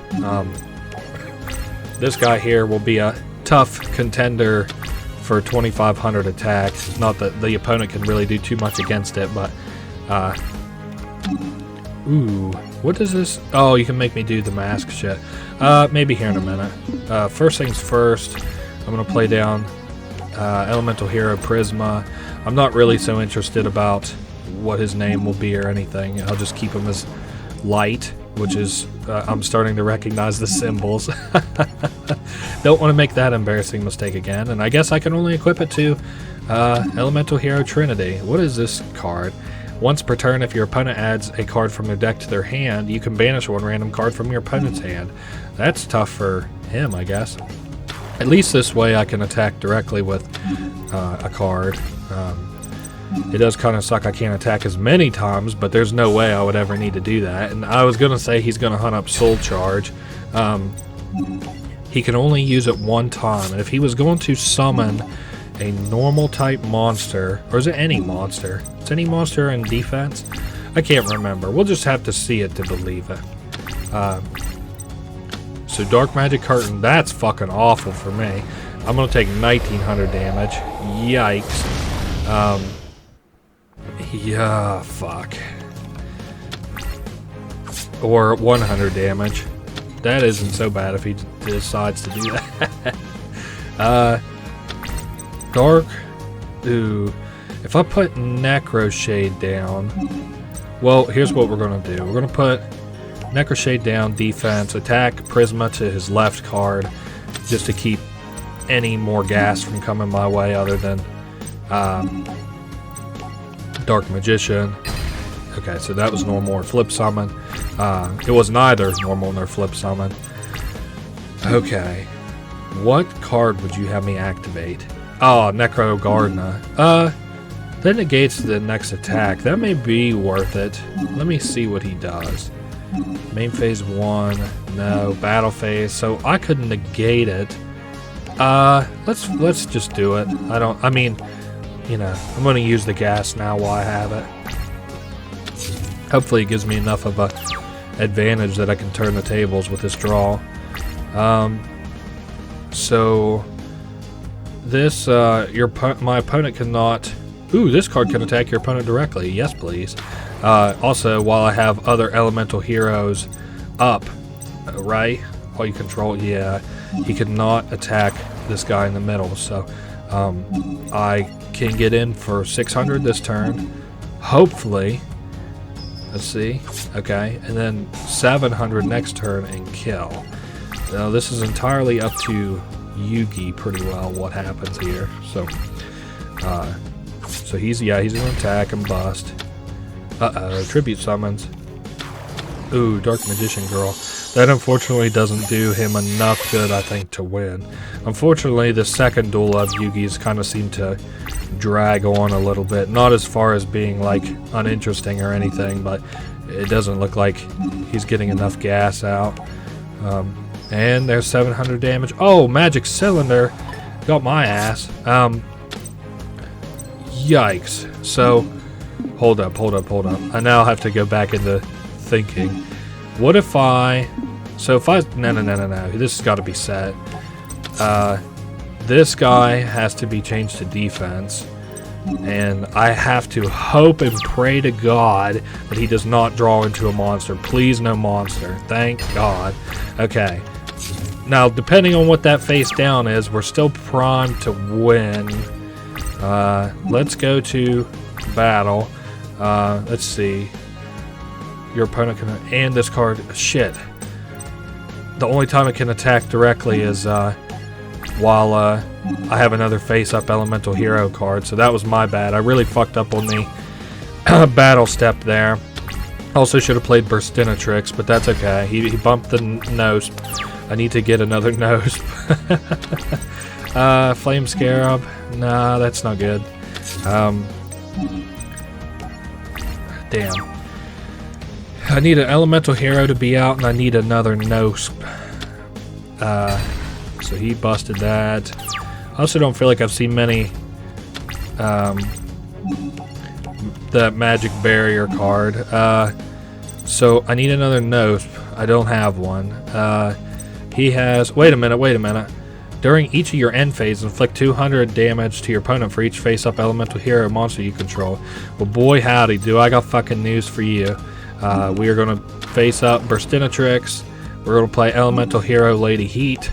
And we are going straight to the end phase, baby. Now, we do that, deal 400 to him, and Yami Yugi just lost. So, just like that, we have won the entirety of the A side of Yugioh GX. Next week you can expect, or not the next week, but the next Yu-Gi-Oh video, which is in 2 weeks, you can expect me to play the inverse side, which is going to be, you know, Alexis, and then for this one it'll be the Shadow Duelist and stuff like that. And here you can see the completion percentages at 50.7%. So, and the total campaign completion is 25%. So we're a quarter of the way through this Let's Play now officially, which is kind of cool. And I won't keep you here with any more drivel. I'll see you guys in the next video, and later.